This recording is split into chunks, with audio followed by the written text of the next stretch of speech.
sports fans, and welcome to another edition of NDB Media's Sports Talk with the Guys, home of the Monday morning quarterbacks on Saturday. Ladies and gentlemen, it's not a test. It is Sports Talk in 2023. From Bangor, Maine to Pomona, California. From Anchorage, Alaska to Miami, Florida.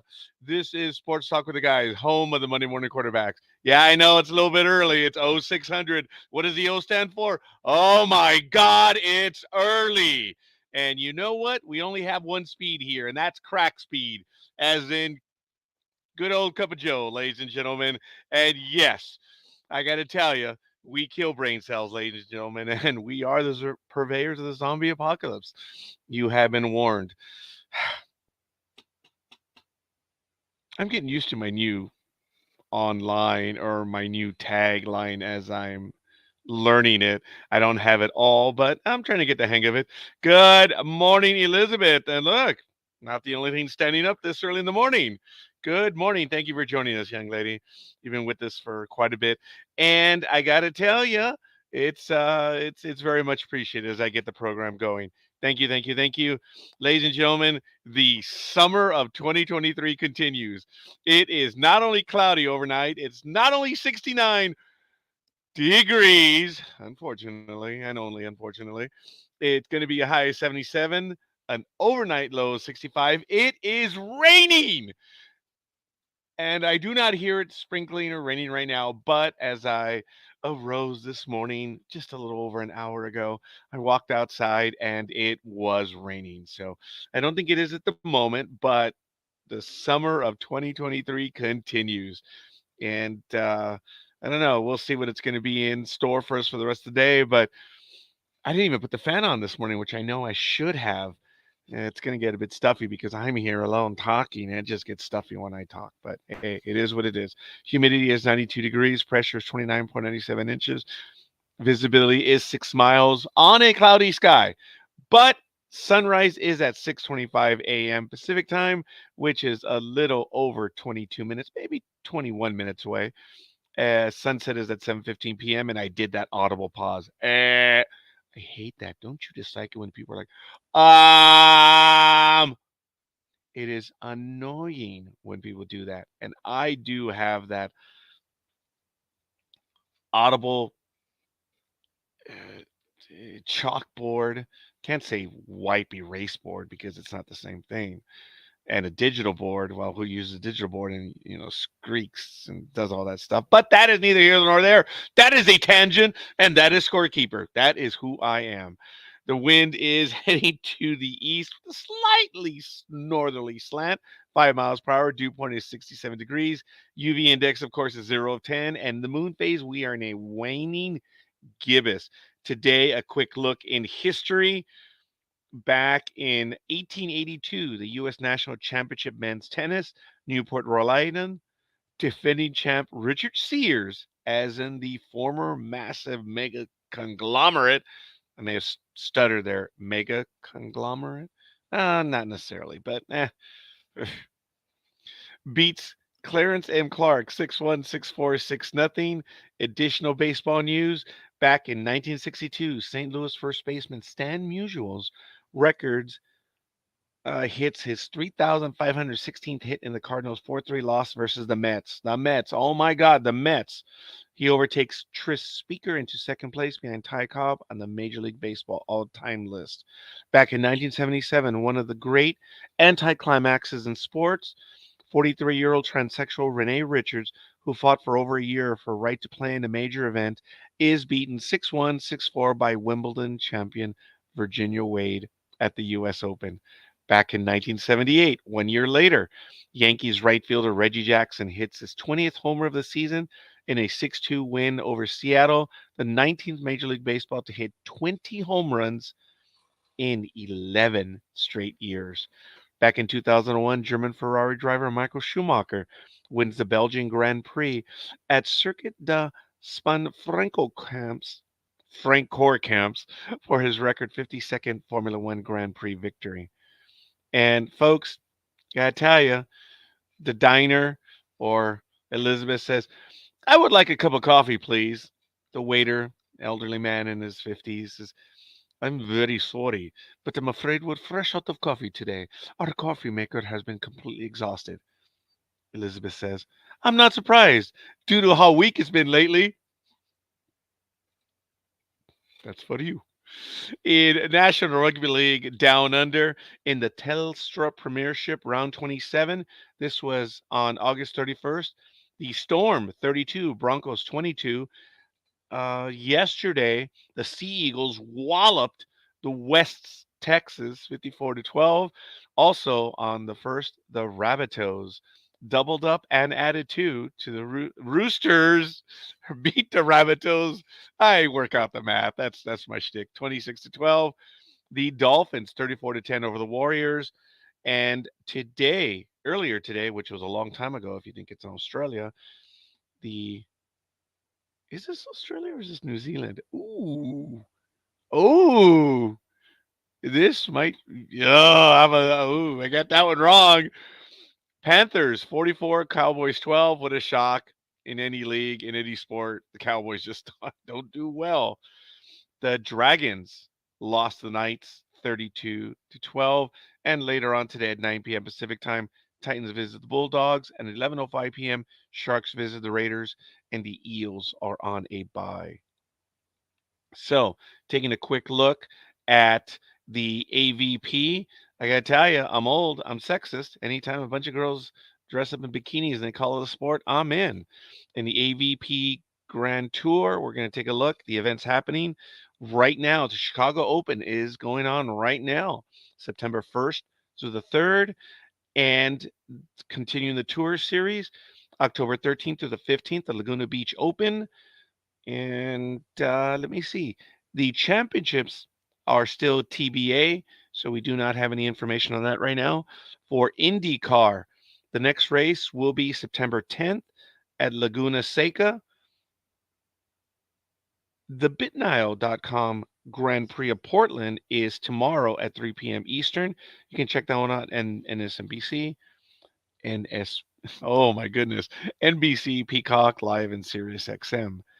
In the camping world, NHRA, the U.S. Nationals is underway right now, August 30th through September 4th at Indianapolis, Indiana. Hashtag US Nats. And forgive me a moment.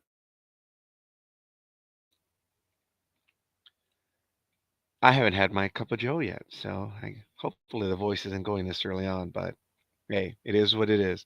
In Formula One, they made me accept all. I don't know why, but I had to.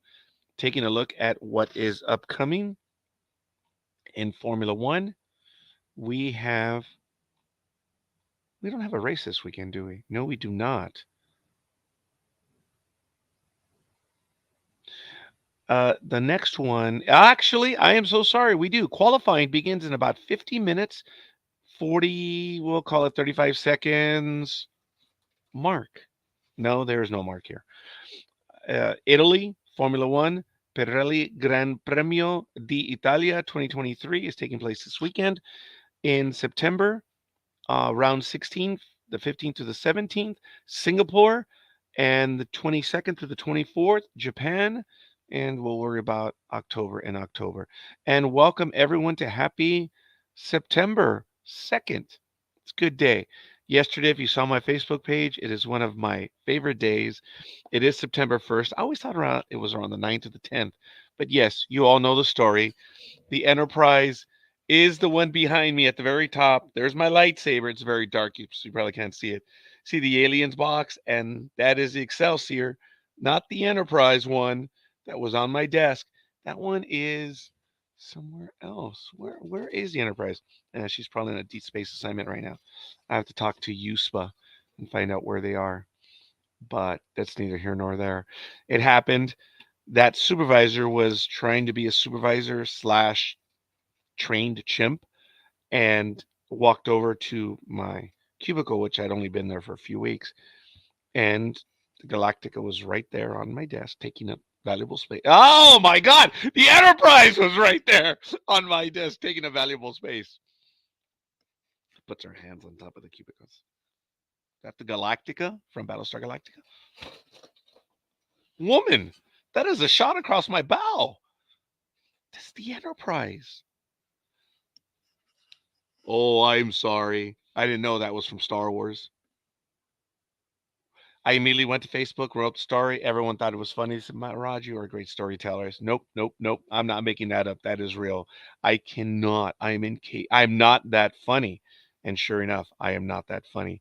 And it was a moment that will forever live with me and lives in Facebook history, September 1st. And that post will survive me for all eternity. It will. And when I leave my current employer, whether it's in March of next year or in March of 10 years after that, I don't know, it will have the individual's name on it. And hell yeah, that thing's got to survive. I have witnesses. There are people that have posted on there saying, "Yep, I was there. I saw it. It's true." So it is what it is. So for the person to deny it, they would be liars. Yeah, liar. Well, no, not you. You saw what I said. Yep. I thought that was funny. Crossing another universe right there. That was rather creative, young lady. In Major League Baseball action last night on Friday, September 1st, as you know, we have a lot of September call ups in Major League Baseball, and the Yankees have seen, I feel, a glimpse of their future, and it looks good. But in recapping, this was a game makeup of April 5th. The Reds lost to the Cubs at home, 6-2. Wicks over Ashcroft, and Thompson picks up at first. And the regular scheduled game, the Reds did defeat the Cubs 3-2. Diaz over Alzole, and in 11 innings, Miami took it to the Nationals at the nation's capital, 8-5. Scott over Garcia. The Mets edged the Mariners 2-1 to improve their season to 62-73. That's the Mets. Bickford beat Munoz, and Dr. Smith picked up his third. The Guardians 3-2 over the Rays. Morgan over Glasnow. Clace picked up his 37th. The Gemelitos 5-1 over the Rangers. Ryan over Burke. The America's Triple A team really lambasted the Red Sox 13-2. Lyles over Paxton. Don't think there was a save in this one, unless it was a minimum 3-inning save. The Tigers are improving. They're now 61-74. They were visiting the White Sox and they beat them 4-2. Rodriguez over Toussaint, and Lang picked up his 20th save. And did a little bit of payback. The Yankees improved to 66-69. Lots of sixes and lots of nines in there. The Yankees 6-2 over the A-holes, who dropped to 77-59. Rodon picked up his second win, and Verlander lost. He is now 10-7 in the season. The Brewers, or the Sedvacetos, 7-5 over the Phillies. Williams over Alvarado. The Pirates. Oh my goodness, the Pirates. Whenever the Pirates win, that is good for baseball. 4-2 over the Cardinals. Selby wins his second. Romero picks up his second loss. And Bednar, his 30th save. No, not Michael Bednar from Starship Farragut or Farragut Forward, but Bednar of the Pirates. The Blue Jays 13-9 over the Rockies. Cabrera over Bird. I wasn't being funny. I got caught there. The D-backs 4-2 over the Orioles. Davis over Lyron, and Seawold picked up his 29th. The Athletics improved to 40-59. So with each win, they risk not establishing Major League Baseball's worst mark of all time. Beat the Angels. Thank goodness we didn't go. For an errant thought, we were thinking of going to that game, but we checked. The game was in Oakland. Nope, can't go. 9-2. Sears, the aforementioned guy. Wow, Sears. Okay, that was on September 1st. The other guy won in tennis today, back to almost 100 years ago. Wow, isn't that a little bit of symmetry? Things rhyme. George Lucas, stories rhyme, colors, palettes, and all that stuff. Sears over Sandoval. The Padres beat the hated ones 7-3. Waka over Beck. Waka picked up his 11th. And the Atlanta Braves improved to 89-45. They took it to the Dodgers at Dodger Stadium, or Chavez Ravine. Fried over Urias, and Yates picked up his third. And a quick look at the standings of Major League Baseball in the American League. We're going to go to September 2nd, which is today. The Baltimore Orioles are 83 and 51. Tampa Bay is 1.5 back. Toronto's 9.5. Boston is 14.5. And the New York Yankees are in last place, completely in control of it, 17.5 back. In the American League Central, the Gemelitos are 70 and 65, 519 winning percentage, followed by the Indians 5 back, the Tigers 9, the Black Sox 17, and America's AAA team is 28.5 back. In the American League West, Seattle 76 and 58, mathematically tied with Houston 77 and 59, but in games played, mathematically they're tied, but Seattle has a higher winning percentage of 567. Houston is 566, but they're still tied when one considers. Anyway, Texas is 75 and 59, one game back, so we have a race. The Angels are 12.5, and Oakland is 36.5, and they have been eliminated from the divisional round, the divisional crown. They haven't been eliminated completely, but no, actually, yeah, they have been. They're eliminated, as are the AAA's America's AAA team. In the National League East, Atlanta is 89 and 45 with a 664 winning percentage, followed by Philadelphia, 15 games back. Collapse is possible. Don't see it happening. Atlanta's a good team. Miami's 21.5 back. The Mets are 27.5 back. They are one game away from elimination. The Nationals are 28 back. They have been eliminated. In the National League Central, the Cerveceros are 75 and 59. The Cubs are 3.5 back. The Commies are 6.5 back. The Pirates are 13.5, and St. Louis is 17.5. In the National League West, the Los Dodgers, are 83 and 51, followed by Arizona, 13.5, and tied with the hated ones, 13.5 back. Both teams are 15 away from being eliminated. The Padres, on yet another disastrous season for this, on paper, incredibly talented team. 63 and 73, 21 back. They're 7 away from elimination. And the Rockies, lest we forget, the Colorado Rockies are 34.5 back. Taking a quick look, and since we are in September, we are going to do the wild card. In the American League, the division leaders are Baltimore in the East, Seattle in the West, and Minnesota in the Central. In that order, because of their winning schedule. And the 3 top American League wildcard teams are Tampa Bay. They are in the catbird seat at 6.5 up. Houston is 1 back, and Texas is holding the last spot. On the outside looking in, Toronto 1.5. Boston has a shot, 6.5. Yankees are still alive, 9.5, but realistically, they have 2 teams to jump over to be looking in. They have to get over 3 teams. So 9.5 back. That's very difficult. Indians are 10, Angels 11, and by that time it all drops off. So no, it's not very good for them. So, all right. I think I've done a run around the league. We're going to take a look today, September 2nd. And as I mentioned earlier, the Yankees have probably a definite glimpse of their future. They've been talking about this young man for a little while, and he is now in. I'm going to post the article in the chat room. And if you'd like to take a look at it, it is right there. The YouTube link carried over to several, so it's not complete. It is here on this one. You can check it out. It's at msn.com.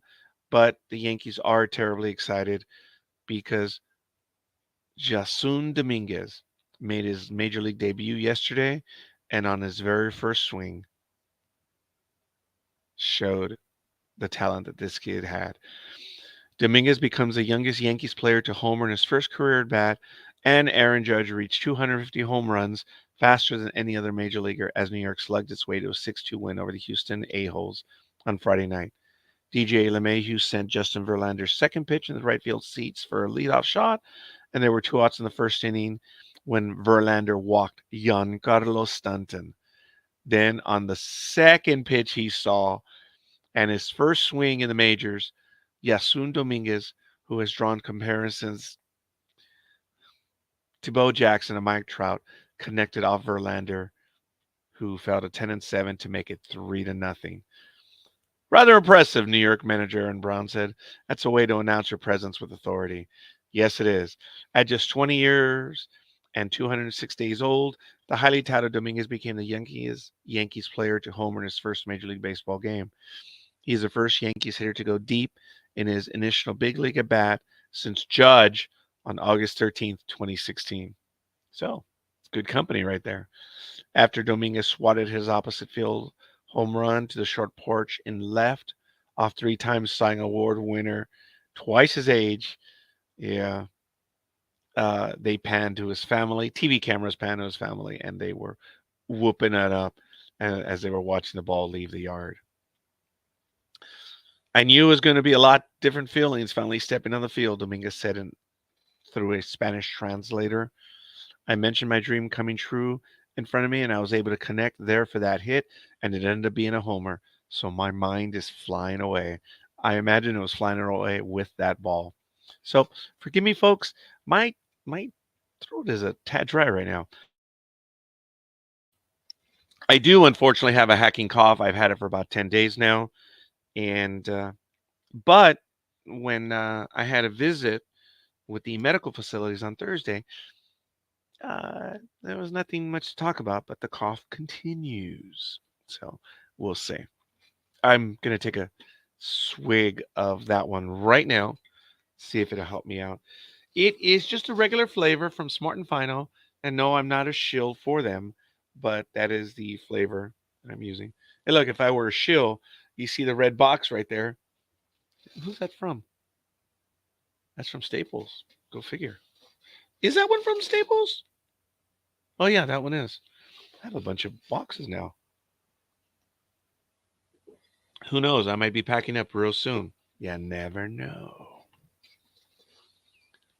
Continuing with that article, Austin Wells also making his major league debut Friday night single to start the second, but the Yankees couldn't get anything else going in that inning. That was awesome, Wells said. I think it's good to check the box in the first at bat, and then after that, I was just out there having fun. Congratulations to both of them, and it was absolutely nice that the Yankees have seen the future, a glimpse of it, and it looks real good. So I like it. As I mentioned, Aaron Judge in a milestone, he hit his 250th home run, so that is a good thing. And in a tiny bit of a side glance, I spied this article, which I'm going to go ahead and hit right now in the chat room. And I saw this one on Game Day News, unfortunately. And it had a list of fans will never root for these Major League Baseball villains. And quite frankly, it is clearly an opinion piece. And it does date back a bit. It is an opinion piece. So it is very, for lack of a better word, opinionated. And I was disappointed because there was one player on there which I have met personally, and I don't get it. I obviously the guy was on deadline, had nothing better to write, but I want to go up to bat right now. And I know the player had a bit of a reputation because he fought the media. That doesn't mean the fans didn't like him because I told the whole story how we got into a shouting match with John Rocker on April 16th, 2002, a date which will live in infamy for Mr. Rocker. It's a glorious day for the Noriega clan. But Kenny Rogers was famous for fighting with the media. But when it came to the fans, which I think quite frankly matters most, he was good. And there was about 5 or 6 of us standing outside, and A-Rod blew past us with the chip shoulder, and he's like number 1 on this list. Kenny Rogers, I guess, saw what happened, and this hulk of a man, you've heard the story, walked over to us and just started shooting the shit with us. Didn't have to. We didn't call on him. And he spoke to us for like 20, 30 minutes, man. And I've told the story. He was a good guy, man. He was talking to us. Didn't mention A-Rod went by her. And he was a good guy. And the Angels beat the Rangers and stood up, showed the colors.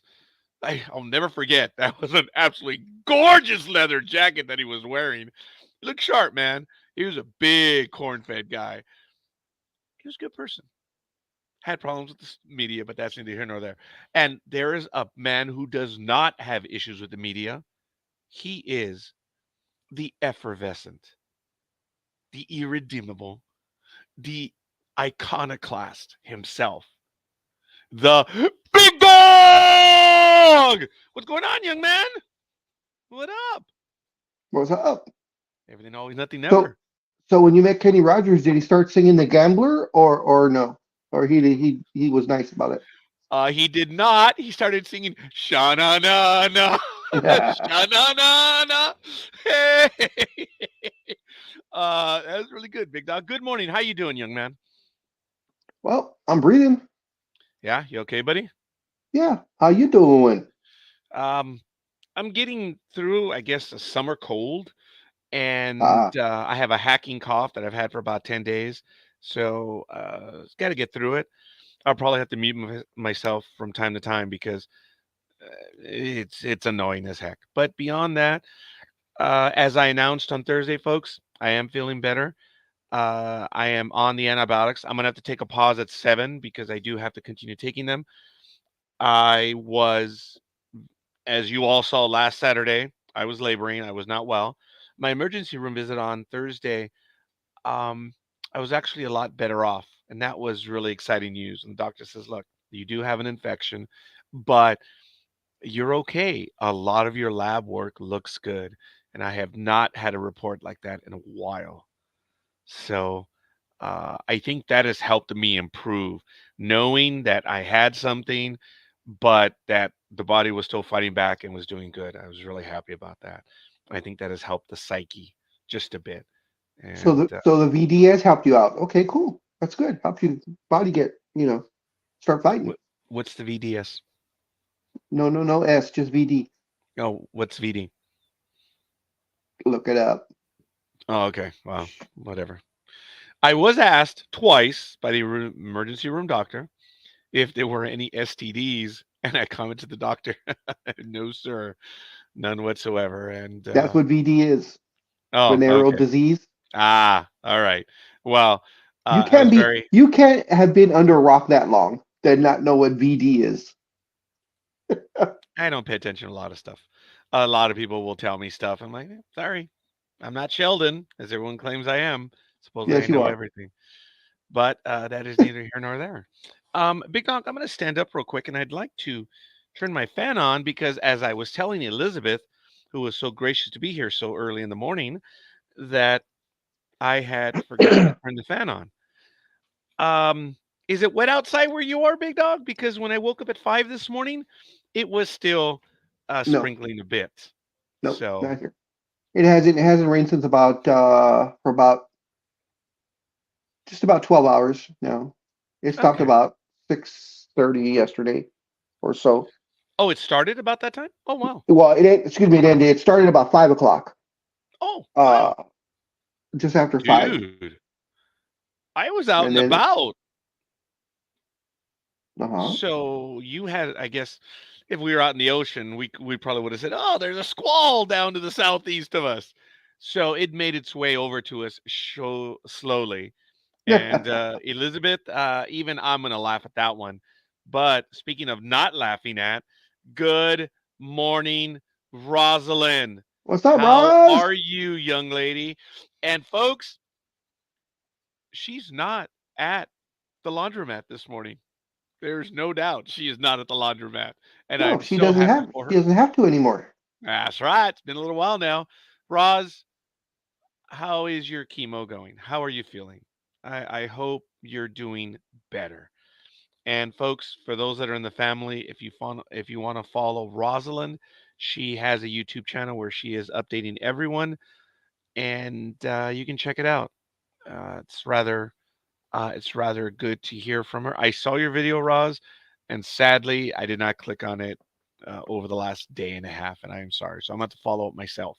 But hopefully, you're doing well, and she's keeping everyone up to date on that. If you want to support Rosalind Brinson in some of her endeavors, you can head on over to pawnsedgedesigns.net. And oh, I hear you, Roz. Your next session is on 9/11. Well, on such a day, in the evening, I do have a bit of news. We are asking everyone to join us.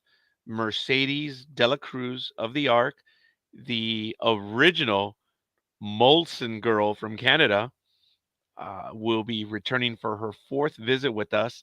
As you know from the other reviews, that woman is a blast, and we are looking forward to having her on. So, Roz, you should join us. It should be good, and check it out, folks. She is she's a lot of fun, and we're looking forward. It's already her fourth visit, and we are terribly excited about it. So we shall see. Ooh, got to change the avatar. Yeah, there it is. All right. Good stuff. Want to welcome everyone who's watching the program this morning. Let us know who you are and where you hail from. Elizabeth, again, thank you for the innocent line. As you know, I'm here in Southern California, as is the big dog. Elizabeth, if you want to let everyone know, and Roz, it'd be real nice, and everyone else. So You said that with such disappointment. I think I'm still up and down, dude. Yeah. You I wasn't sounded meant so to. disappointed. You sounded so disappointed because you paused and then you said Southern California, but when you said it, you were just like, "Yeah, I'm here in Southern California." I know that that was not good. Engineer. Oh my goodness. Yes. And we already have our second like, ladies and gentlemen. Thank you, Roz, for the first one. Jay, our second one.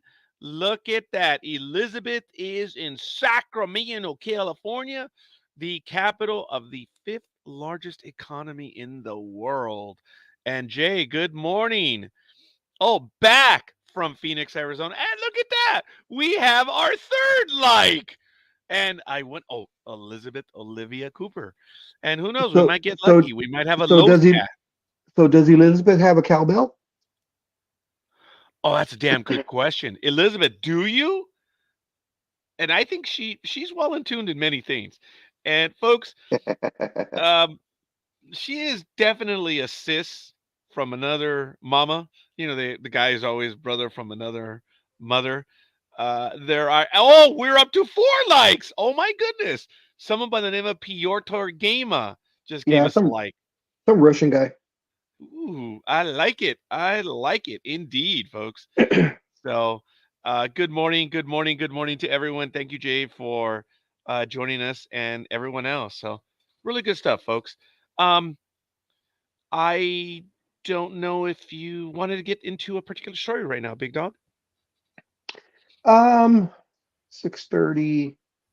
Yeah, I got about 10, 15 minutes, and then I'll need you to send me the link so I can you put it on my phone when you have a chance. Send the Do you link want on me to the text it to you, or do you want me to send uh, it via Facebook?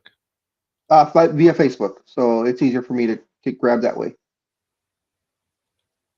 All right, I'll send it shortly, young man. Thank you for letting me know, Okay. Um, and we'll do that. Go ahead. so the NBA will be starting, of course, next month. Oh Uh, no! Is it really? and I was when I talk about a salary cap and such, and the ramifications of going over the luxury tax. Uh, there was a couple of assumptions that I made that were wrong, so I want to clarify those.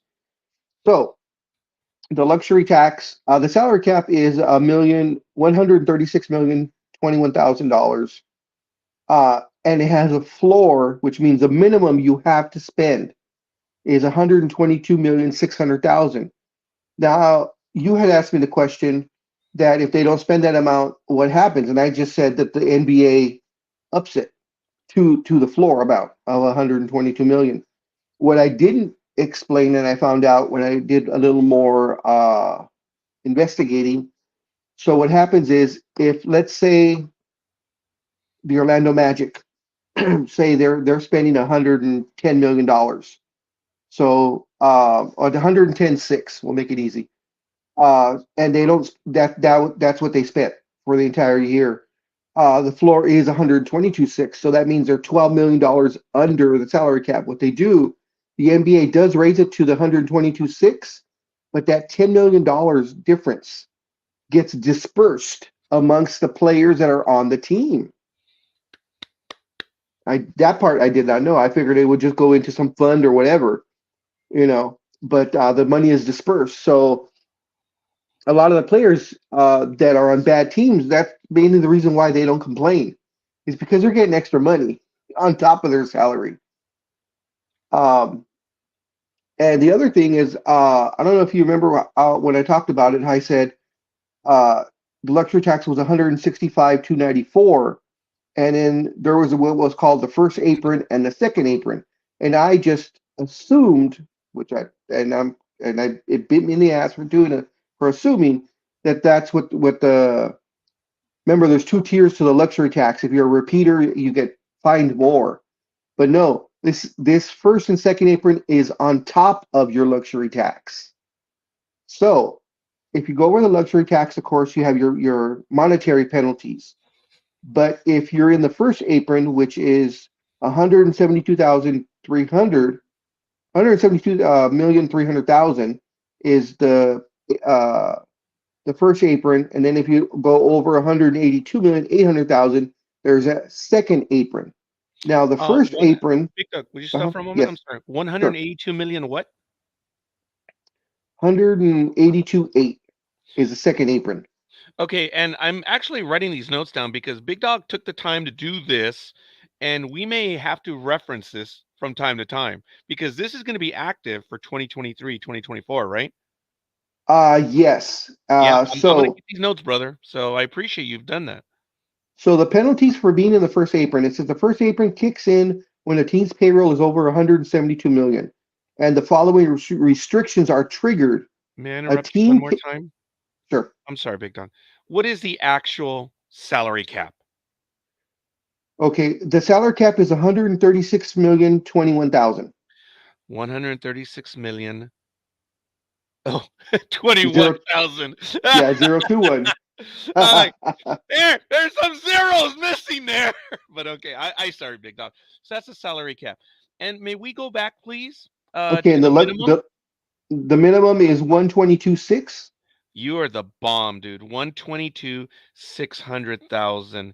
No, That's the folks, I'm floor. sorry for being pedantic, but I think we're going to be having conversations about this moving forward. And it's good to make notes. So I'm sorry, Big Dog. Thank you for doing that. Okay, and then the luxury tax, once you hit the luxury tax limit is 165,294,000.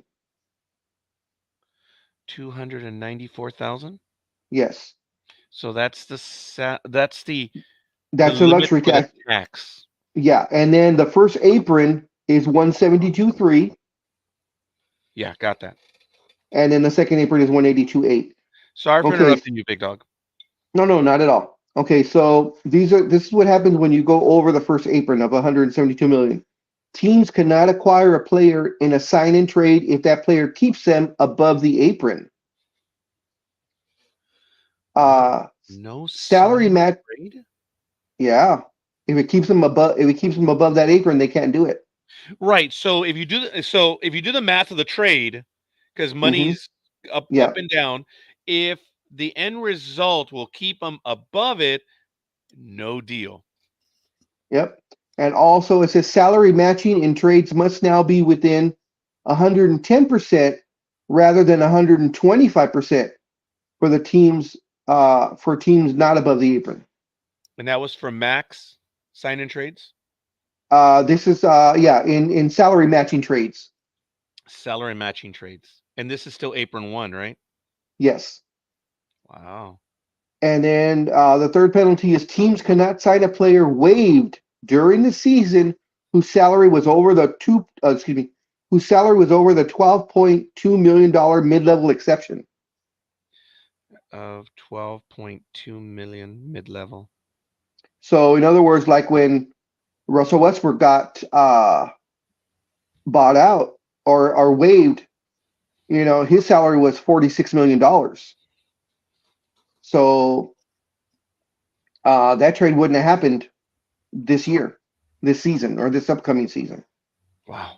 Okay. And then they only have one penalty right now for a second apron, which is you have no access to the $5 million mid-level exception.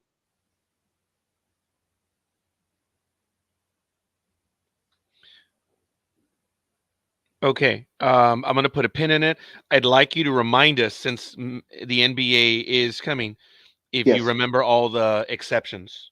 There might be 30 million of them, so if you need more time. But I know there's several mid-level Well, exceptions. I mean, there's two. There's actually only two. There's the mid-level exception. Uh, the the the 5 $5 million million one. is the mini mid-level. The regular mid-level is the 12.2. Got it. So the 5 million is actually the mini mid-level. Now, next season, if you're in all the same rules apply for the first tier, but starting next season, the 2024 2024. 25 season, they really get you for beating the second tier. So starting not this season but next season, these are the tier one restrictions are still in place, and these tier two, there was only that one rule, but after next season there are 1, 2, 3, 4, 5 more that go into effect, and these are the following rules for that one. So starting 24-25 season, if you're in the tier 2 apron, teams cannot include cash in a trade. The first round pick 7 years out are now unable to be traded. What was that on the picks? The 7 first years round out? pick 7 years out are what they call frozen, which means you cannot trade it.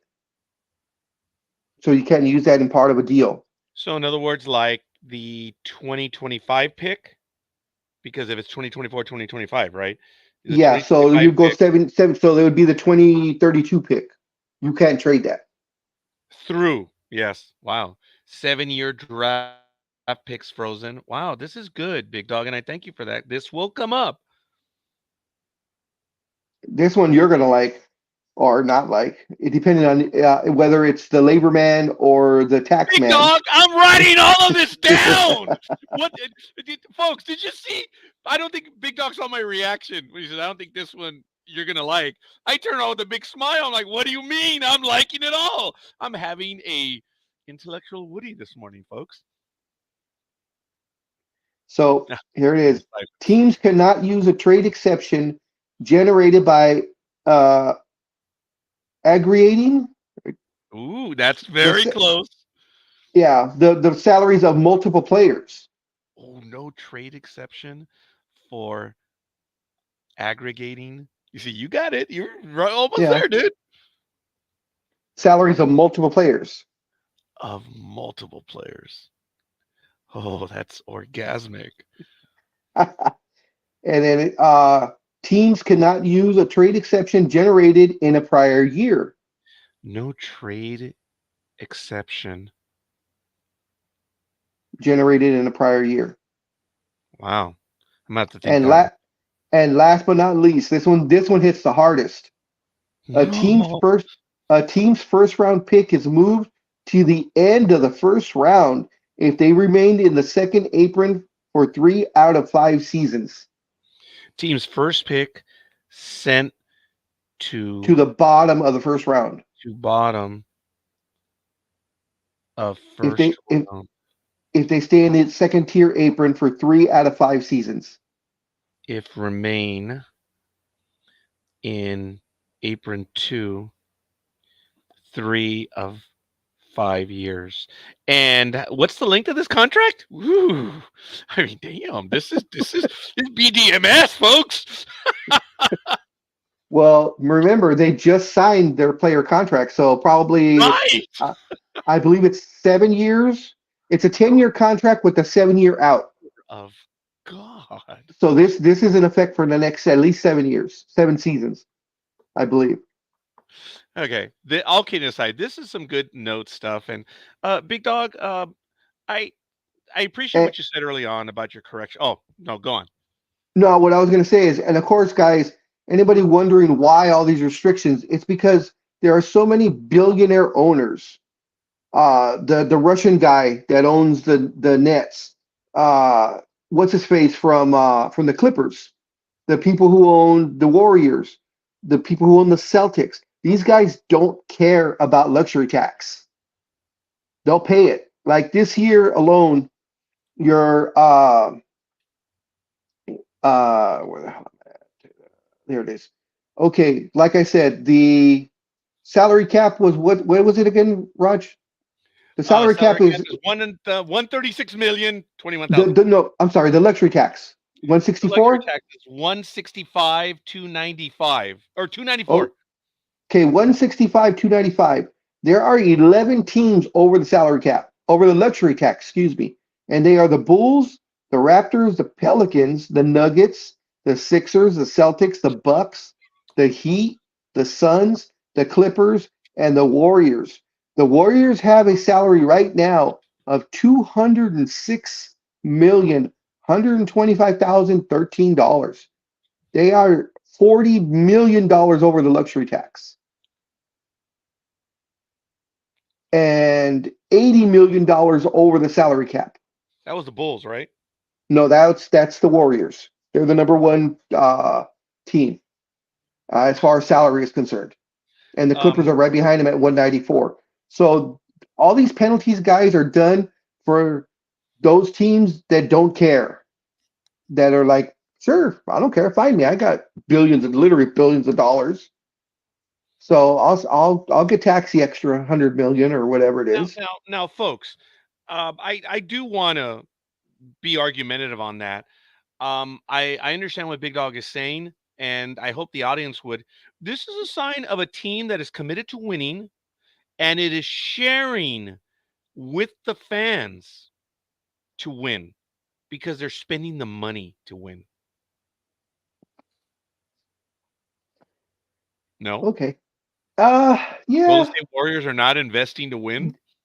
Okay. Yeah. And I was just gonna say the Warriors, but then you got the Clippers, and then you got the Pelicans. I mean, okay. For every Warriors team, you have the Pelicans, and Well, okay. Well, now you're being argumentative towards me, and I was just trying to add. That's no, why I I said you get know, the sound that I'm being argumentative, but the reality, Big Dog's actually being a little dick on that one right now because I meant the Warriors in no, that. I know, no, Look, no, yeah, my thing is, it is that they're spending that kind of money because they want to field a championship team, and and for the Warriors and the Bucks, it has worked out. yeah, But for everybody else, especially the Clippers, we don't know if they're cursed. They just suck, which that's my preference. But yeah. I'm sorry. Was that a pick'em? No, right? That was. and in researching all this, I just happened to come upon an interesting fact, and it actually blew me away. And I didn't think about it because we usually don't compare um, franchises outside of their own sport. Mhm. The Lakers are worth $6.2 billion, which is the third most in the NBA, behind the Warriors and the Knicks. And the But only reason why they're not number one is because they've been dawdling for a little while. and also they're a private entity. Yeah. They're not owned by billionaires. But what was interesting is, as I said, the Lakers are worth $6.1 billion, $6.2 billion, whatever it is, and the Dodgers franchise is worth $3.8 billion. I found that surprising. And folks, and this is one where I'm prepared to argue that, and thank you for that question, Jay. And I'm going to answer Elizabeth right now because believe it or not, during tax season, I actually do have a stenographer. So it's kind of cool. Uh, her her name is Microsoft Teams. Actually, I was going to say it's OneNote. I don't know if you guys know this, but OneNote, you can record your note direct. I actually should just be recording this. I should just be recording this. It's stupid. But all kidding aside, I actually do have a stenographer, both digital and real. And Jay is asking who is number one? Who's In number what one? in Who's what number sport? one? In what sport or all sports? Well, it's actually the same answer, so it doesn't matter. The Yankees. The Yankees are number one. The Cowboys are number two, and then from there it differs. It differs whether you want to include everyone or if it's just any particular sport. What I was gonna say that look, there's intrinsic values that some of these reports I don't understand how they miss the mark. They really I just don't get it. Look, I know that the Guggenheim Group overpaid for the Dodgers. We know that. But they're not losing money in any sense of the word. But the thing about the Dodgers is the value, the real estate, everything. Sometimes it's like, and this is just from a simple economist, guy down who did study economy both in high school and in college. Uh, and Big Dog's heard me talk about it. I'm like, I don't get if it's the college flunky that's writing this report because sometimes it just missed the mark. While sports talk was in the digital radio era that we were in, Big Dog and I talked about this when the Yankees and the Cowboys. Remember when they teamed up and they purchased like 70 to 80% of all the food concessionaries in Oh all the yeah, yeah, sports? yeah. They still own that. And I don't remember which teams.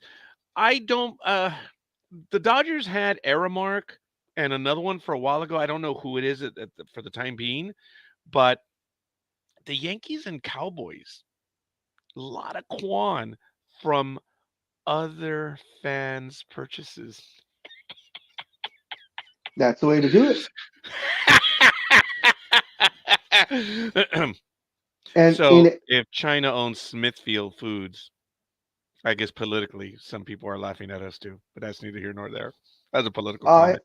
Sorry, in Big Dog. answer to in answer to your question, Jay, number one is the Warriors. Number two are the Knicks, and number three are the Lakers. And the Knicks and the Lakers are maybe about only $100 million apart, so And they're almost tied. how much are the Golden State Warriors worth?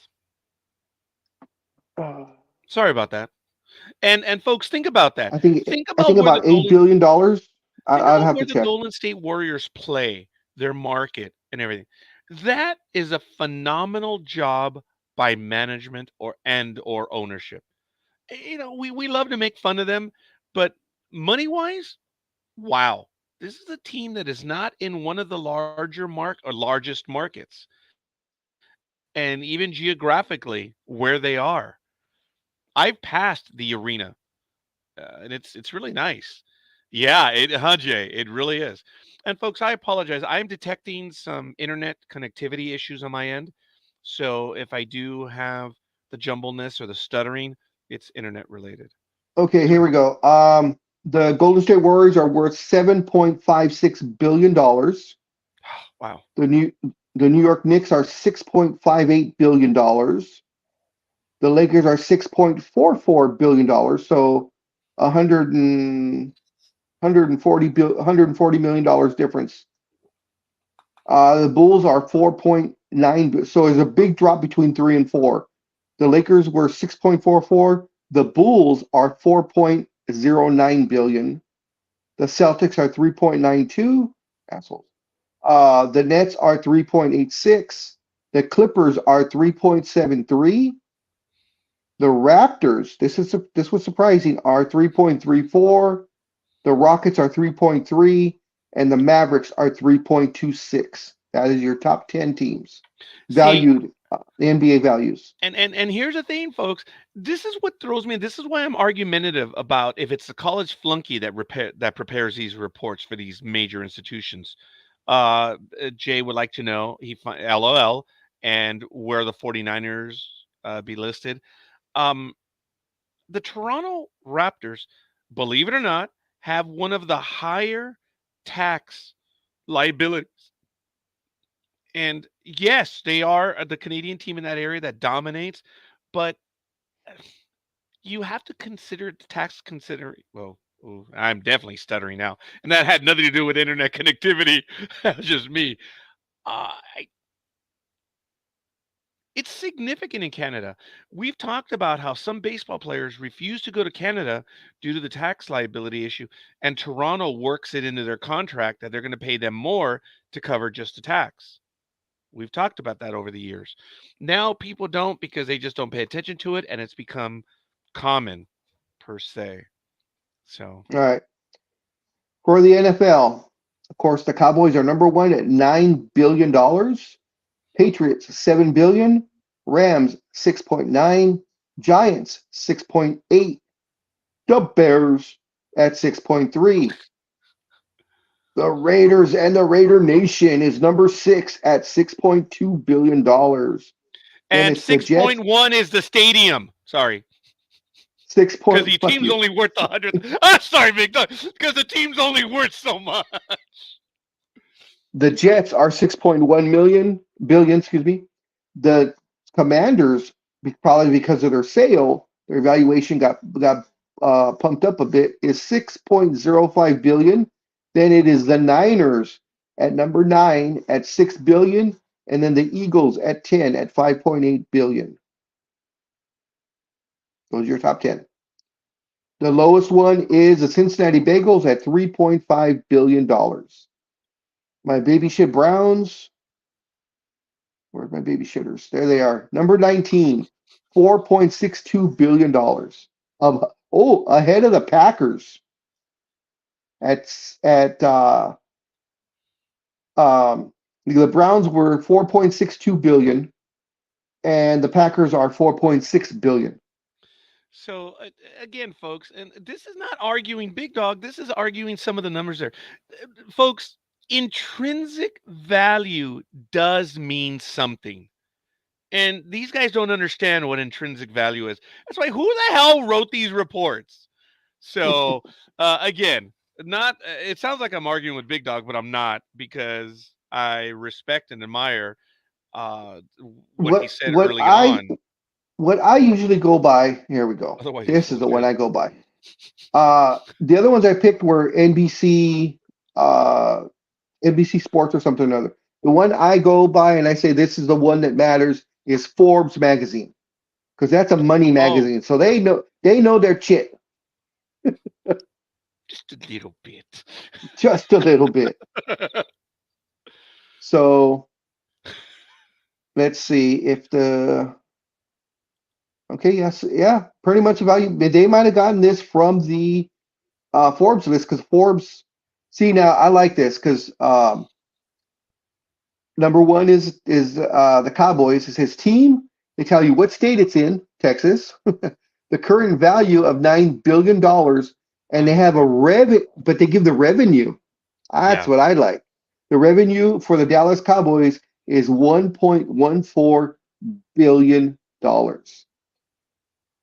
Now, if I'm not mistaken, Scorekeeper is that revenue after all the taxes and all everybody gets paid and stuff. And what's left over is that revenue Uh, to well, a point, uh, kind of, sort of. it depends on the asterisk of the report, but it can. No, all kidding aside, because I'm not trying to be a jerk. I'm not trying to hedge. Total revenue is monies collected. So that's quite a bit. That genuinely is quite a bit. But depending on it's implied in this report that that was their profit. Yes, that's why I would have to check all the little asterisks and stars and little crosses and stuff like that. You'd have to check the EBITDA. Yeah, very funny. Yes, I would. So, oh, I apologize, folks. Jay, that was quick. I guess you saw the time coming up. Big Dog, I'm gonna just go off screen, but I'm gonna keep the steam on because Okay. I just uh, have to take the meds. That's all. No, I understand. And as soon as you come back, I have to go off and switch over to the car because I actually should have left about 15 minutes ago.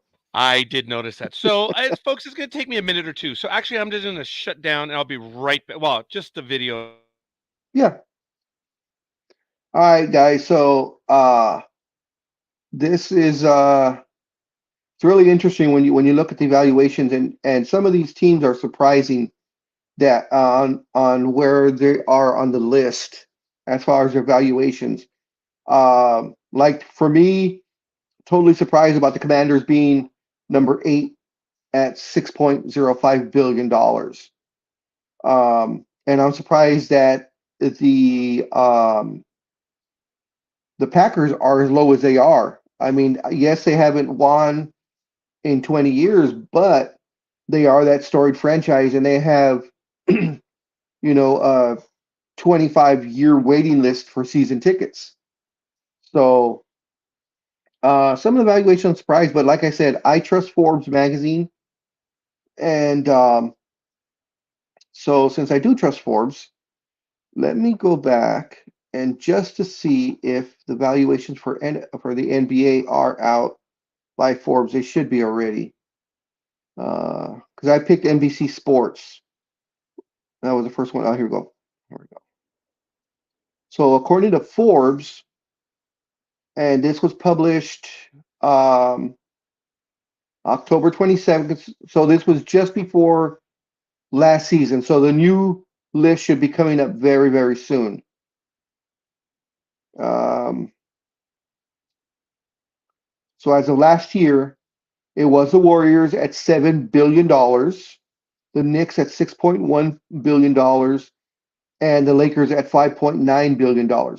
So the other list that I gave originally from NBC was probably updated through just before the start or through the end of the season. These valuations by Forbes were done before last season started. So that's why there's a difference of a few $100 million on each franchise. So the other one I gave you from NBC Sports is most likely accurate, but it was updated because of the end of the season. Whereas I said this Forbes list was done just before the season started this year. So as I said, probably sometime in the first or second week of October before the season starts, they'll give their 2023 team valuations. So yeah, so they're pretty close. Bulls, Celtics. Oh, they have the Clippers at 6. Yeah. Anyways, I will disconnect here, Scorekeeper, and I'll be back on in probably less than 5 minutes. All right, thank you for that. Once again, ladies and gentlemen, that's the big dog, and he will be returning shortly. So, ladies and gentlemen, 7:03 a.m. Sorry, went to big screen on that. Didn't want to scare everyone. This is Sports Talk with the Guys, home of the Monday Morning Quarterbacks on Saturday. It is Saturday, September 2nd, 2023. And what a glorious morning it is indeed. And we are now, as I mentioned, in the September rush, ending Major League Baseball. College is already playing. It is Labor Day weekend. We hope all of you are having a good time this weekend, and it's all good in the hood. If I feel a little bit funny and stupid and dumb and I come across that in the next 10, 15 minutes, I apologize. It's the number of uh, prescription medications I have to take in the morning. I have to take them at 7 and 7. It's the best time I was able to work out. No, it is not 7 and 7. I know that's a drink, which I don't think I've ever tried in my life, but I've served it to many people, which is kind of funny. But by the way, on another tangent, the drinking program is looking to come to pass very soon. We're establishing a budget, and I don't know how many hosts are going to want to join me, but we're going to be doing a beginner's guide of entering the world of distilled spirits. So both corporate and otherwise. So we're going to be talking mixology in on that. And you're going to be very happy. I don't know. We'll see. It is something that I've been wanting to do actually for about 10 years. And I've asked several people, and I got quasi commitments. And I guess they didn't want to be because of the idea that it may look bad on them. So I don't know. It depends. I may want to have a flashback. There might be one or two. Who would be? I know they're all still alive. Not that they're all of them, but have I lost any loves in my life other than family? No. No, I've been fortunate. So the Comet Waterline, folks, I don't have that connection as in the episode of the Ark, which is really good, Elizabeth. But um, I would be interested to know. But yeah, hey guys, ladies and gentlemen, still married, 30 years. It is what it is. And even though we are far apart, and it's in name only, it is. Uh, I don't know why I'm bringing that up right now, but it's been over for over 4 years. So it is what it is. I think COVID is what kept the legal status going. But prior to that, when Elizabeth said, what did she say earlier? Yes, yes, yes, very much true. They're I'm very naive on many things. I do have to admit, but hey, I only had two girlfriends prior to my significant other, and that was it. That was it. So it's very naive growing up. Very, very naive. So was she. Till then claws came out. So a a buddy of mine who drives for Lyft was telling me, dude, he actually called me late at about 10:50 at night saying, dude, I need a translation. I happened to be awake, took the call, and I helped out. It was an older lady who was having difficulty, and he was having trouble with the translation. So I helped, and I tried to explain to her, you claim he has the wrong address, but that's what's on the app. Could you please provide him the correct address? At which point she did, and she calmed down a little bit, and Solomon Walters helped me. He was grateful. He said, "Raj, thanks. I'm glad you took the call." So I helped out with the translation, and then um, later on the next day, he sends me a text message. Oh, that granny who flipped out? It just dawned on me, Raj. Her name was Margarita. I'm like, oh, damn, damn. So how funny that the woman that he was having trouble with was a margarita, but he said, no, no, no, it's not that. I mean, that's the double entendre that she was freaking out. But he said, how you simply communicated to it in Spanish. It was like you understood the beast. I'm like, yes, yes. It's Revelation 13:18, folks. For anyone can understand the number of the beast, for is a number that stands for a woman, and the woman's number is 666. But that's neither here nor there. So yes, I know, Jay. I'm sorry for that. 0 for you, bro. So yes, indeed. Thank you for returning, Big Dog. That was not 15 minutes. Well, I said five. Yeah.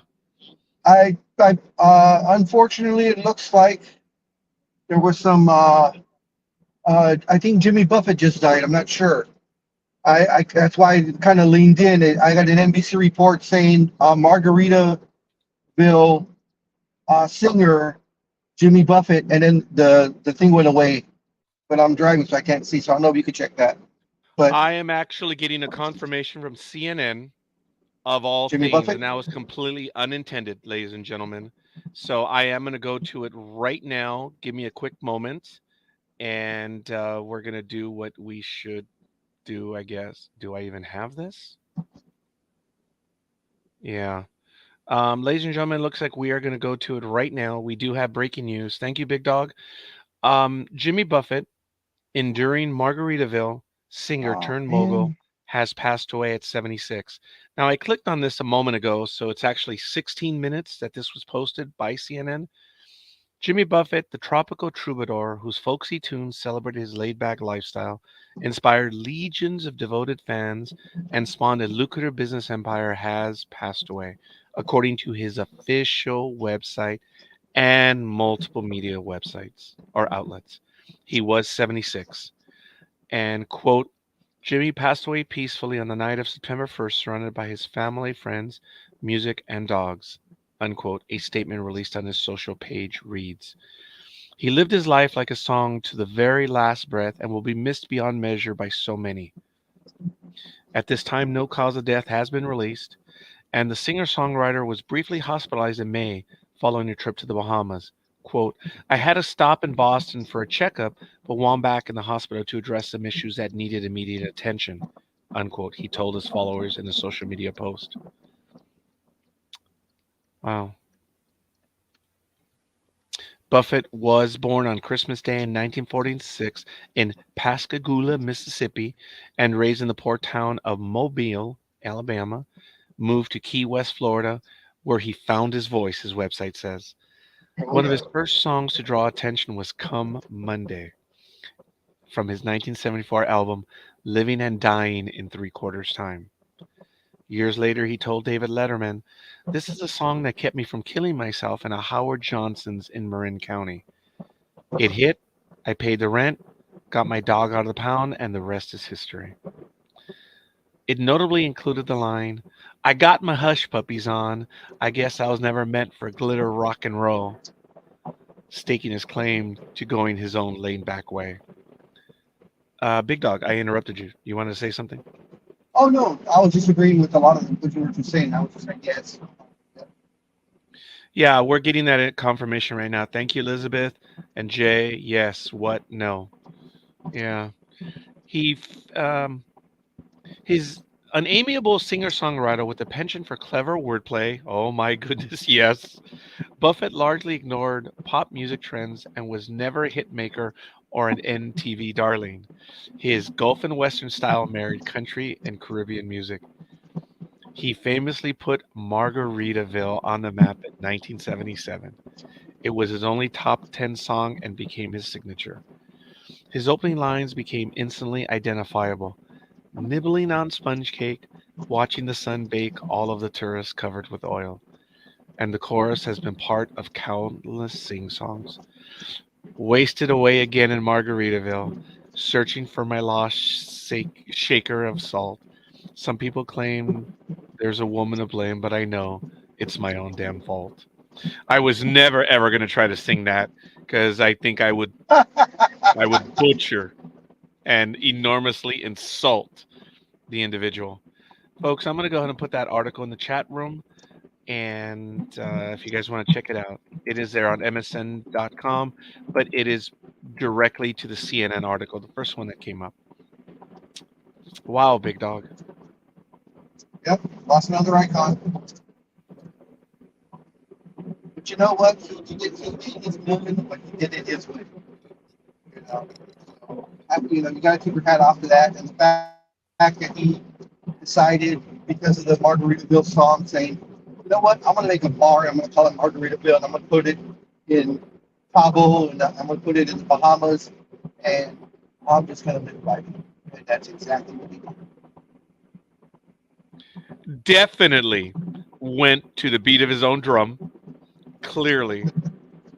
Oh, Elizabeth. Yes, Jay, you're welcome. Elizabeth says, been in his bar in Cabo. He was there that night. Yeah, We were with our yeah, scuba group.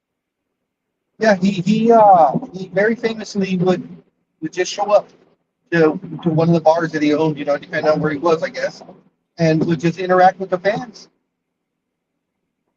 And or a lot of people didn't even recognize him, but they were like, "Oh, that can't be Jimmy Buffett. What is he doing here?" Ladies and gentlemen, it is official, and I have confirmed it on several real media websites that he has passed away. It is coming in through Reuters, NBC, ABC, and of course the aforementioned MSN and CNN. Wow. What? TMZ hasn't reported it yet? How dare you're slipping. I probably do not get a very high feed on TMZ right now because only that's interesting because even though I'm involved in entertainment stuff, I guess just to the site I went right now in my search. TMZ did not. But yeah, that's funny. Very good, Big Dog. They did not. They did not break it. So, ladies and gentlemen, breaking news. Sadly, Jimmy Buffett, 76, is now in the eternal Margaritaville. I may go out tonight and I may have myself a margarita as well. And who knows, if the big dog doesn't have plans, maybe we'll go watch a baseball game at a bar. Who knows? We'll see. Hey, maybe we'll go visit my famous barkeep. Never know. She working it out. Not that I know these things, but yes, yes. We had, and funny, she did text me one day, and um, she did text me when I asked. I said I was in on Tuesday. This was like 2 weeks ago. She goes, I know. I'm sorry, I took the day off. I said, well, I expected you in, and there was a comment. It was a little sharp comment. This is the sharpest I've ever had with her, which was really funny. She's really nice. Big Dog has met her. She's really good people, huh, Big Dog? Oh yeah, she's very sweet. Oh my God, yes. But she is as what. Remember how the keyboards would say, "What you see is what the keyboard, whatever." She's really cool. She's at the Applebee's in Montclair on Monte Vista, and I call her my barkeep. And I'm in Sheldon denial, right? So, all right, Jay. Seriously, when we go off air, we will talk. I don't know if Big Dog has any plans because he was doing grandpa duties last week. Big Dog. It was yeah the previous 2 weeks, but yeah. I'm sorry. No, Well, I meant the the birthday was last week, was it oh not? yeah, last week was yes, last Saturday was his birthday. Had a And as grand I old told the time. world, Mason is now 5, and Big Dog was just like, you know what, Scorekeeper? He gave me the look on air. It was like, I did I not. regret not being at the studio. It was, oh, no, you see, look at that little smile. It was one of those where he's thinking to himself, if I were at the studio, I would have bitch slapped this guy. Yeah. So, all kidding aside, again, Uh, folks, sorry. Go ahead, Big Dog. ju- I was just gonna say one little tidbit about the party. So he has cousins that Yeah, you of did, course Big Dog. that are close to his age. There's a what the when and they're a little more rambunctious than he is. Really? So when we were doing the happy birthday song and they were right around there, they have a bad habit of blowing out the candle before the birthday person. So as we're singing the song, as we're getting to like the last verse, Mason almost jumps out of his chair and starts blowing out the candle to blow it out before they could get to it. Because he knows. He knows. Now, okay, folks, that's actually kind of funny because in the Latin world, that is very common. That is where the kids screw with each other. It's funny. So yeah, so he jumped in and blew out the candle before we were done finished singing. He blew it out. Now, what's funny, Big Dog, is Elizabeth did have this comment. She goes, yes, you did, Big Dog. And I think she remembers last Saturday the face you made, which I'm talking about. It was one of those where you're like, No. yes. So, yeah.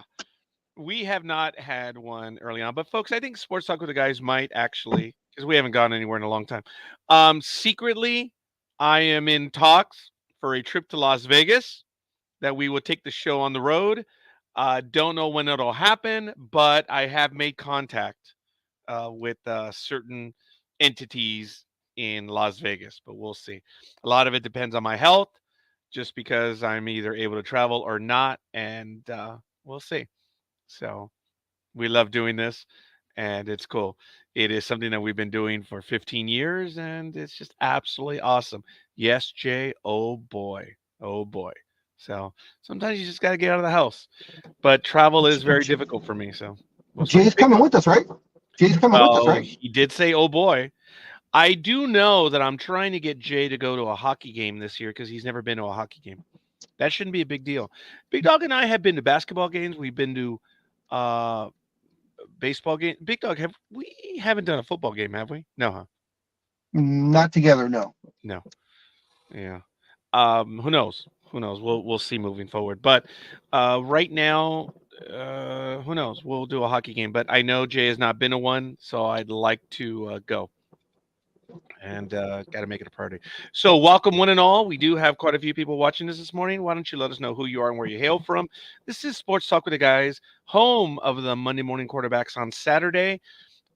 Folks, we are going to have the professionals on this Wednesday, And I think I'm going to establish a committee this week that I'd like the big dog to head up on Sports Talk with the guys, so that they can make the rules for this week, for this year. And my unilateral decision will be the big dog heading up the committee. And whether it's a committee of one or a committee of 10, I would like them to meet this week so they can go over that stuff. So Jay says What he's time? done baseball, basketball, and football. What time on Wednesday? Oh, it's okay. What time? We don't have to Well, go at no, 6. there's supposed to be a scheduled Comics 101 on Wednesday, but I guess my compatriot did not schedule it, I assume. So I Uh, will have to look into that. well, right now it's always actually we can have both, and I think we did have both on that, because on the first Wednesday it's been Sports Talk with the guys only. And if we're going to have Comics 101, actually, let me check the calendar on NDB Media the way that we have it. So forgive me, folks. And I'll give you all the schedule where you Oh, you can know what? check. I'm sorry. I apologize. We did. We moved it because I like the second Wednesday of the month. Okay. So you're right. My bad. I'm for Actually, whatever no, reason not I'm a week right. ahead of. Thank you. I was not right. I was saying, let's check the calendar. Thank you for that, big dog. But no, I was not. So, good morning, Tanya. You can always go ahead and join us if you like, young lady, and we'll see. So it looks like Comics 101 will be on the second one. Thank you for that, big Yes. dog. But I want to go over the schedule. Schedule. The schedule. I'm sorry. Oh, I guess I have it under the NDB Media tab. Oops, sorry. So here is the link. There's nothing you can do because you have to have password access to change it. So I'm going to place it in the chat room. It is on the NDB Media page anyway, but here it is. And I'm going to go to the screen right now just so we can take a look at it, just for conversational purposes, to see what we already have scheduled. And folks, you can always check it out to see what we have. It's kind of neat because Michael does update this regularly. Yes, hi, Ice Princess. That's directly from Jay. We're going to go to it right now. This is the best way that we can do it. This is the internal calendar that we all have, and we keep track of it. So there it is. The professionals are set up for right now 6 p.m. But folks, that is a bit negotiable. We ask you to bear with us because we may have another guest joining us on the 13th. We don't know yet. Thank you, Tanya. Appreciate it. She says she's going to be joining us shortly. We have the professionals on 6 p.m. Now at 4 o'clock, Travel Talk Radio have returned. Folks, you got to check it out. This is the author of Spider-Hole, Bob Nessoff, world famous AP war correspondent. I mean, the real Bob Nessoff is on our network, and he does a program called Travel Talk Radio on our digital outlet. He's going to be going through the video training, and he's going to be doing it live on StreamYard. So we have it now. But you can find him right now at blogtalkradio.com/NDB Media. He's doing Travel Talk. On Thursday, Travel Itch Radio, the world famous Dan Schlossberg. I mean, this guy's belting out baseball books like there's no tomorrow. And he is on our network. And it's also my fault for not talking about him more often, but he's there. And next year, he's also going to be moving over to the video portion. So he's going to be on at 5 p.m. Pacific time every Thursday from January through till the Thursday before Thanksgiving. That's his season. So just heads up. But this week, we have the professionals at 6 p.m. Star Wars Ahsoka at 6 p.m. on the 7th. And, of course, Sports Talk with the guys on Saturday, 6 a.m. to 10 a.m. And then Lower Decks will be Saturday in the evening. So we're doing Lower Decks at that point. Mercedes de la Cruz returns on September 11th. You know her from the Sci-Fi Channel program, The Ark. And she is the first of 5 consecutive months of professionals from the Ark. All we can tell you is that the Ark is returning for a second season, and that's all that we can tell you. When the guests join us, there will be no talk in the second season. Not that we've agreed to an NDA, but we are not allowed to discuss anything related to second season. So take it for what it is. We will have Glenn L. Wolf will be joining us on September 18th. And don't forget, NDB Media kicks off Monday night in America, year 16, either September 25th or September 26th. So check it out. So that's a quick look at the calendar. Big Dog, go ahead. Is that not talking about season 2? Is that because of the strike? No. Okay. Yeah. All kidding aside, I'm not able to even admit to whether there's an NDA or not.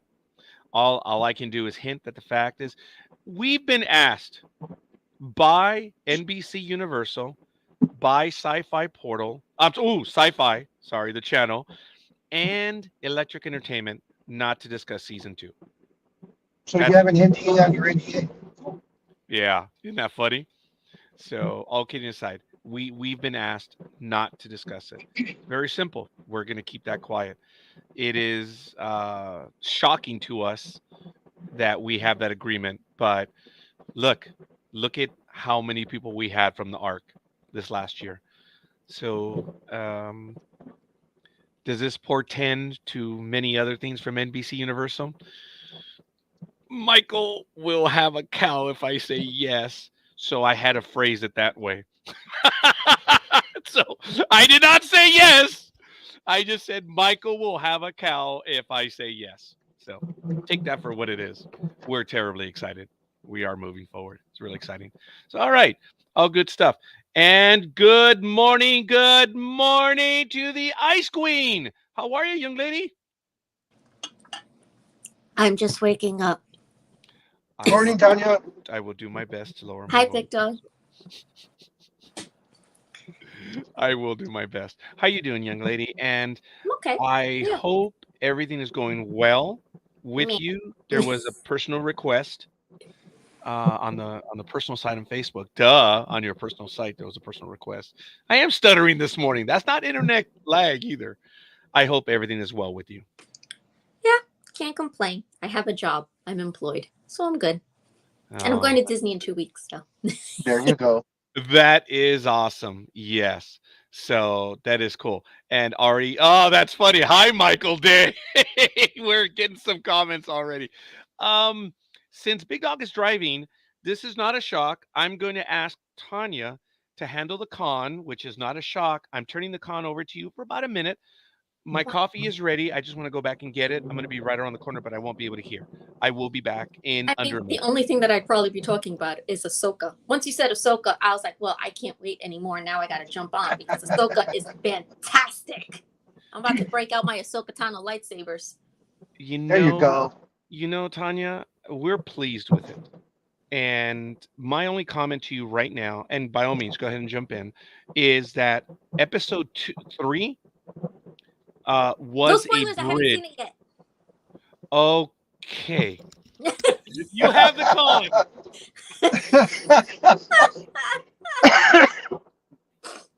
Once Oh, he that said was that, I was funny. like, oh, he's about to spoil something. Stop! Just stop! I can't have that. Yeah, no. My husband was off on Wednesday because he had to take his father for chemo. And my husband hadn't slept for because my husband sleeps. He works nights, so he works from 6 p.m. to 3 a.m. for UPS. Yeah. So if he has to take his father for chemo, he takes the day off because chemo's forever. Yeah. So he hadn't slept at all. So I come home from work, and I got home at midnight? A little after midnight. And I was like, cool. So we're watching Ahsoka. And he looks at me. He's like, yeah, but I'm kind of tired. I'm like, what's your point? It's Ahsoka. And he's like, yeah, but I was like, son of a biscuit. That's fine. I'm going to bore you with an NCIS marathon now because you do not want to watch Ahsoka because you're too, quote unquote, tired. Had you not played with your stupid PlayStation and instead had taken a nap, we could have watched Ahsoka. But it's fine. It's all good. May we have his first name right now? Why? Because I wanted to thank him on air because he is a very tolerant, gracious man. We actually caught him on video one time. Remember when he was reaching Oh, for yeah. something behind? And you know what? And maybe you want to keep the stuff private, but I'm going to thank him indirectly. I think I know who he is. I've seen your post. I just don't recall Oh, the yeah, name no. right His now. name So. is Johnny. Yes, that's right. I should have remembered. Johnny, we profusely thank you because you never, at least that we know, you never send any messages to her saying, "What the hell are you doing? Get out of there. Let's go do." He's always been gracious in that Uh, never interrupts you, never does anything You give him while to you're on with us. That's because Johnny knows the golden rule. Okay. Happy wife, happy life. Simple.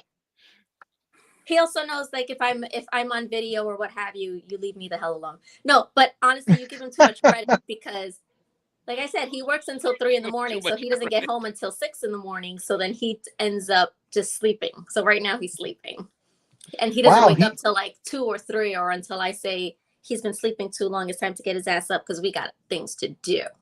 Oh, it takes him 3 hours to get home. Wow.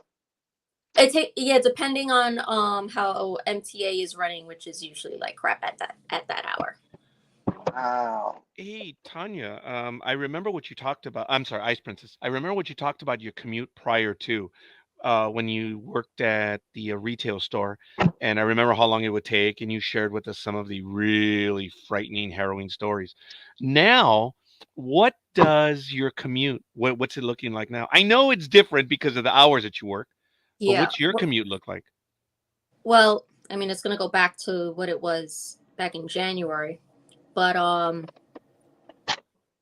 I drive, and it's fantastic. Yeah. I love driving. Everybody's like, "Oh my God, you're driving on the FDR drive," and I'm like, "I know, and it's great because I have the water right there that keeps me calm, so I don't beat the hell out of somebody when somebody cuts me off."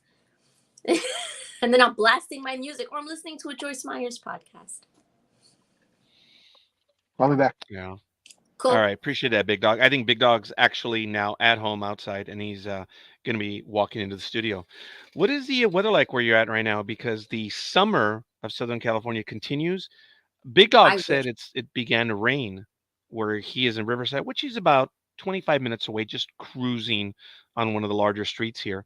And I didn't get rain till I guess overnight. I woke up at 5 a.m., walk out, I'm like, oh, it's raining. Oops. So there's a little bit of rain. Not right now, but it was nice after Hurricane Hillary hit, which, folks, again, most people in Southern California took in stride because we knew the amount of water coming in, we were going to be okay. I think in the back of our minds, we were worried about the wind. That's what I was worried about, and we didn't get any to the east winds. And to the east of us, the desert was hit bad because they did get the winds. So and the water. So Well, LA did well. here it's sweater weather. Yeah, It is really. cold. 3 nights ago, I got out of work at like 11:30 at night. I walk outside. I like my cute little outfit, what have you, and I was like, "It's gonna be hot. It'll be fine." And I walk outside. I was like, "Oh, who made it November? What the hell?" I was like, "Of course, Yes. the day that I don't bring my sweater, that's the day." Oh, that is funny. And forgive me, Tanya. You, because of what you do in real life, I understand your speech patterns, but forgive me, Tanya, I absolutely adore it, and it is cute when yeah, like right now when you were talking about the weather, your real New York attitude came to the fore, and it's really cool because you do have a professional speech. You do, which is cool. Yeah. But when the real Tanya, not that you're fake, but when the real Tanya, it's funny. I like it. Well, yeah, because you have professional, and then you have, okay, this is who I am. Yeah. But it's Yeah, funny which is- because when I'm doing something like Hispanic Heritage Month, I'm the real me. Like, I don't care who you are. We're having a good time, what have you. So I'm just going to be like, oh my God, so what are we doing? Tell me a little bit. And then they'll say something. And I'm like, oh my God, I know. And it's fantastic. And I love this. And they're like, yeah. And then we got to do this. And I'm like, right? So, yeah. No, when I do like Hispanic Heritage Month, it's pretty much everybody's like my best friend. So. I hear you. Yeah, that is cool. And I tell you, and folks, I've said it, usually when you're gone, Tanya, I always say, and maybe I've already said it publicly, we do live our life through you. We live it vicariously because you were, okay, I didn't mean to say were, but you were when with us, and now you are who you are. And that's why at first I'd always say, gee, Tanya's in the chat room. Damn, she must not be feeling well if she's slumming it with us. Remember, Big Dog? I would always say that. It's like, okay, she's not well. And I know I shouldn't say that, but I mean it in a good way because you did hit. You kept it going. You did your studies, and you went out there and you busted your hiney to be where you are. And again, I know I shouldn't, but damn proud of you, woman. I am. Aw, You thanks. know what you wanted. Our claim to fame, Big Dog and I will always laugh and say, she was on our network. Yep. And that was claim, very real. Oh, Big Dog. our claim to fame is we get to say we know Tanya. Yeah. Her debut was on the network. Yep. Yeah. I came back with you guys talking about Hispanic Heritage Month. And as soon as I heard Tanya say that, or you said that, I immediately thought about last year's fiasco with DC Comics. So let's hope that doesn't happen again this year. What happened? Oh, yeah, you're not really a DC girl, huh? You're more Marvel, aren't you? No. She's Or is a it no, it's the other way fan. around. No, I take it back. I take it back. So I'm surprised you didn't hear about it. They did Wow. special covers for Hispanic Heritage Month last year. Uh-huh. And the artist, especially the Green Lantern artist, which is Kyle Radner, because Kyle's background is he's half Hispanic. So they had him, and they had him in a superhero type pose for Hispanic Heritage Month with the background, and I think they had either a Puerto Rican flag or a Cuban flag or something like that, kind of in the background. But they had him holding 2 bags of tamales. And the artist, evidently that was added in after the fact, after the artist turned the artwork in. And when he saw because he gets sent, like a promo of it, of what they're going to be doing, or a preview, and he's like, I didn't no, I did not paint that or draw it. And like, oh well, for Hispanic Heritage Month, blah blah blah. And he's like, no, if you guys are going with that, you take my name off of that cover. I do not want to be associated with that cover. And they did it throughout a few of their covers. With Hawk Girl, because I believe she's Cuban now. They had her serving at a cafe. She was a waitress. And then there was another cover that I can't remember which one it was, but there was a third cover that they did something to that. And luckily there was enough backlash before the covers came out. They pulled all the covers and did the original, what the artist had drawn. So like the original one would, yeah. So, but they got it. I'm surprised you guys didn't hear about it last year. I think she did. Okay. But not that I am a stalker in any way, and you can take that however you want. Tanya had a big deal going on last year with the Spanish Heritage Month. You had a lot going on, I remember, and there were a lot of interviews. You were doing a big program, weren't you?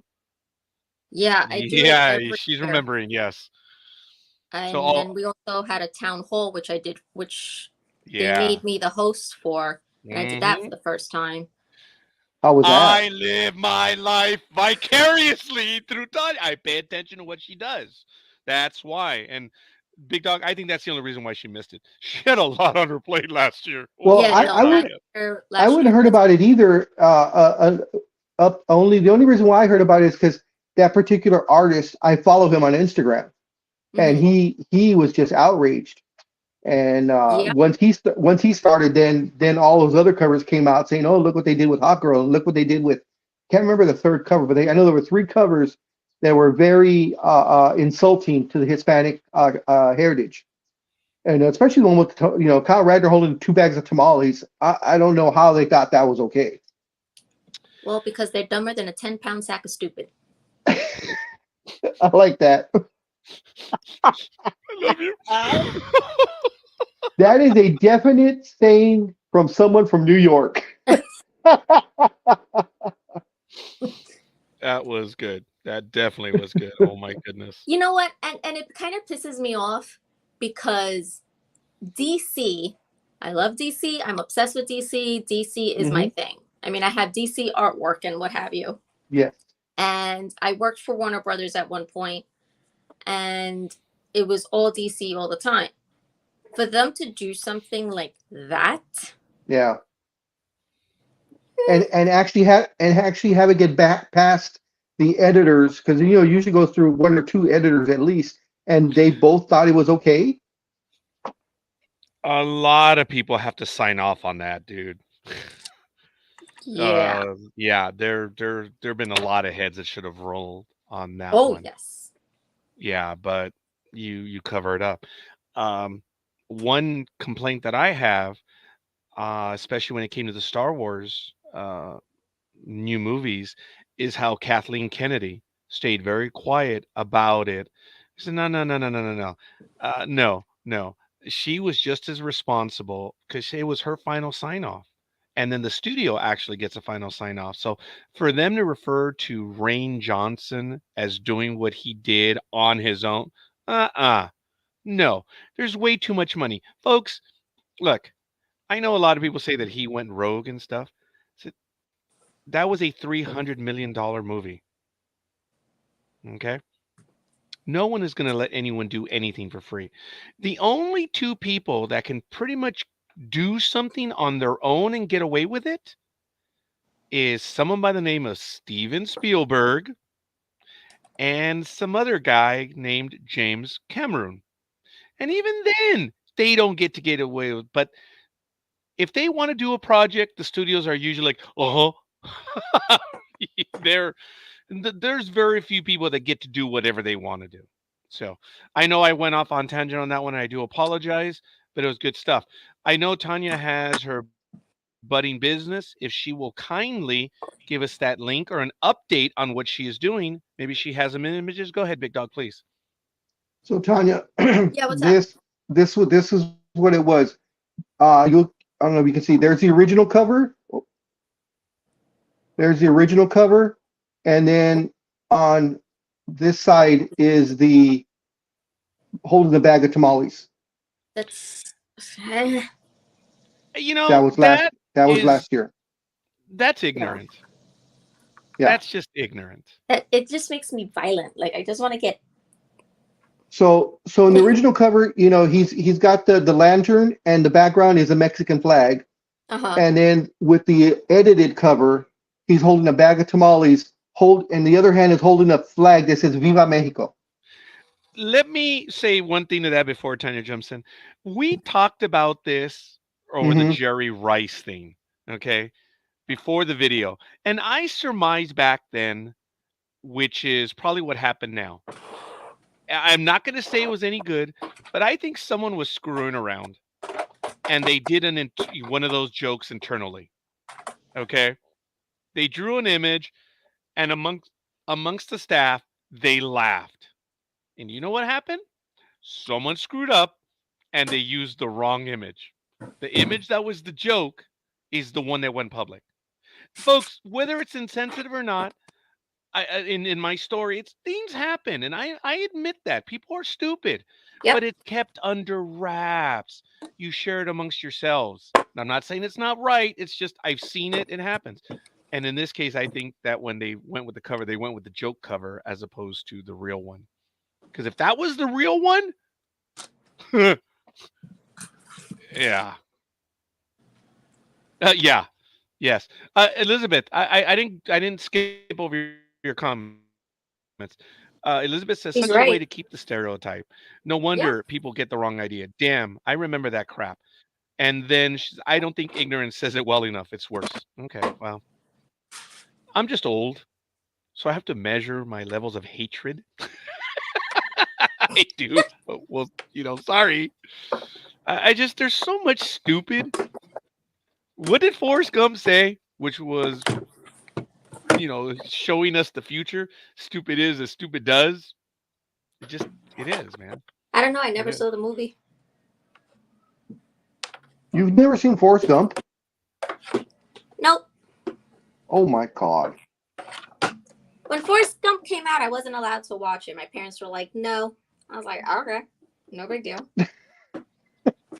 I don't know. My parents were really weird because there were things that I was allowed to watch that maybe I shouldn't have watched, and then things that I wanted to watch that I wasn't allowed to watch that I should have been able to watch. And then I was just like, okay. Well, if you have a chance, that is actually a very well-made movie. At least I thought so. And it's worth sitting down for at least one time to watch, just Tanya? because of the interactions and the implications of everything that he was actually responsible for that he never even knows about. Let me try it this way. Director Bob Zemeckis, Roger Rabbit, Back to the Future, among other things, and Tom Hanks. How about Yes. that? Okay, how about that? Look at it that way. Bob Zemeckis is a good director. I don't think that movie could have worked as well as it did without Tom Hanks. Now, was that before he was a jerk or while Tom Hanks is a jerk? I haven't heard that one.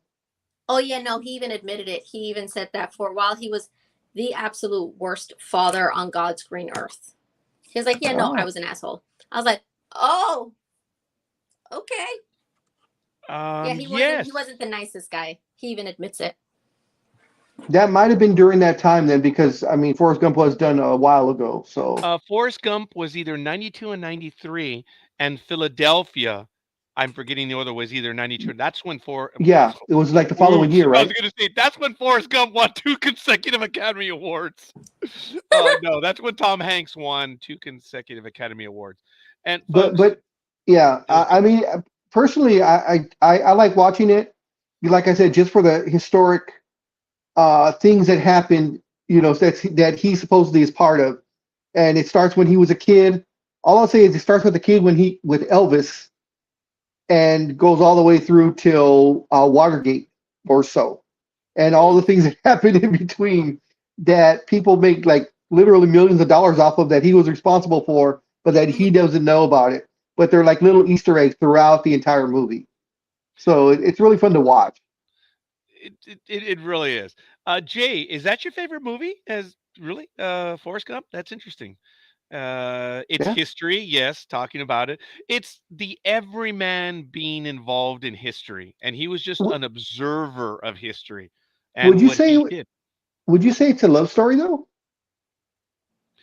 Oh, His I'll have to love, analyze. I mean, his love for, I mean, I don't want to say anything because I don't want to root for Tanya, but I mean, it's someone he falls in love with at the very beginning and loves till the very end.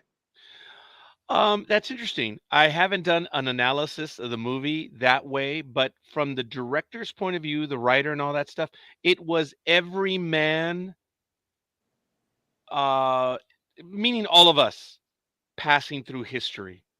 So that's why it might very well be. Hey, look, Aliens, folks, in its pure sense of the form, The is a love love story. story. It is the love between a mother and a daughter. It really is. I know it's crazy. Now Elizabeth says yes, it's a love story. Jay says Jenny. Now the T-shirt, yes, which was damn funny. It's how this every man who is a dunce, as many people think he is, how he affected the world. It's a commentary of every man and the effect on its world. So it's kind of cool. But that's from the directors. That's not my analysis. Elizabeth says she is of Jewish and American indigenous descent, so I don't take stupid well. Roz says she took a nap. She says, hey there. And Jay, you asked a question, and I'm not able to find it. So if you want to ask it again, I'm so sorry, buddy. And he asked, "Did you see Flight?" This is with what's his face, right? If it's the movie I'm Like, thinking, I've seen Flight. Yeah, is that one with Liam Neeson? no, no. Okay. If the one that I'm Maybe. thinking of, this is where in Philadelphia he plays the attorney. Denzel, thank you. Denzel Washington is the pilot. Yes, that's a good movie. I like that one. So Jay's quoting, "I'm not a smart man, but I know what love is." Yes, yeah, because he's constantly asked throughout the movie, "Are you stupid?" And it resonates. It's really good. Sally Fields is in that movie, Tanya. Yes. Figure that. Sally Fields. No S. Fields. Sally Fields, uh, Tom Hanks, Robert Zemeckis. So there's a few things. Good morning, Gridiron Girl. And she says, "Good morning to Tanya, Roxy, Big Dog, and of course, Scorekeeper." Thank Gridiron you. Girl, what's up? Yes. Good morning, good morning, good morning. So another comment by everyone. Look, Tanya, this is crazy. There are a lot of comments on the movie. It did create one of the best real life veteran support groups, the Lieutenant Dan Band, and the huge support to veterans and their families. Out out of a movie. So has Tanya been to Hobby Lobby? That's the question, Tanya. Ah, Yes, look at that big love it. smile. It's fantastic. It's the devil.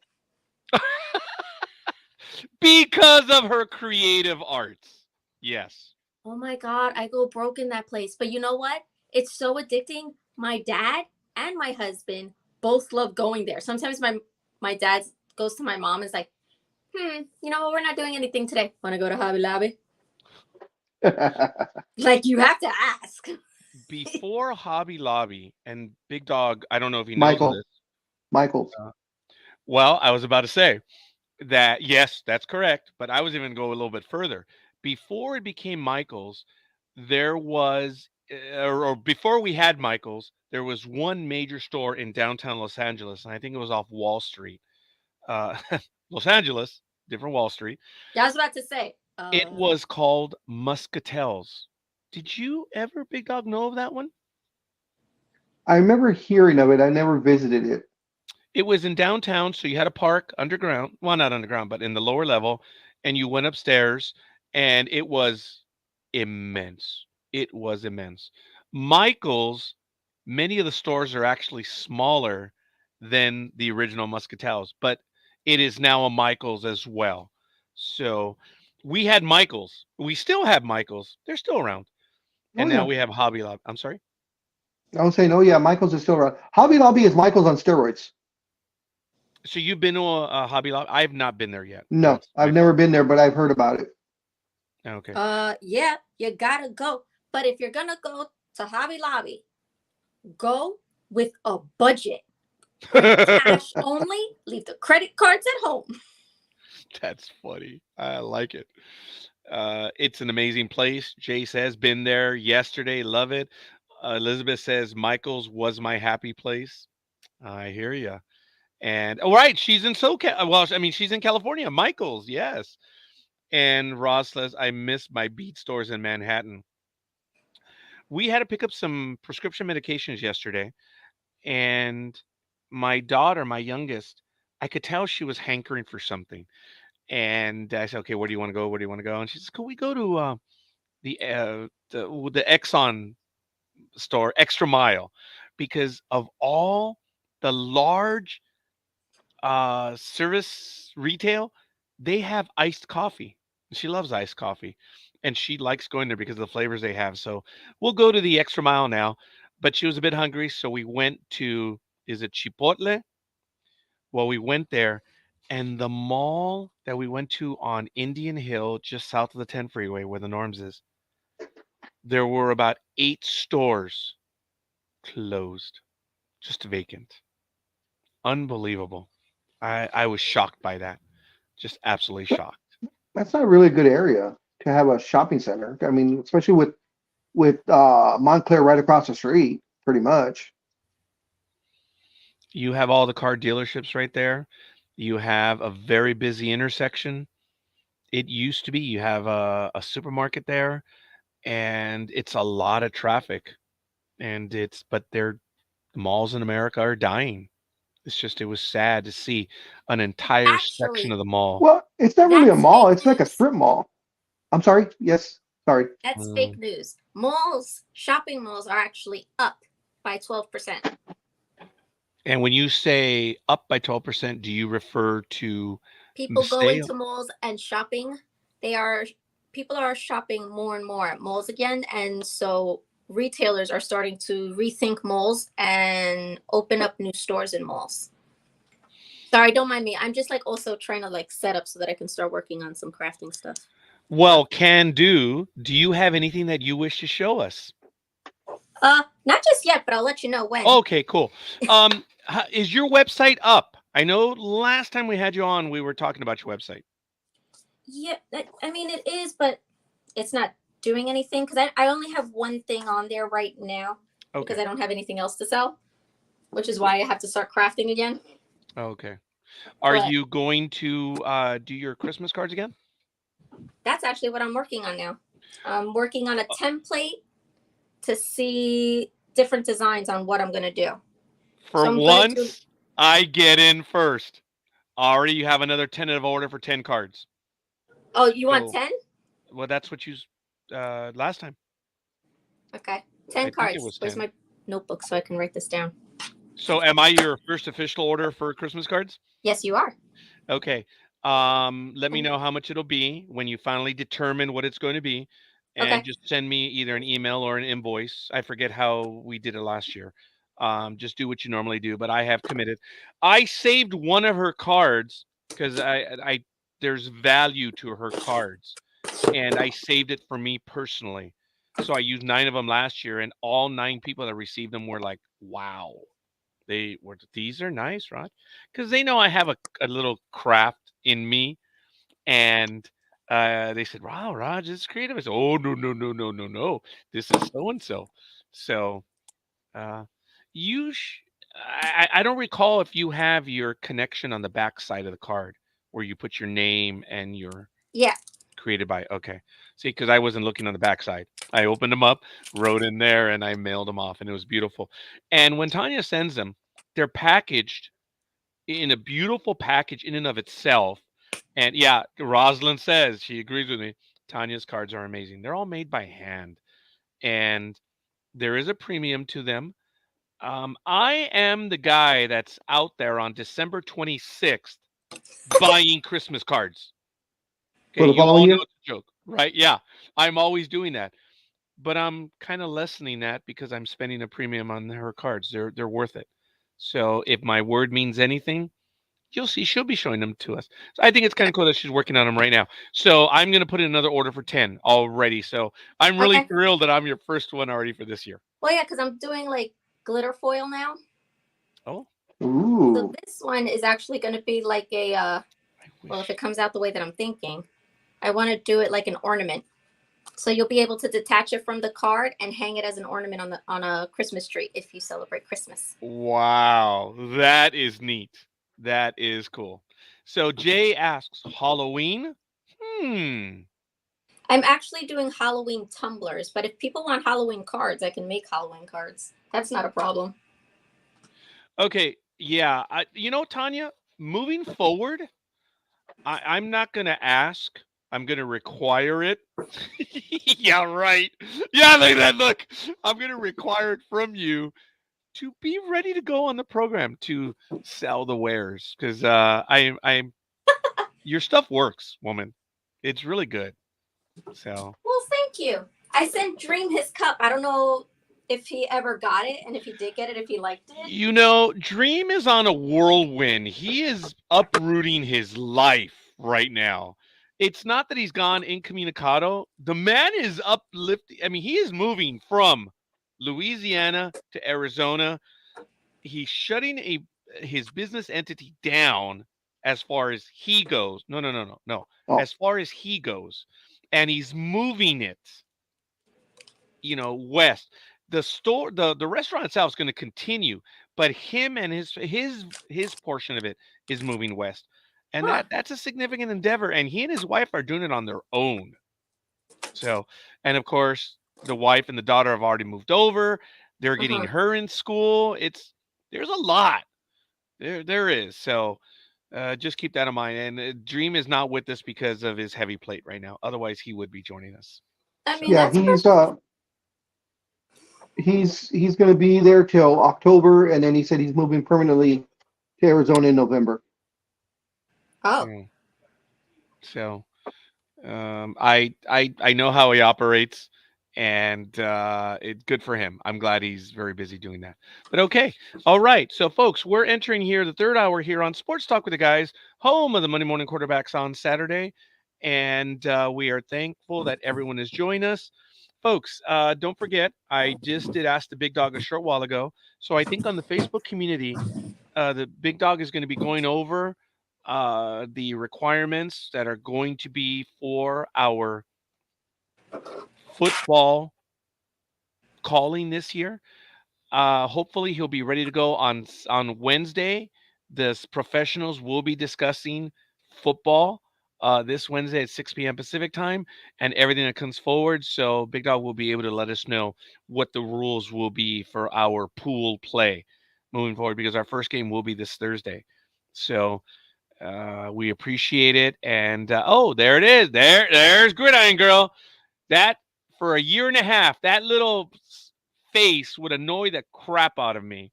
And it doesn't work anymore, Gridiron Girl, because Yeah, I know what you're doing. I know what you're up to, woman. So it's okay. So we are now entering the third hour here on Sports Talk with the Guys. And good stuff. Big Dog, any story that you'd like to get to right now? no, I already talked about the NBA and the salary cap and stuff and all the ramifications of that. But as far as the football picks go, I will have the post up.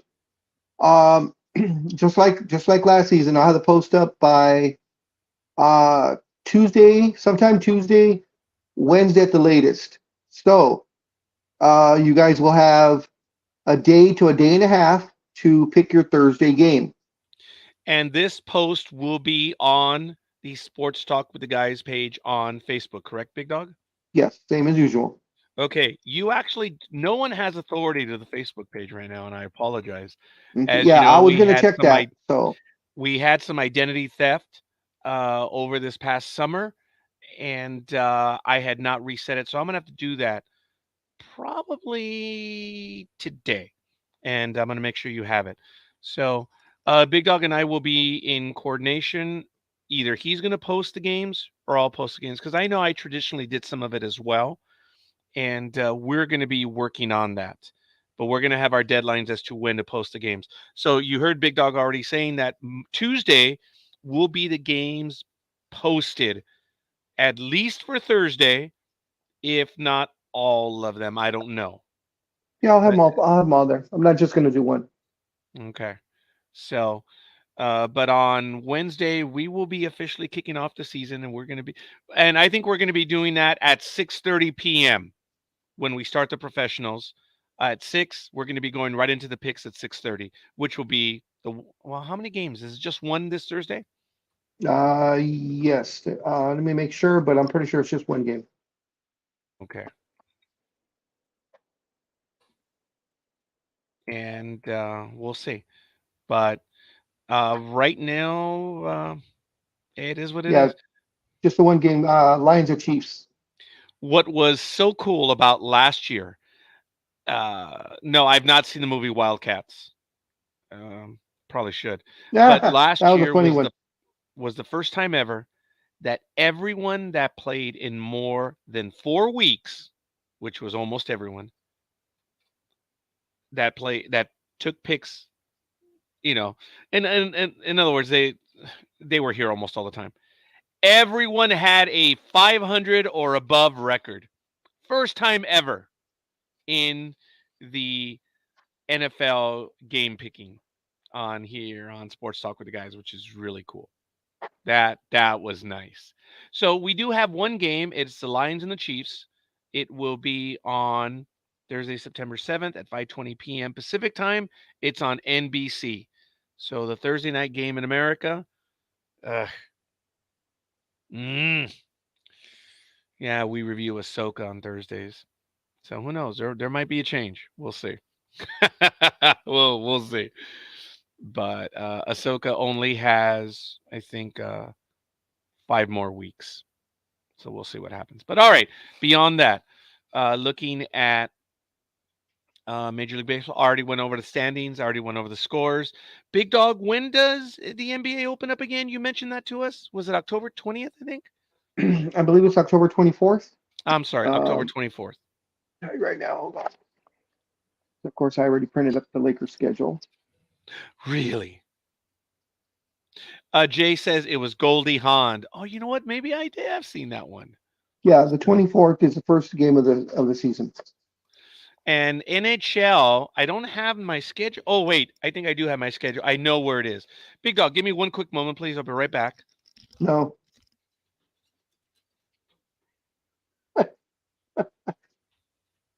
The NHL, excuse me.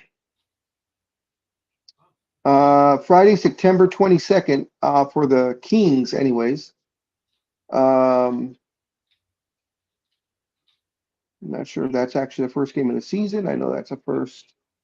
So I only follow the Kings and the Ducks. I believe Friday, September 22nd is the first game of the season. Scorekeeper still looking, as you can see. NHL. Wow.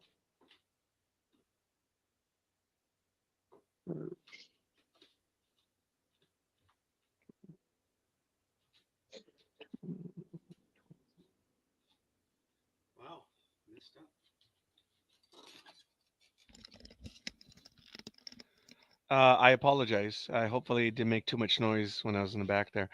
Couldn't hear anything. Okay, that's good. No, I've misplaced my calendar. So Tuesday, October 10th, with a triple header broadcast exclusively on ESPN, highlighted by the Vegas Golden Knights raising their championship banner against the Kraken. again, the Las Vegas Golden Knights. Wow. Not bad. They win a championship in their first 3 years. Pretty damn good. Yeah, not bad at They all. almost had that Cinderella season because remember their very first season they made it all the way to the Stanley Cup Finals. Yes. Yes, indeed. Wow. So whoever is the owner or owners of the Golden Knights are jumping for joy. So in 3 years they have 2 Stanley Cup Finals appearances and 1 Stanley Cup. So Yeah, it's a marvelously run organization. Jealous of them. They're doing very well. Kudos and congratulations to them. It's very easy for us to make fun of management, and we do, because that's our Ray Day Trey, and it is just too much fun. So, darn it. Nobody heckles management better than me. I am not prepared to. I mean, Yeah, Roger knows firsthand. yeah, and she don't care. Nope. Which is, it's fair. Hey, it works both ways, man. It does. They put a product out there. They want us to buy tickets, and we're entitled to our own opinions. I just think there is a limitation to the opinions. Big Dog and I know that when we go to games, we will get our money's worth of heckling the players, but we've never sworn at a player. We've never questioned, where their mama came from or anything. But do we Oh, make I fun of have. players? Oh, wow. Okay, Tanya. Wow. All right. I'm impressed. No, I mean, I've gone in on players. I mean, nobody heckles players like me either. Some of the things even I felt bad for saying when I think about it now, I'm like, oh, I can't believe I said that. That wasn't nice. What the hell was wrong with me? And then I remember who I was dating at the time, and then I'm like, oh yeah, okay. I get it now. I totally get it now. Wow. That's funny. No, Yeah. I think a real bitch. no. I've gotten into fights at games. Okay, but that's your sports passion.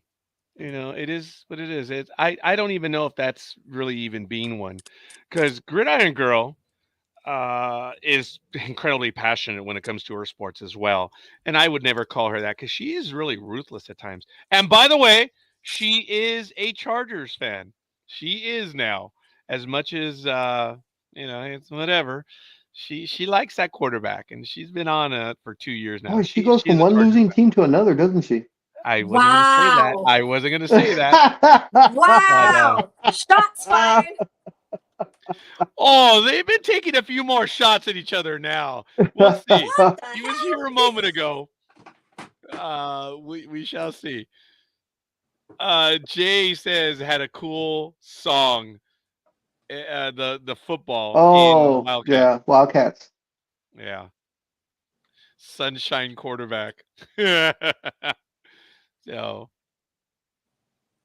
All right. Oh, I guess I'm not making that now. this is a lull as far as football because they're ready for the season. They cut down to 53 players Yep. and it's done. It's like it it's there's a military term that they're in the position to hike the ball right now. It's like they're ready to go. They're ready to fire. And we're looking forward to an exciting NFL season. This is one of the first times, Big Dog, that yeah, I've been into it for several. We've been talking about this for over a month now. So we've never ever done that here on Sports Talk with the guys, and it's getting competitive. So, So, folks, so, so is the New Jersey, New York area ready for Rogers Mania? Bro.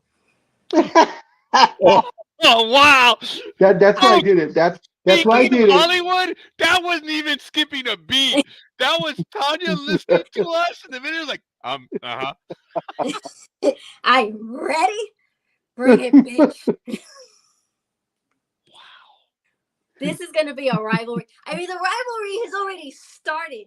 Aaron Rodgers cursing out one of the players on the Giants, like, keep your mouth shut. You know what? You focus on you. I focus on me. Shut your trap. Well, you know what, Rodgers? You started this nonsense when you came over here, so you better be ready. Oh yeah, I will readily admit that if he starts in the first few games and he does not produce, as we all know, the New York media is relentless. I'm excited. Look at that evil smile. I cannot wait. I want them to rip him to shreds. Oh, and they will. You don't screw around with Jets fans. Let me tell you. That's true. Like, it doesn't matter where you're from. You can be from freaking redneck country, and they will rip you a new one. Meanwhile, I'll just be sitting pretty over here laughing my ass off like, how'd that work out for you guys? Cool. Meanwhile, my Giants have how many rings? Cool. So yeah, this is going to be very entertaining season. New York is going to be on fire. We're missing one of our regulars, and we've been missing now. This is at least the second week now. Aisha. So I just sent her a message. So I was like, yeah. And this is the second week now for Matt. Like, wow. Well, he did say he was going to be gone 2 to 3 weeks. So. Oh, he did? So, yeah, something about work. Yeah, the last time he was on here, Roger. Oh, he did say he was going to be gone for at least 2, Roger, maybe 3 weeks. I'm sorry, Tanya, what? It's okay. We still love you. I appreciate that because I don't even get close to recalling that. Usually when I forget something and someone says, no, we did this, I'm like, oh, okay, fine, whatever. And I will roll my eyes because I'm like, yeah, the old age is beyond kicking in. It's not kicking in. It's kicking my Jay says, are you talking about Rogers? Yes. It is, wow. I just don't even recall that. So I was like, oh, okay. I believe you. So in the last few years, I've used that to my advantage because people will tell me something. I told you. I'm like, oh, Okay. Sorry. People get very agitated with me, and I was like, I sorry. And I'll take the very dismissive attitude, and it really even irritates them even more so. So Thou anyway. shalt not dismiss me. I said dismissive attitude. I Ah. don't dismiss. Because then I'd be a lonely old man already. Well, oh shit, maybe I'm Where? already there, but that's okay. Well, But since the two, hopefully everything is well with Aisha, because I have not seen yes, I her hope so also. for about 2 weeks. I would like to get the baseball guru's opinion, and of course Tanya's Uh-oh. opinion also, since she is a baseball specialist. Um, Yes, she is. I am utterly disgusted in my Angels that they pretty much did everything but actually admit that they're tanking the rest of the season. They salary dumped 4, 5, 6 players. They called up at the usual call up in September, but they pretty much told you guys just go out there and have some fun. Don't worry about it. This now it's been an ongoing thing for me for years. On paper, these guys are playoff contenders every single year, and they usually either start off slow and then peak and then die as they did this year again, or they start off really hot and then June, July they start losing again. I don't know what is wrong with this team. Now it makes me think maybe it's just ownership.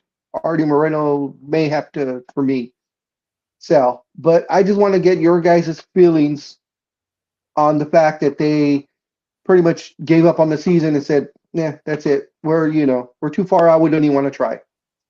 Roger, you want to go first? I sure will. First of all, it was a clear salary dump. Have no illusion. The Angels at present were projected to be $5 million over. So it was no accident they dumped enough players that if 2/3 of them were to get picked up, they would probably be under the salary cap. 2/3 of the players were picked up, but the math may not have been right for them. They might still be over by mere percentage points, but it doesn't matter. So they were too stupid to even figure that out. Well, no. I think unlucky. Okay. It's disappointing. Big Dog, I think you're an Angel fan, as am I. I The Angels do not have pitching, and it's been their problem for a while now. And they have signed some talent that has gotten hurt. They've spent money on players, but it might be that they have not spent it smartly. They'll spend $300 million on one guy over a 10-year period. So that's another thing. The signing of the third baseman from the Washington Nationals, I thought was a good deal in that they got the player to be competitive. But I think he hasn't played 3 games in a row ever with the Angels team. It is bad management. They're not picking well. There aren't any guys in the minor league system. The Angels, Big Dog, in the 80s and 90s, they were Yeah. they were They neck had and a neck good. with the Dodgers when it came to homegrown talent. That is Yeah. gone. DePoto was the start of the bad GMs. And folks, the Angels have not done well under the GMs. So that goes to the ownership. The Angels are not doing well. Financially, they're doing okay. But on the field, they're far away from being competitive. They need pitching first and foremost, and they just don't have it. While I'm going to hand this off to Tanya, Elizabeth says, "Well, from a Kelly girl, I never thought the Angels played to their potential and have always dumped the good players. I should be a fan, but I'm just not. It's too frustrating to watch the ups and downs. And yes, I think it's management." Folks, it's not even close. You all remember, and I don't know if Tanya knows this, but when the Angels were looking for general manager, I mean, this is like 10, 15 years ago. Oh, you're still mad to this day. I'm still mad to this day. And I don't think Tanya knows this, but I alluded to the Angels and Major League Baseball saying that they should man up and sign Kim Ng to be their GM. And there was talk that she was interviewed. And when they signed Jerry DiPoto, a former player, I think I was a 3-minute tirade, huh, Big Dog? And I've been angry ever since. 3, I think it was longer than that. And I talked about how Kim had paid her dues. If anyone had, it was time, and Major League Baseball should have done it. And I expected the Angels to man up, to show some character, and do the right thing. And they did not. And I did. I did blow my top. And I have talked about it every year goes by that the Angels are suffering the Kim Ng curse now. That they have not done well because they did not sign her. And look, folks, sterling executive. There's no incredible talent there. But what Kim did, what they like to say is they worked their way up and they paid their dues. And at the time that she was in line, I was saying that woman has paid her dues. Major League Baseball, you use it as a cover when you hire men, hire her. She'd paid her dues. Tanya, why don't you talk about the Angel? Or if you want to talk about Kim now, go ahead. You've met her. You know who she is. So I have not, but I've always been a fan of her because, again, cut the crap, folks. She's educated. Mhm. She's been in the system from a young age. She's paid her dues. That ends the argument for me. But she is now an executive earning the Quan with Mayama. Congratulations to her, and congratulations to Derek Jeter for making that decision. So, Yeah, I think I can actually say a former Yankee actually did something smart.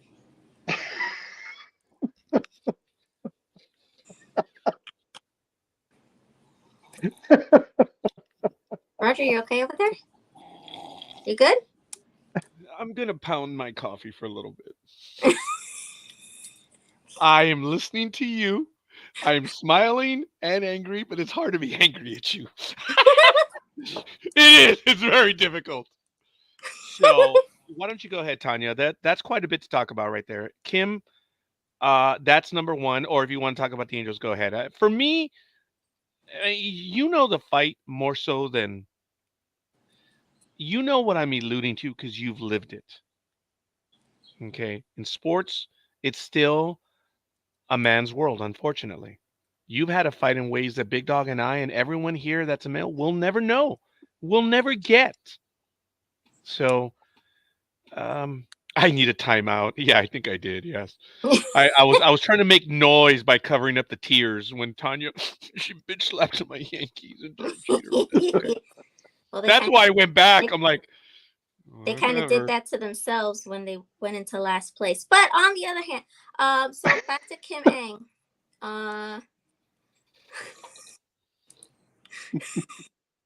Roger, I love you, Roger. But I can't make this shit up, all right? I can't. I'm like, I'm biting my lip because she's the professional. But go ahead, Tanya. I've already interrupted you twice. Okay. So on the Angels, I've always felt this way. If a team is gonna just throw in the towel, I think they should be penalized. I agree wholeheartedly. Your fans are your investors. You don't get to shit on your investors. Okay, if we wanted you to throw in the towel, we would let you know. But if we're telling you, get your shit together and put a team together, that doesn't mean to salary dump. Okay, any team who does that, throws in the towel, they should be penalized, whether it's first round picks, a payment or whatever, a fine, whatever. No team should be allowed to do that. We are the investors. As far as Kim Ng goes, I did meet her. I had a wonderful conversation with her. She actually put me in touch with somebody on the Dodgers because she was with the Dodgers at the time. I almost ended up working for the Dodgers. Really? Yeah. it would have started off as an internship, and then I would have just kept going from there. Wow. But I didn't drive. I didn't know anybody in California, and I would have been all by my lonesome, which I wouldn't have minded because my dream was to move to California and work in sports in California. My other dream was to be a general manager, which was why I was so excited to be able to talk to her, because I knew where her level was. And I was like, if anybody can mentor me, it's this woman. She's beyond paid her dues.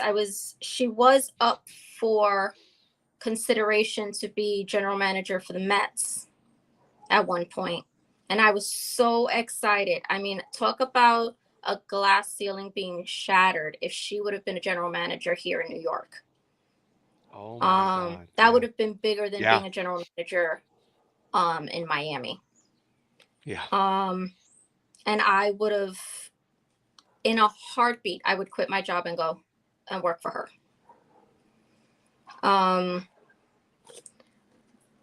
think it's disgusting that while they're trying to make progress,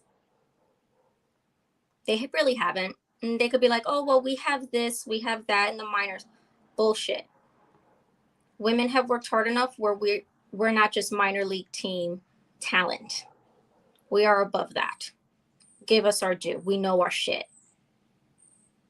I remember interviewing for a job to be a baseball analyst.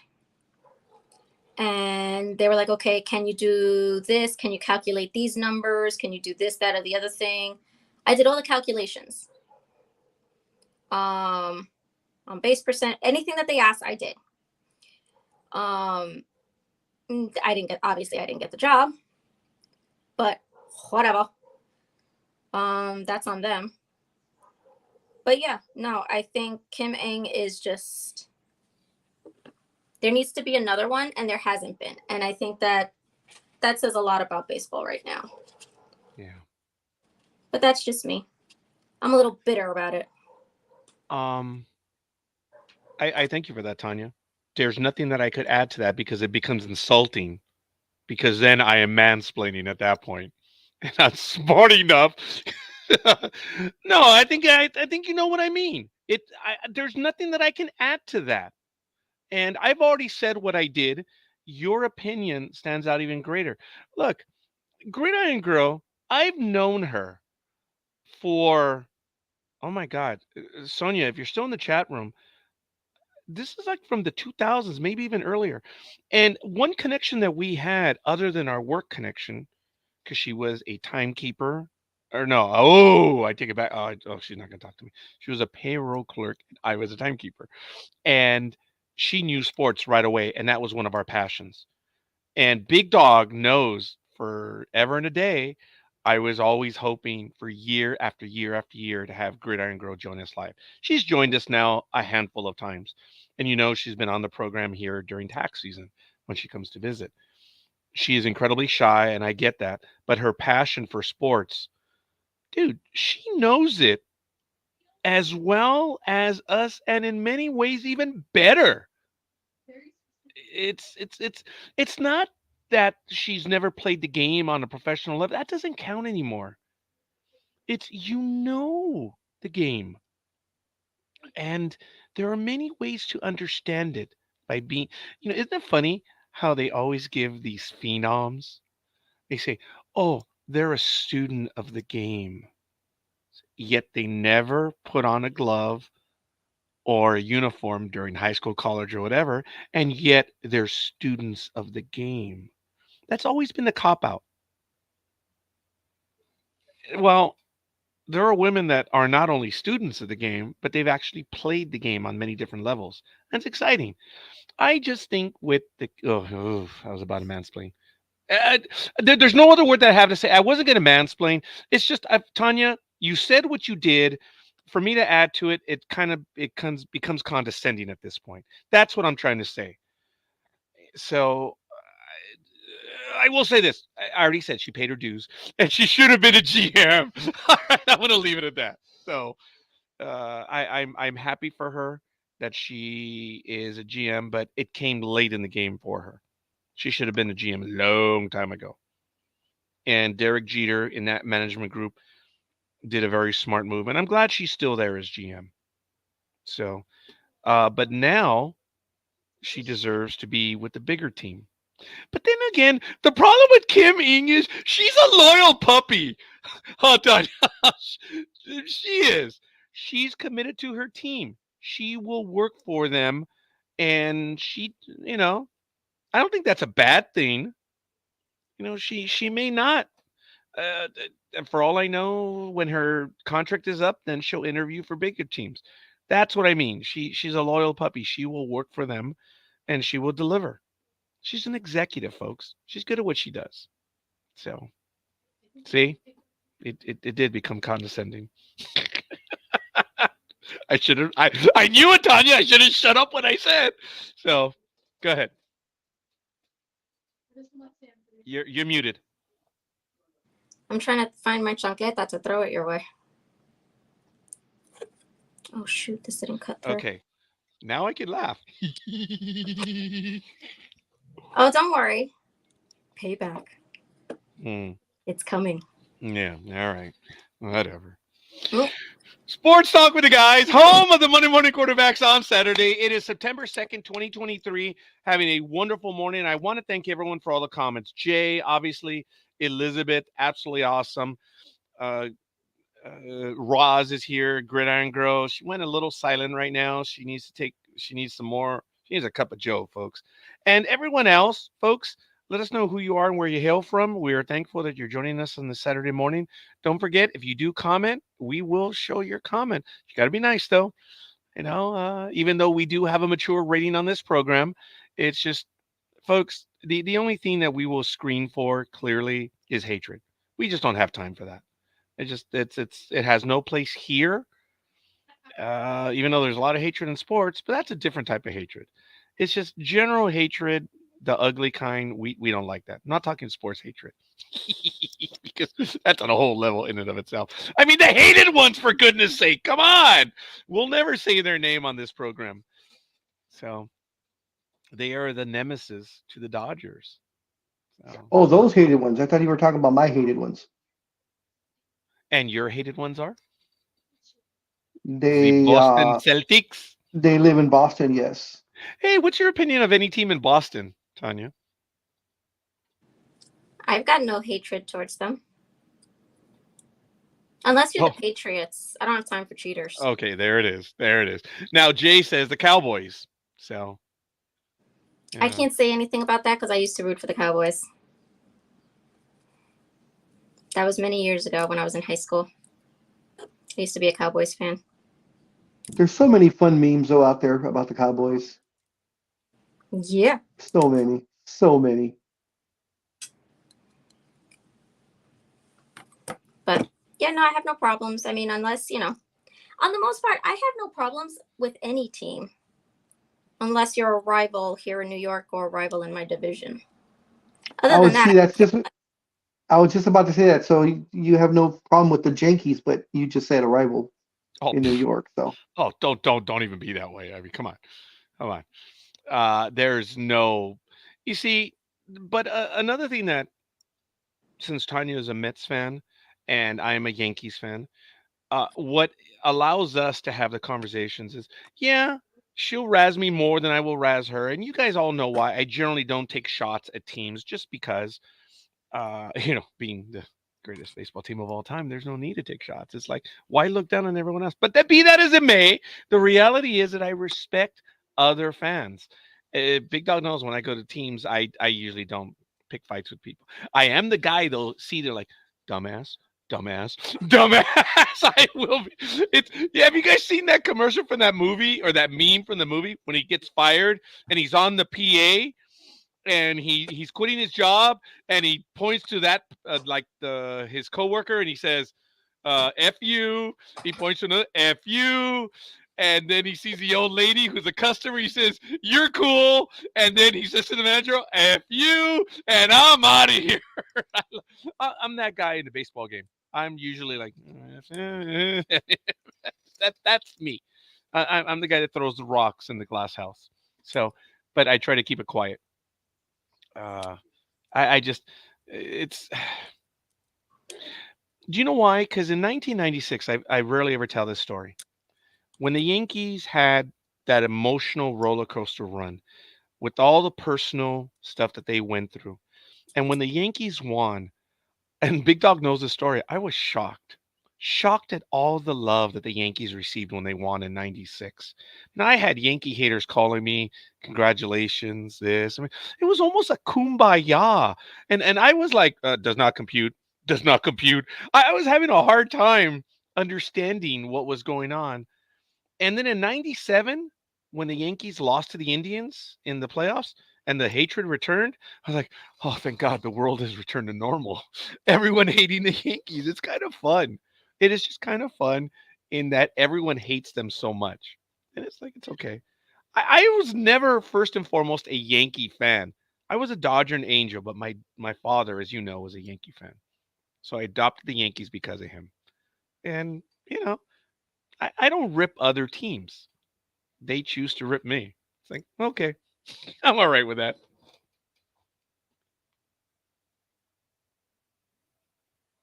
Yeah. She's just busy. She's just busy right now. But the things that are crossing her mind right now are like, you're so full of this. You're so full. There it is. Actually, she would have a cutting, biting commentary. So we'll see. All right. So I don't know if you guys caught this from ESPN, and this is probably one of the first times that I'm actually going to refer to them in an article. I'm going to go ahead and post it in the chat room. This is related to soccer. Premier League clubs now spend a record 2.36 billion. Now this is pounds, so it's a little more in American dollars. Was more like 2.97 billion on new players in the transfer window that closed on Friday, according to analysis from Deloitte. The summer window, which was open from June 14th to September 1st, exceeded last year's record 1.92 billion pounds, with top flight clubs spending 255 million pounds on deadline day alone. So that is significant big news in Premier League. So wow. That's a lot of quan, folks. It's even more in American dollars when you think about it. Did you get a chance, Tanya, going back to baseball a little bit? When both of you were not here, I was talking about the Yankees have seen their future. And it was a nice little tease. Jason Dominguez, first at bat, second pitch. See ya. Goodbye, good night. 20 years old, 206 days. They finally called him up yesterday, and he homered in his first at bat, second pitch. Ooh, somebody who hit a home run first at bat. Oh my goodness, breaking news.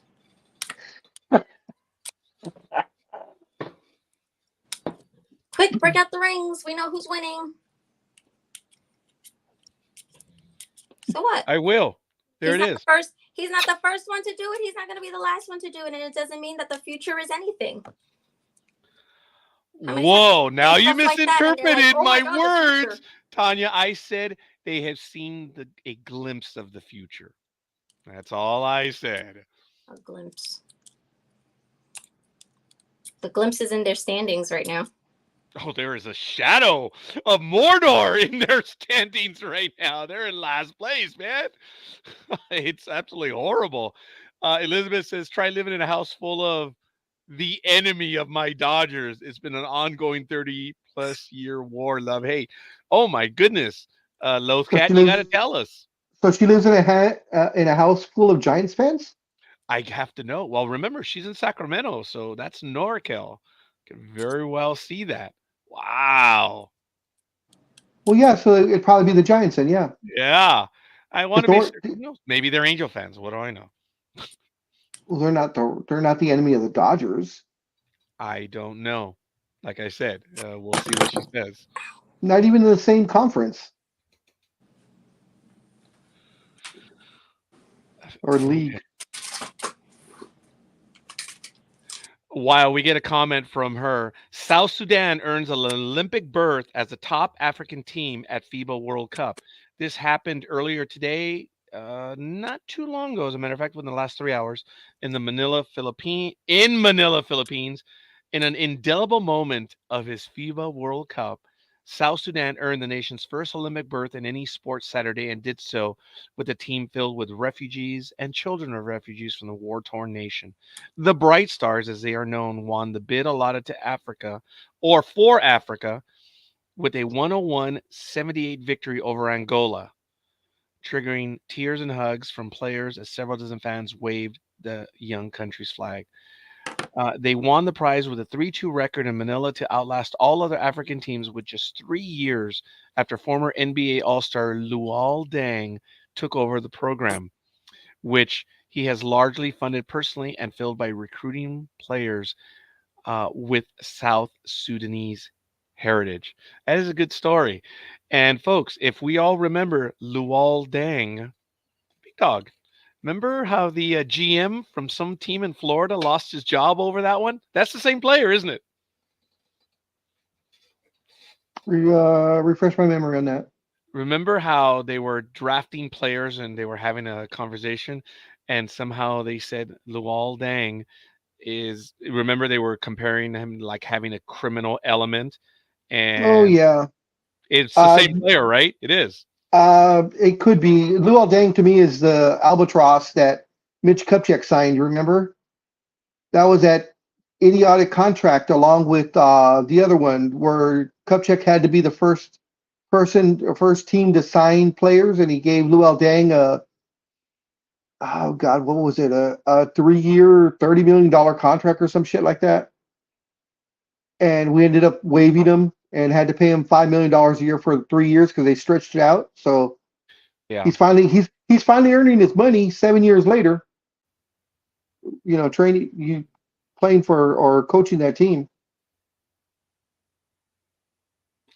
Oh, he was traded for Andrew Bynum. Andrew, you can't teach height Bynum, right?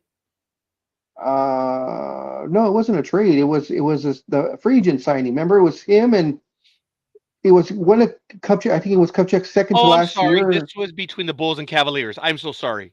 I was wrong. Wrong trade. Okay, Yeah, that was in 2014. I apologize. yeah, it was the Bulls GM that made the comment. It was damn, he's a former NBA player also, or Yeah. and now he's a former GM. Yeah. He lost his job because he even said, "Oh, if this gets out," and it didn't take very long for it to get out. Do you remember the player? I'm trying to remember his name. I can't. I know as a white guy played Oh, for the Bulls amongst other teams. He was a sharpshooter. Um, I'll look it up. okay. Yeah, I mean, folks, I understand what they were trying to say, but it was insensitive. It was dumb. It was stupid. Danny Ferry, There we go. Thank you. September 8th, 2014. Uh, Hawks GM Danny Ferry's comments about Luol Deng led to the owner's ouster.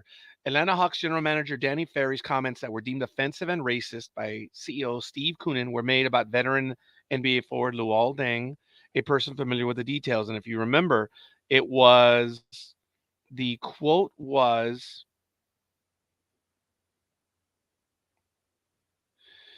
at the time Deng, who was from Sudan, was considered one of the hardest workers in the NBA and one of the league's good guys. In April, he was given and this is in 2014, the J. Walter Kennedy Citizenship Award. At the time, two-time All-Star, 9+ years of his career with the Bulls, and Ferry's comments were made during a basketball operations meeting to discuss free agents, and the team owner flagged the comment. Ferry's words triggered the internal investigation, which unearthed Levinson's 2012 email in which he made racially insensitive comments about Hawk fans as well. I mean, this thing blew up. I mean, it was significant. And the comment itself, I don't believe, is in this article. But yeah, it was stupid. And they all lost their jobs, and good for them. It was dumb. So I'm glad he went on beyond that. And, hey, I don't remember. Actually, there's 6 related stories that I found on the comments. Yeah, it was bad. It was stupid. Luol Deng did forgive Hawks GM for the remarks. I wonder if I am able to find them right here. It was bad, man.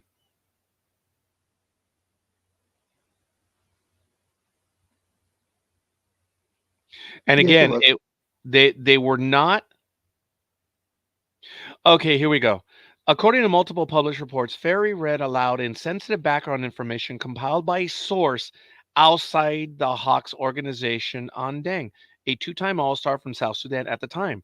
The comment under scrutiny read, "He's a good guy overall, but he is not perfect. He's got some African in him, and I don't say that in a bad way." Yeah, yeah. How do you say that in a good way? What does that mean? So they're not insensitive. They're racist. Yeah, Tanya, I saw the face you made. Yeah, this was a while ago. This was in 2014. Now, Garen's version differed some from previously recorded accounts and didn't mention whether the comment was read or came directly from Ferry. It said, with respect to one potential free agent, a highly regarded African-American player and humanitarian, Ferry talked about the player's good points and then went on to describe his negatives, stating that he was, quote, he has a little African in him. So it's consistent. Not in a bad way, but he's like a guy who would have a nice store out front, but you sell counterfeit stuff out the back. That's right. That was the comment. Remember I was saying, remember there were about something having to do about the retail stuff? It says, but he's like a guy who would have a nice store out front, but sell you counterfeit stuff out the back. Garen wrote that Ferry completed his comments by describing the player as a two-faced liar and a cheat. Wow. It wasn't a private conversation. It was an operations meeting. So there was nothing like, yeah. Wow. That was completely unprofessional and bad. Elizabeth says, have you been to some of the games and the fights? It's literally a hate from the Giants and Dodgers. Yeah, okay, yes. That's rivalry started back in from the Brooklyn Dodgers and Giants. So it is the Giants, as she mentioned. So sorry for dredging that stuff up. Luol Deng, I'm glad he has surpassed that. Congratulations on him and South Sudan for qualifying, and good stuff. I probably shouldn't have gone down that one, but a lot of people have forgotten that. And there are stupid people all over the place. How, even if it wasn't a professional report, how do you say that? Ugh. And the person who wrote that report wrote that? Wait. Wow. Yeah, that's horrible. You're still muted, Tanya. No, yeah, I wasn't saying anything. Okay, Yeah. fair enough. Because I work in where I work, I have to keep certain comments to myself. And fair enough. And it's not for us to go ahead and even try to. Yeah, I wasn't trying to bait you in on anything. I just wondered if you had a comment on that. You're smarter than most of us when it comes to that stuff. So.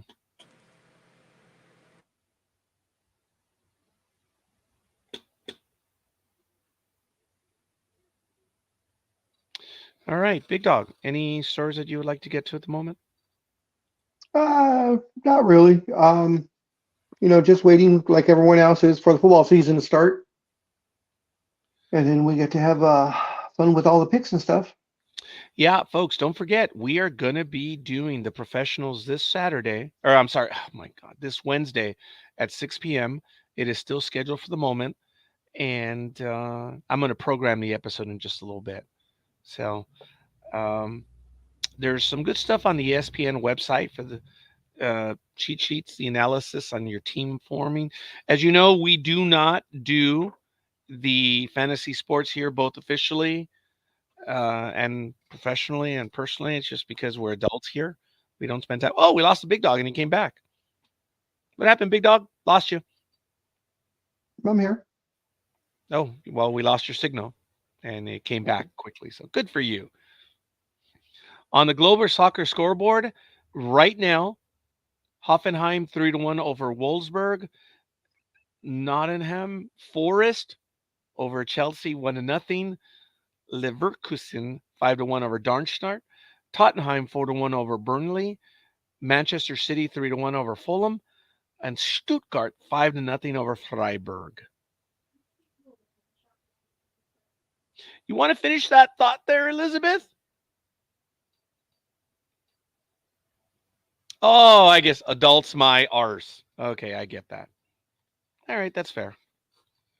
I want to check out a story or two. Hey, Roger, quick question Yes. for you. Do you know if Spectrum came to terms with Disney on their networks? Because it was, people were pissed. No, they have not. The U.S. Open.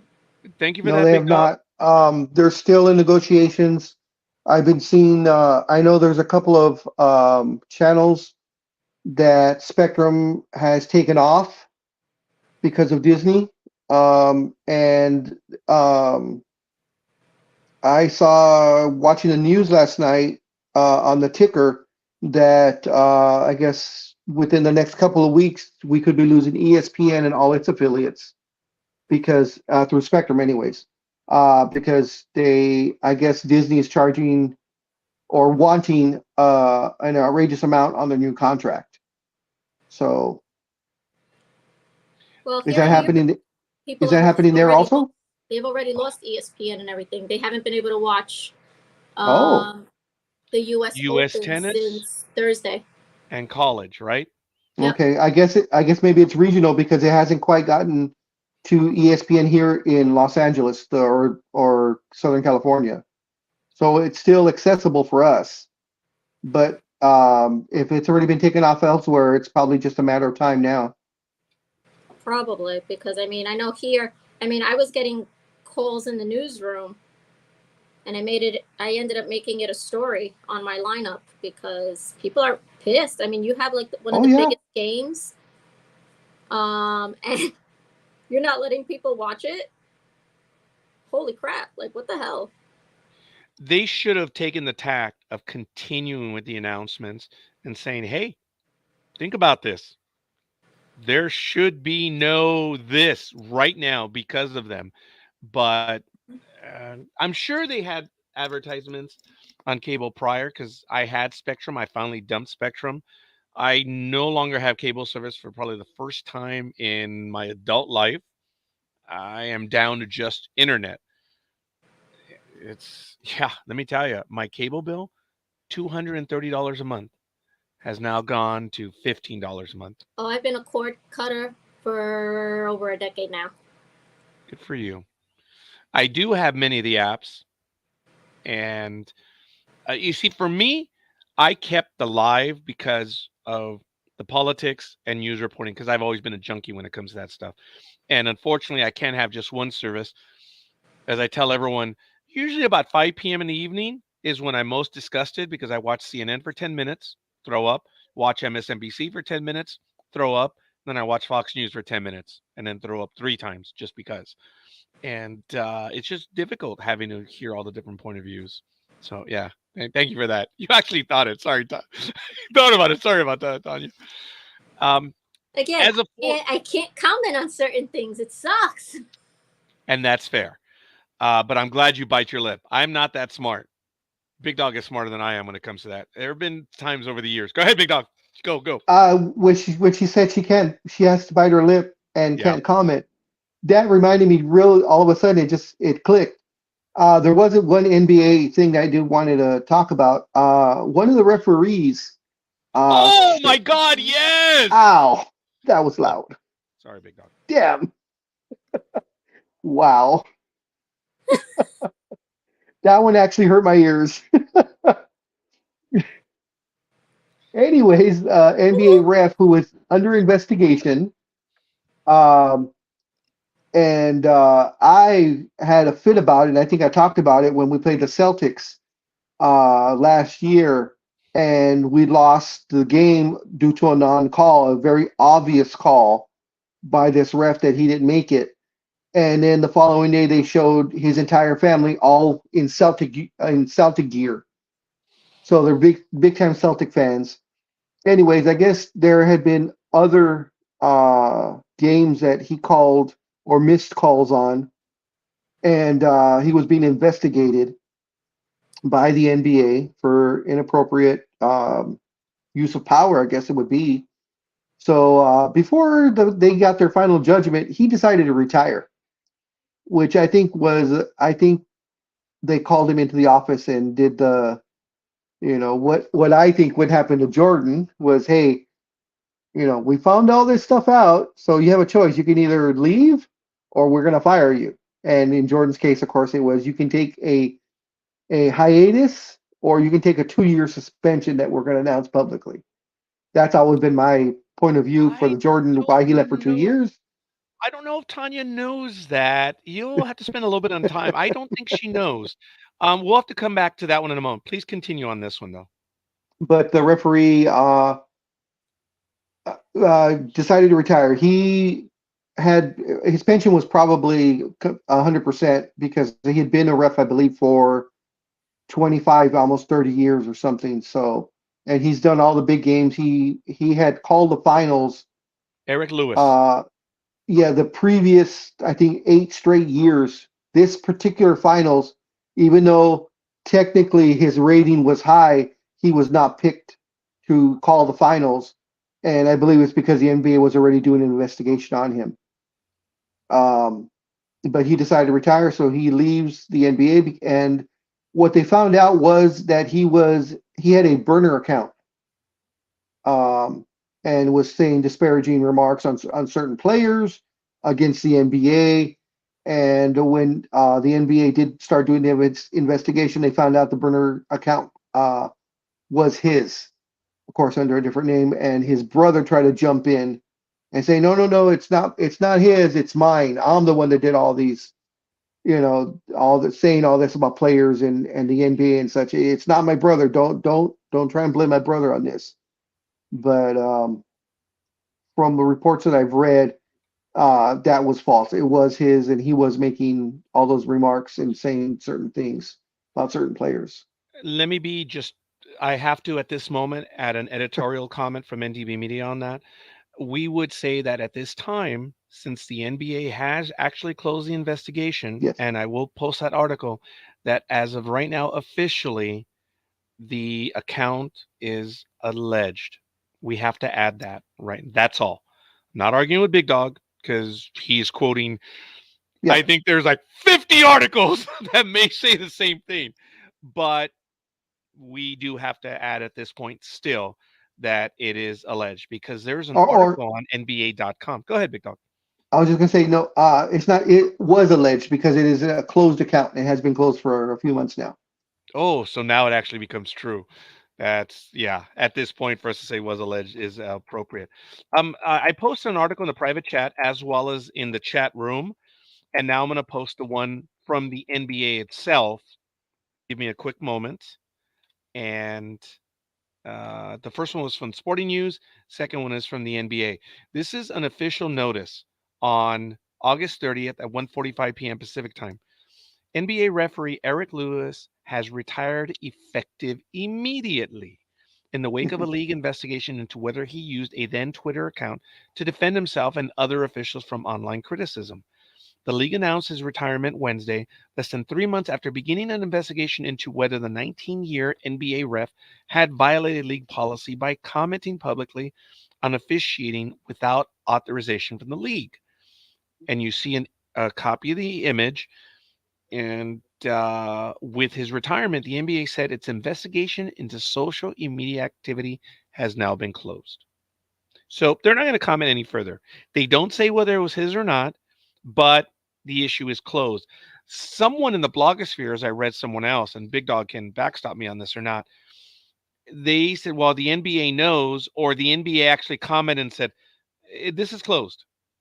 We're not even bother to verify if it's his or not because the investigation is closed. Okay. That is true. So Now, the 52-year-old Lewis, 30 years older than Tanya, so there's no age issues right here. And I may have actually. Whoa, we lost her too for a moment. Is Spectrum taking us off the air? Whoa, who Tanya got knows? so shocked that she had to reboot. Yeah, which is what you did a moment, but I don't think you know that. I don't think she knows that No, I we saw. No, lost I our saw it. second. I saw it. No, but when it happened to you. Yeah, I saw it. Okay. The 52-year-old Lewis was worked the previous 4 NBA finals, was not chosen as one of the 12 referees for this year's final Mhm. round between Denver and Miami in the wake of the investigation. The social media controversy came to light in May after some now deleted tweets were revealed by a pair of social media users. The account on Twitter, now known as X, utilized the name Blair Cutliff. If the league determined the account was his, Lewis faced potential discipline for violating his policy of discussing officiating matters openly without approval. Lewis worked more than 1,200 games, counting both regular season and playoffs in his 19 seasons. He last worked on May 16th when Denver played host to the Los Angeles Lakers in Game 1 of the Western Conference Finals. The reports of the tweets came out about a week later.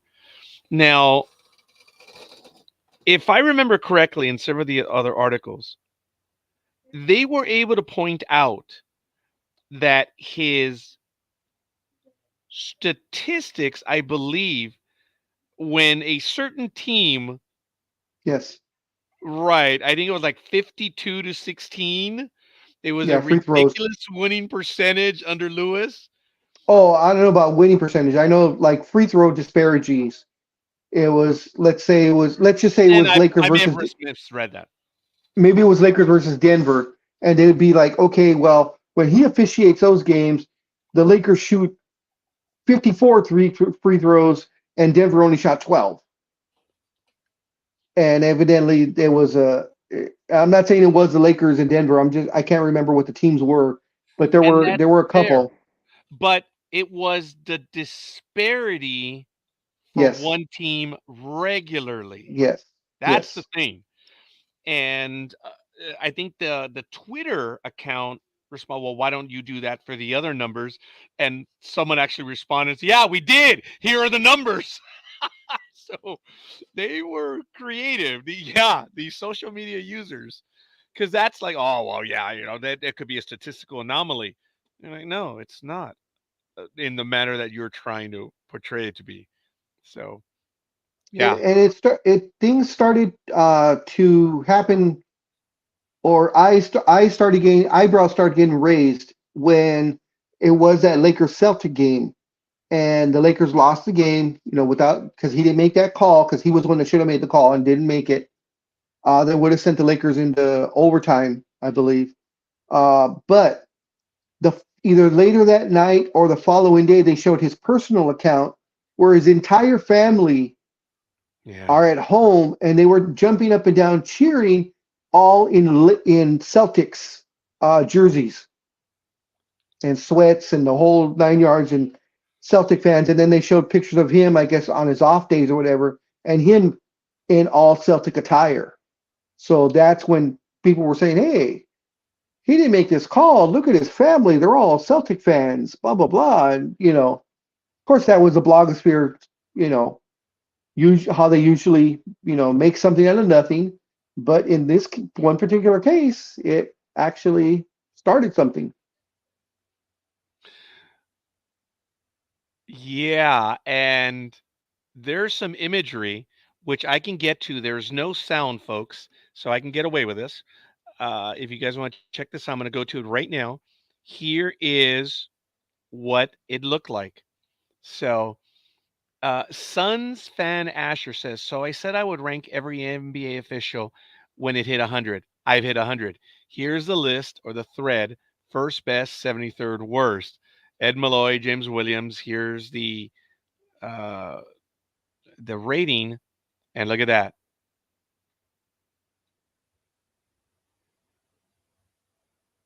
And Blair Cutler says, so you watched every referee? It's not that difficult. And Cole Ferguson says, why was everyone going crazy about Chris Paul being like 0-11 in games officiated by Scott Foster? But no one cares about LeBron having a whole 0-82 games officiated by Eric Lewis. That's funny. Oh, I so, like all the comments are from Blair Cutler, which of course is Eric Lewis. isn't it funny? Alleged, ladies and gentlemen. But No, it's yes, him. um, Big Dog says it's him. and you. I love you. Even from here, Tanya, that look was great. That was good. All I can say is text message to legal counsel. We're gonna have to have a conversation. You guys know this is all opinion, and we do our best, and we don't spread rumors. We are going off the reports that are out right now. So, and I just when Big Dog did deliver that first opening statement, I just wanted to edit that oratorio. That's all. I never said Big Dog was wrong. All I said was alleged.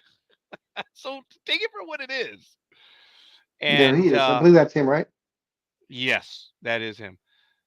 And in this thread that you follow, folks, the numbers are there. They do look bad. They really do. And it's a shame because up until this point, he was a good ref, right? He was considered one of the better refs. Yes. Yeah. I mean, So you don't get to call the finals unless you're a good ref. even by the NBA standards, yes. Yeah. See, it says Does what? Oh does Angel Hernandez, does he call the World Series? no, that was his lawsuit that Oh, he that's right. doesn't get. Yeah, he doesn't get those assignments, and the reason why he doesn't Because he get the sucks. assignments is Because he because sucks. he has issues. Yes, But he his tried to make it a racial thing, right? yeah, he did. Yeah, And um, if I remember correctly, didn't his lawsuit get thrown out just yes, recently, like the last we couple of talked weeks? about it. Yes, Yeah.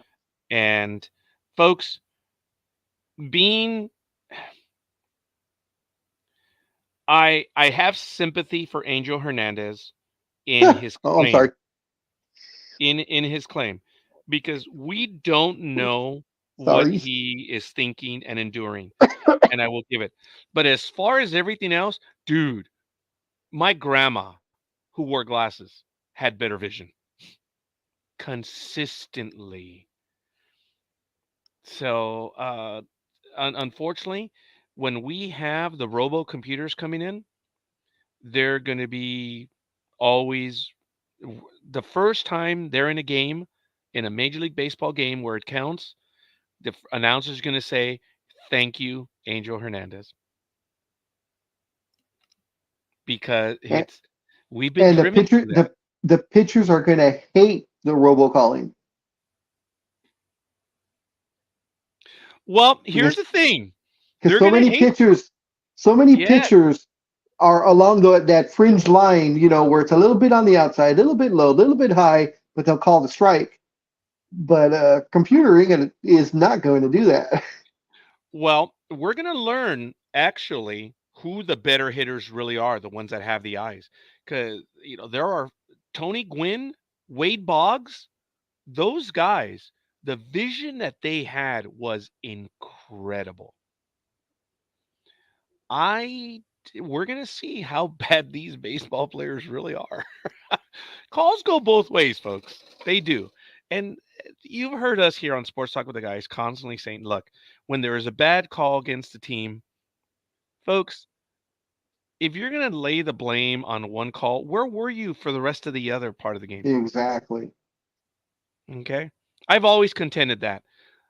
I, who was lucky enough to play high school ball and semi-pro here in Southern California, folks, I I benefited from calls. I had calls go against me. It's the way it is. But since I was a nicer player in these leagues when players were jerks, I know. Yeah, I was, Tanya. I benefited. I know I benefited. So I learned early on, be nice to the umps. Everyone else is giving them grief. I was not. I benefit. I'm Big Dog. I've said this for years. Yep. I benefited because I was Emily Post to the umps. It was funny, folks. I'm one of the few players that can say I called the C word to an and remained in the game. You guys have all heard the story. Yeah, Tanya. You've not heard the story? Yeah, Tanya. Uh, I've told it so much I might be boring the audience, but I did. Okay. I'm gonna have to get a bit descriptive. Leobardo was pitching. Roly poly. It's already there's two pejoratives. Roly poly was at bat. I was playing first base. I was playing a little bit further over to my right.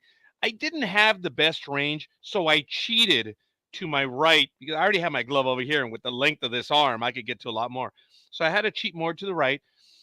As the pitcher was coming in, I took my step forward, and it was at that moment the lefty yanked it hard to my right.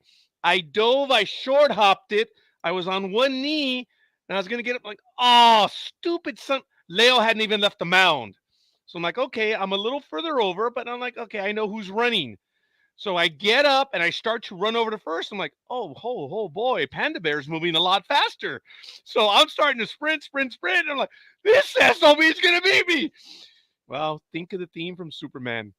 Dun, dun, dun, with my glove, because of my eagle extension, I dove for the bag and I'm sliding in over the bag. Roly poly, thank God, jumps over me as I'm, having, personal relations as the bag passes me. Okay. I am all over that bag. Okay. I make the play. I'm starting to stand, I'm on the ground eating dirt. And the ump says, safe. I jumped up. I was right in that ump's face. Dude, what the hell's the matter with you? Come on, man. Dude, he jumped over me. And the ump, who was a smaller guy, he was maybe 5'3", 5'4". Guys, I'm just short of 6 feet. So I'm yelling at this guy. I said, dude. And he's just like, I could see his face. He's like in shock. In his mind, he's like, oh, you do speak. Because I never, ever confronted anyone or anything anywhere. And I'm all over this up. I'm like, dude, what the hell? Come on, man.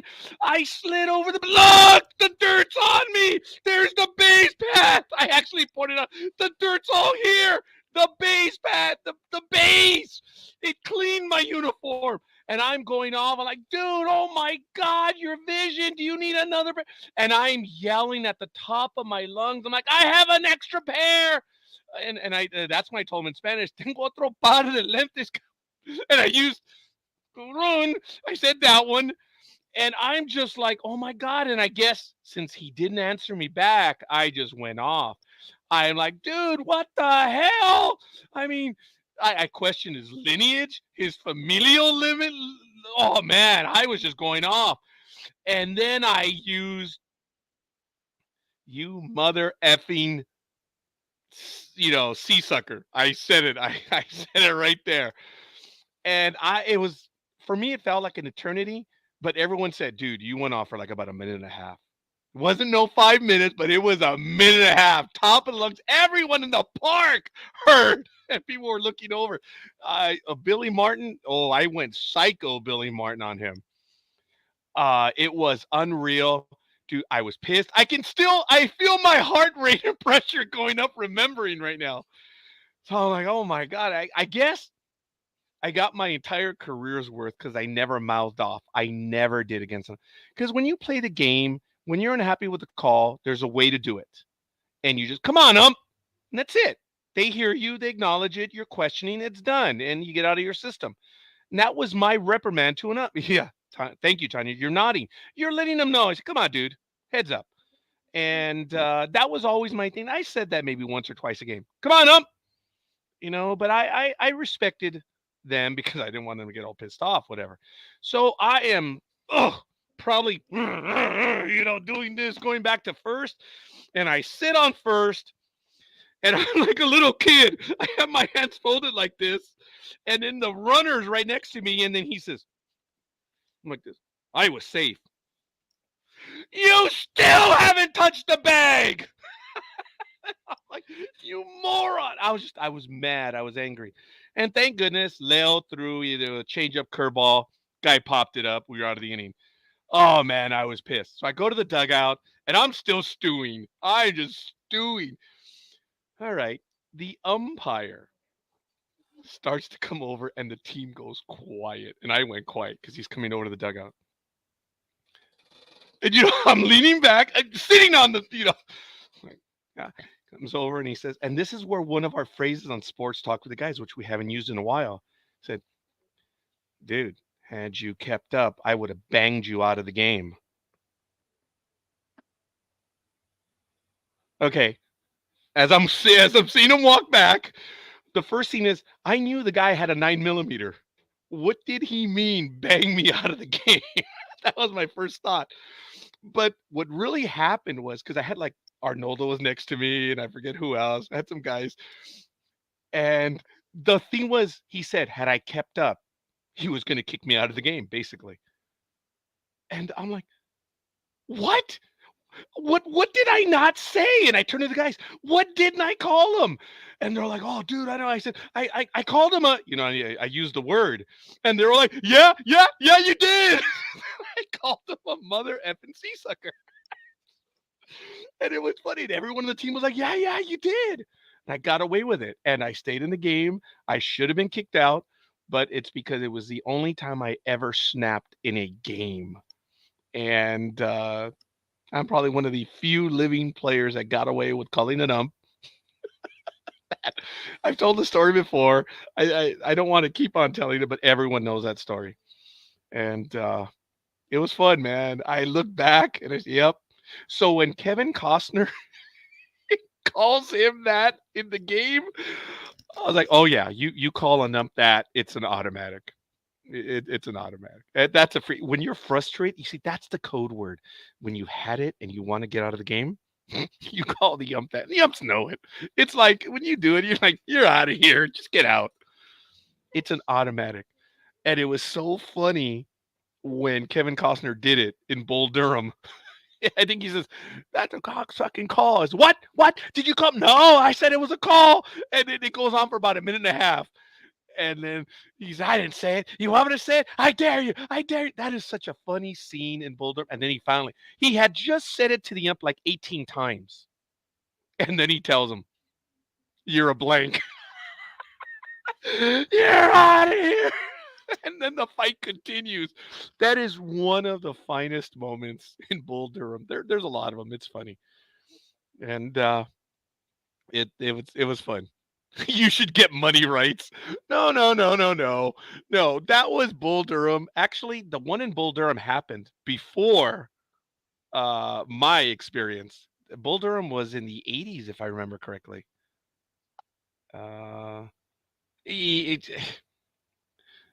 Jay, there are phrases that you use in life that are not appropriate and stuff. And in baseball, that's an automatic one. That's automatic. You use that phrase and you're gone. So,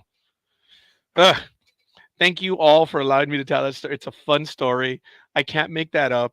It's just, it's just damn funny. I love it. I love it. I love it. And there are some other baseball stories. I have a classmate. His name is Pete Marin. He's going to be joining us in October, and he's going to be doing a conspiracy theory program with me. And I played baseball with him for 3 years. And I said, oh, Peter, thank God you're going to be on the program. He's like, why? I said, well, because you're going to be able to check me on all my lies. He says, Scorekeeper, I've been listening to you for 2 years now. There are no lies. The stories are true. I said, yeah, but it's a lot more fun. Because he played baseball for 3 years as well when I was on with him in high school. He was a good player. Damn good player. And he was scouted as well. Oh, I'm sorry. He was a better player than I was.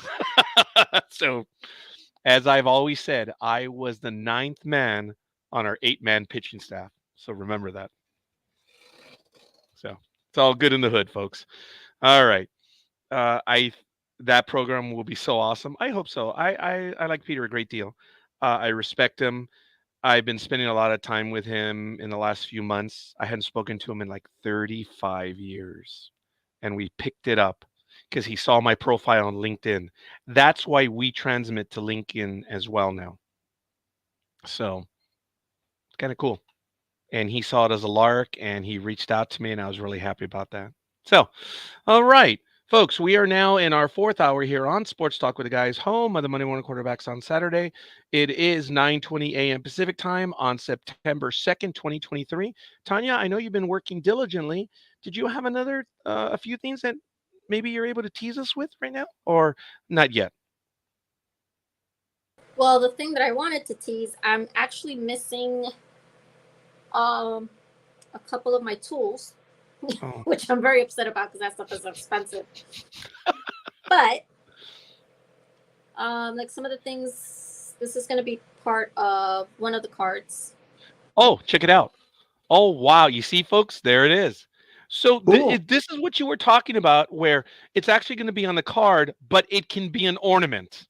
You can make it an ornament, yeah, because I do like pop dots. So I do it Two like for a the price of 3D one, yeah. image. So you can just peel it off.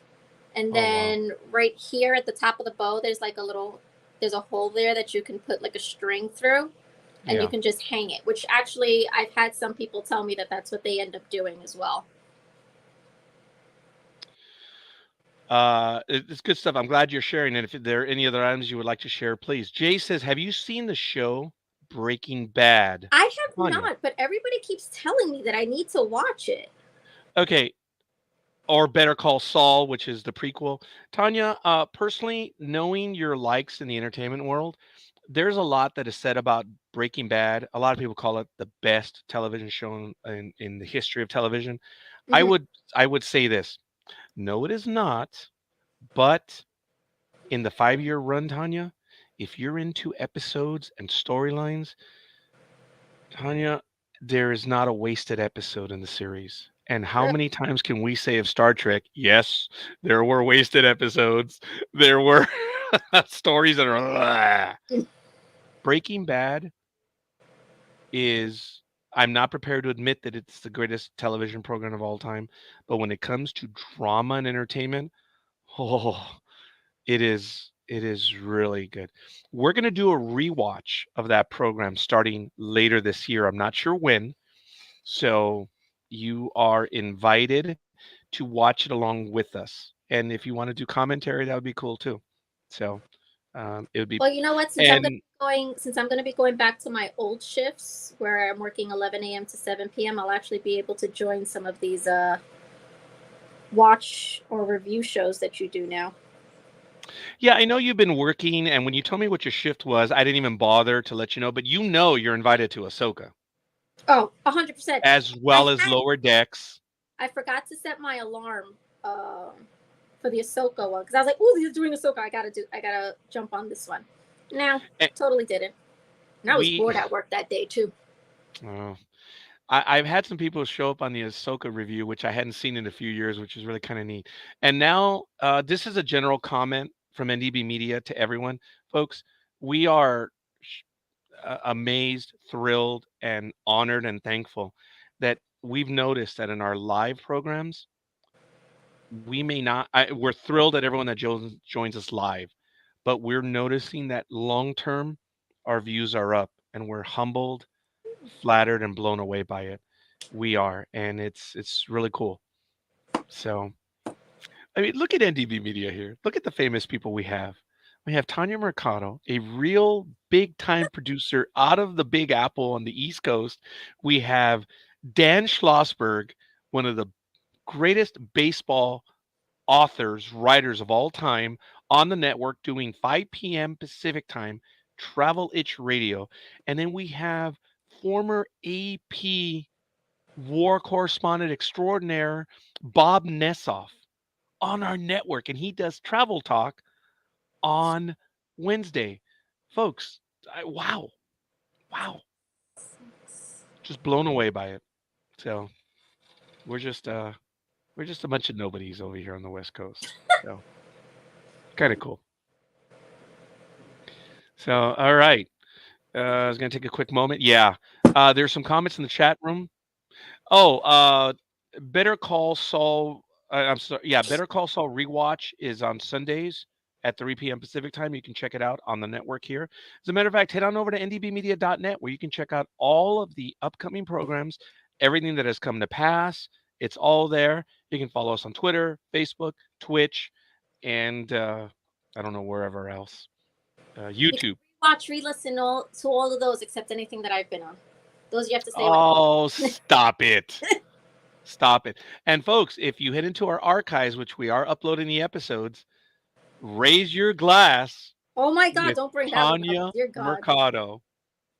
On the black with Tanya Mercado, and I know it was the other way around, but I get to say it that way. Tanya Mercado and who was your co-host? Corral Cooper. Corral Cooper, yes. Oh yeah. Yes. So. Yeah, I just realized I was doing what, like 3 shows? Well, you were also doing one with Roz. Yeah, Raise Your Glass was with Rosalind. On the black. On the black with Corral. Oh no, it was just 2. Okay, cool. Yeah. I think I'm mixing somebody else because I was doing another podcast with somebody else. Yes, but once again, you were first with us. Once again, you were first with us. Yeah. That hasn't changed. So, like I said, we have very little to brag about here, and we're sticking to it. Oh, I appreciate that laugh. I like it. So, it's good. All right. Yeah, this is one of the most tedious things because I have to color each little thing, each little section by hand. Oh, wow. Yeah. See, I can't do that. It's the word is tedious. I get very nervous on the fine stuff. Yeah. Yeah. It's your ADHD, that's why. Among other things, yeah. Sheldon. It's just my hands tremble a great deal now. They've been doing it over the years, and even when I was a teenager, having to thread the needle was very frustrating and very difficult for me. My poor grandma, who her vision, it was like she was a seamstress extraordinaire, but in her later 20, 30 years, there was no way she was going to thread a needle. So she was like, okay, I need you to thread the needle, please. And she would ask me to do 2 or 3. Well, that was 30 minutes of my life because it was very difficult for me even then. So yeah, for me to thread a needle right now, I got to do several good deeds. So, yeah, no, it's a pain because, even my hands shake also, especially when things are really, really small and then I have to like carry. It's absolutely insane. And my hands start to shake and I'm like, all right, you know what? The shaking needs to stop because otherwise I'm going to screw this up. You have to stop now. Stop.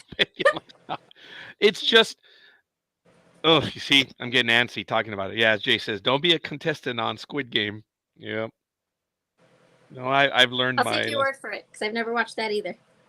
Yeah, that one I have not seen as well. So, folks, we are going to be right there with you, Roger. It's frustrating. Like I said, Elizabeth, I hear you. You are a kindred spirit. It's kind of crazy, a lot of the likes that we have, and I'm humbled by that, and I appreciate you spending a lot of time with us, Elizabeth. So she was the one that quoted the image of there were a lot of loath cats in this particular thing we were watching, and she pointed out I think it was twice, so that's why she's loath cat. So it is what it is. Thank you for posting it in the fan group. Go ahead, Big Dog. I was just going to ask Elizabeth if she is a basketball fan or not. I think she is. Yeah. Oh no. And she's from NorCal? Oh no.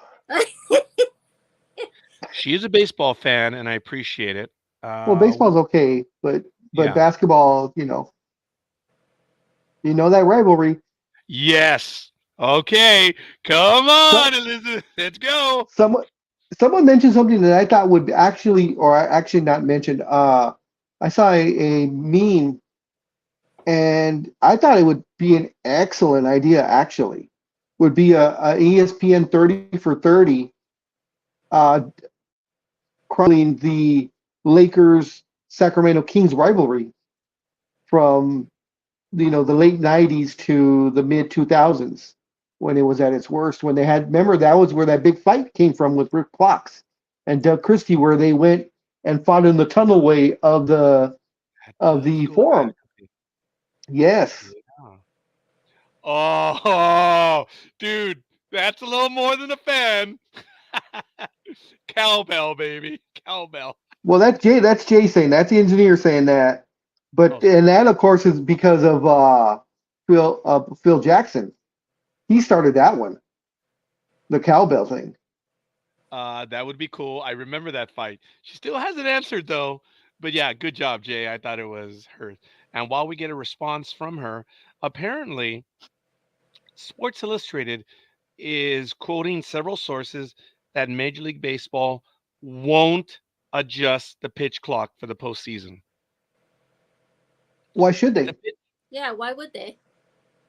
well, it's because August is crying about it.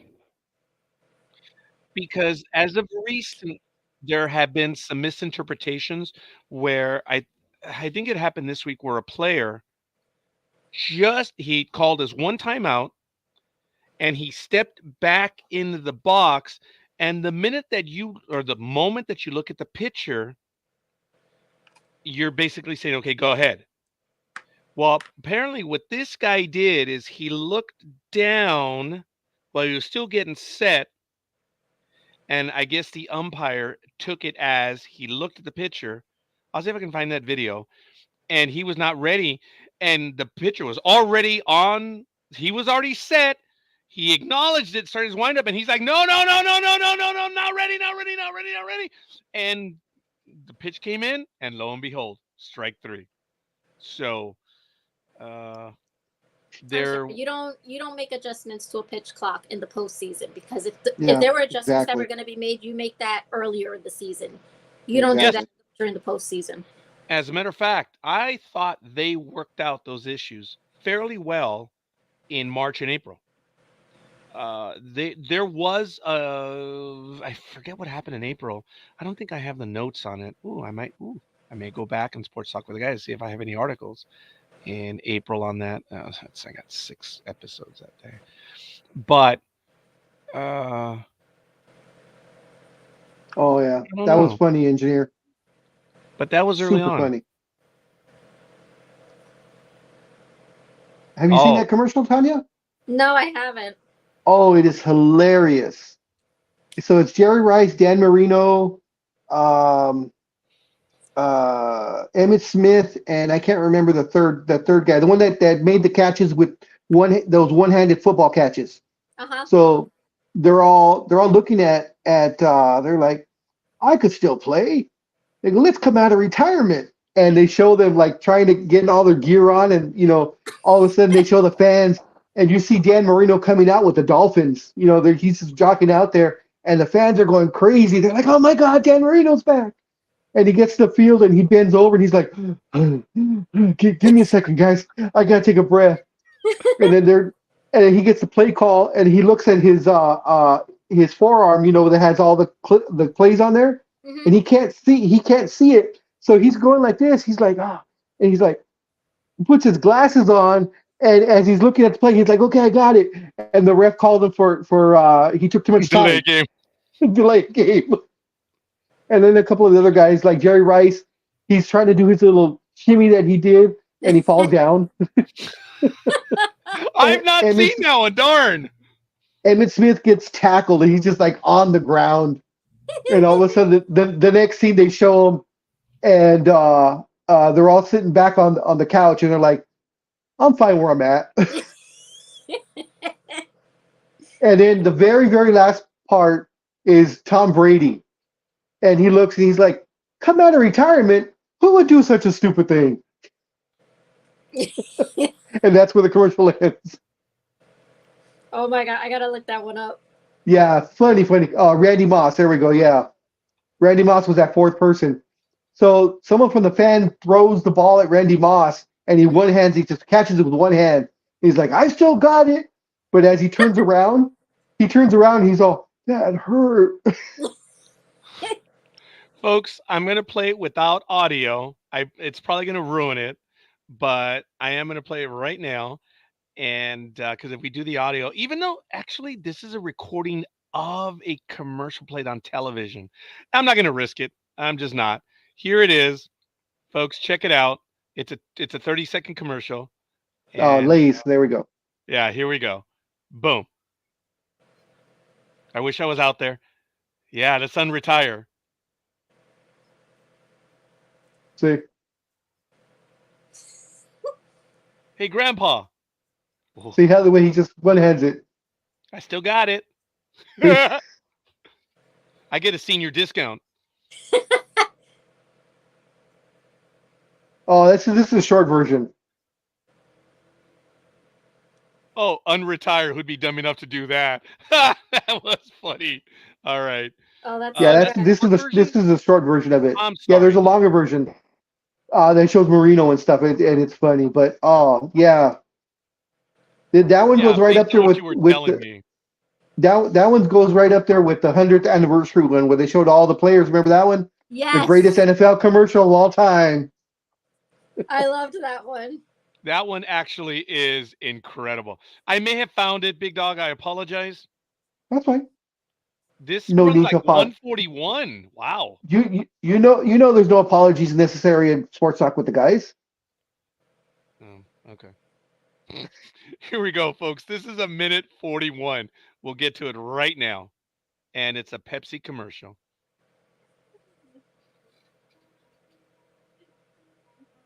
Oh, it's not a video. Oh, there it is. So there you No, go. there it is. It's unretire. Why not? Grandpa.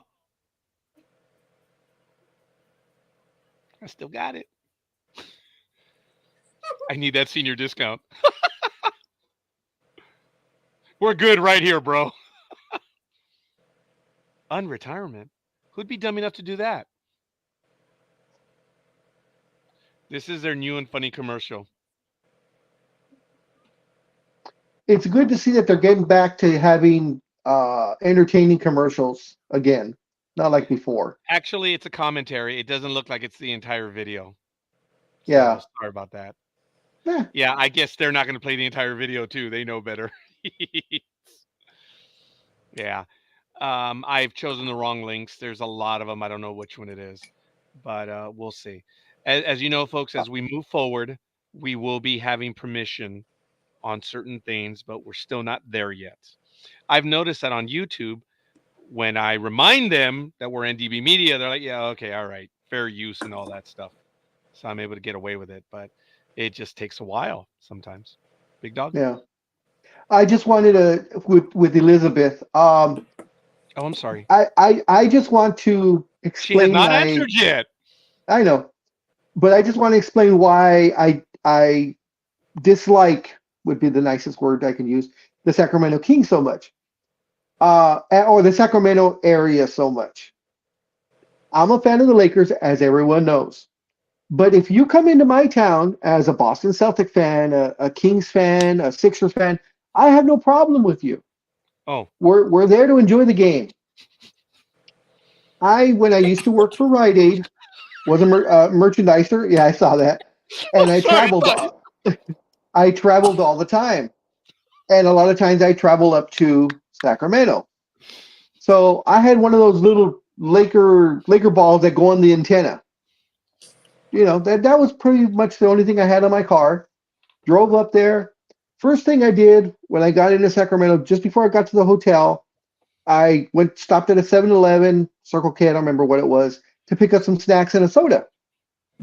I wasn't in there in not 5 minutes. 5 freaking minutes. And I come outside and someone had taken my antenna ball and smashed it on the ground.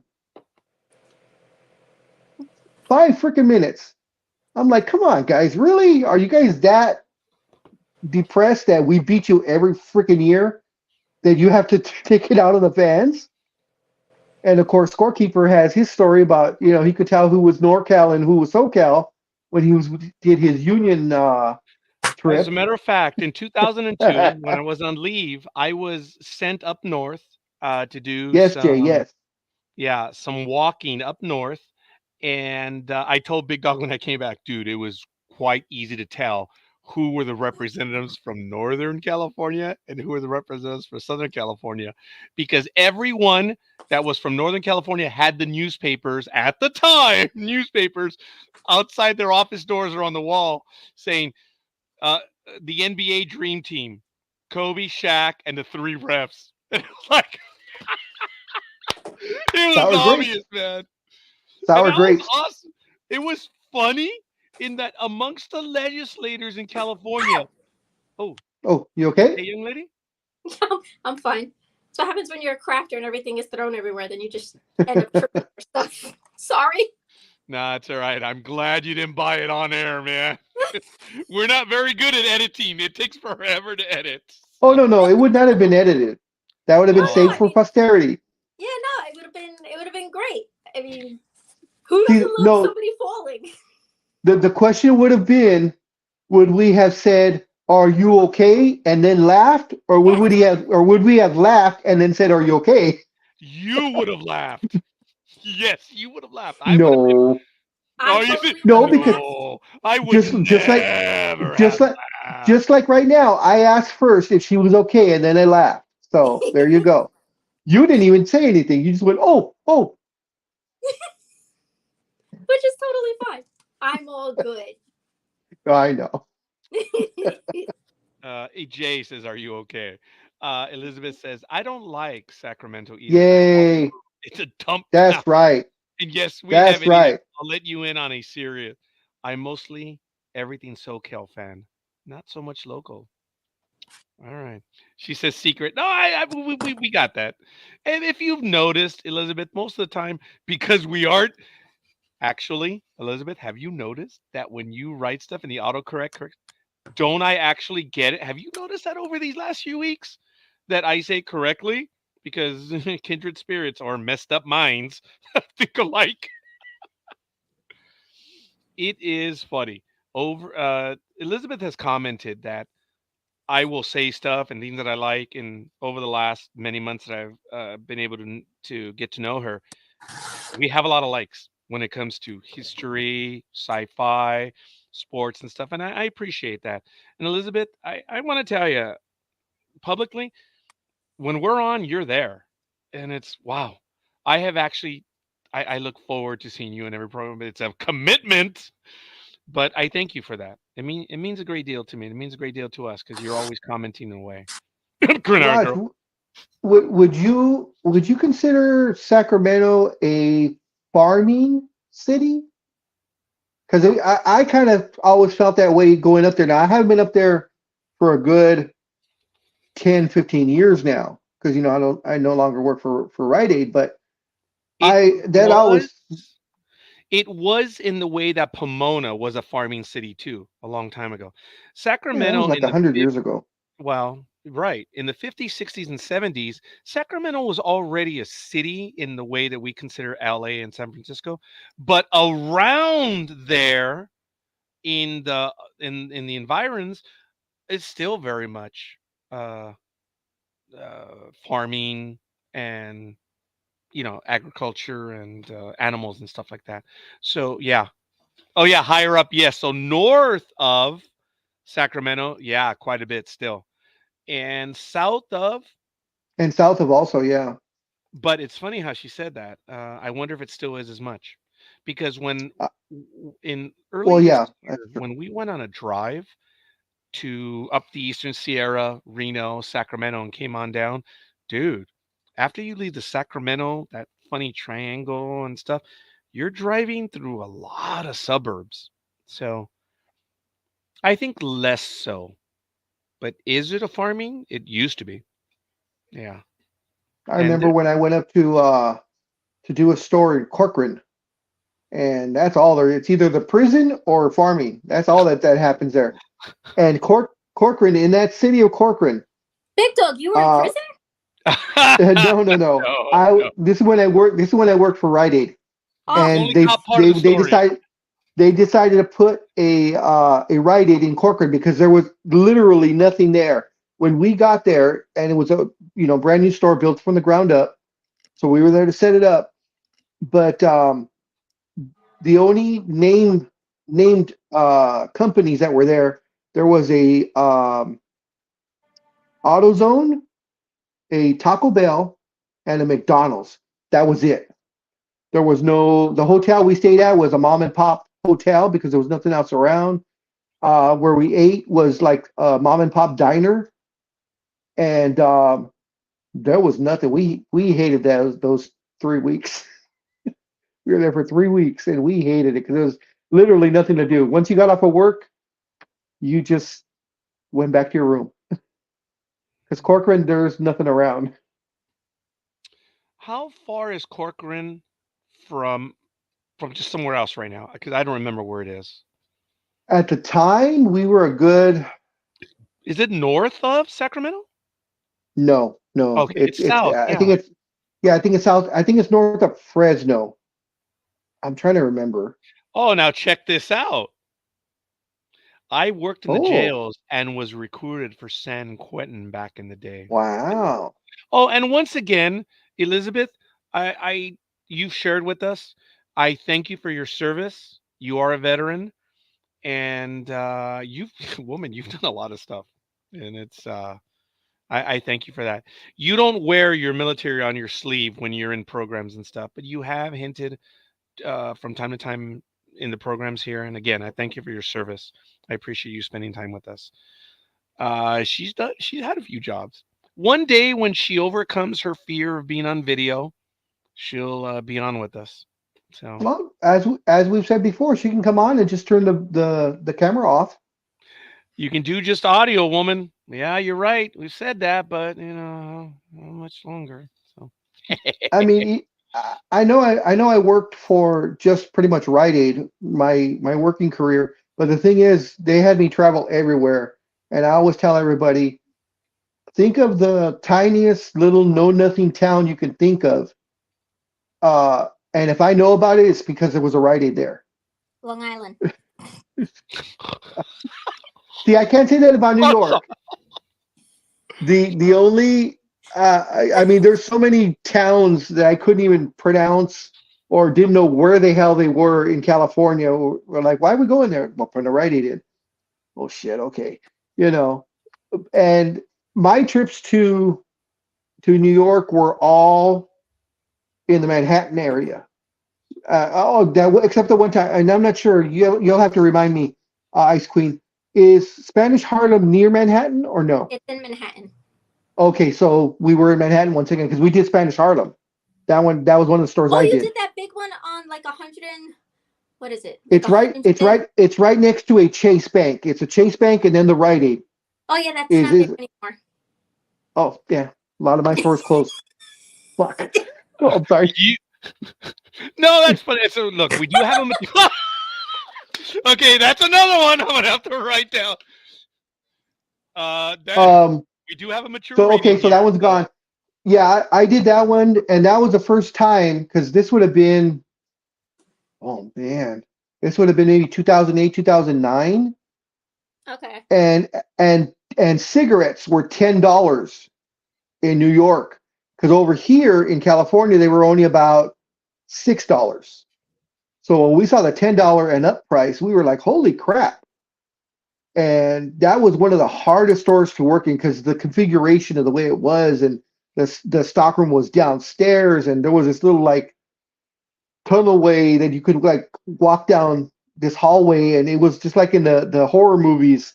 It was that, because it wasn't even concrete, so it was still dirt and shit and pipes sticking out. And I was like, this is your stockroom? They're like, yeah. Welcome to New York. Okay. Yeah, pretty much. Parking was horrible. Oh man. You don't drive in the city if you don't have to. Yeah, and see, then we had no choice. So, because we would try and carpool it, but it would still be at least 2-3 cars because, it would be like 12 of us. But, yeah, parking was.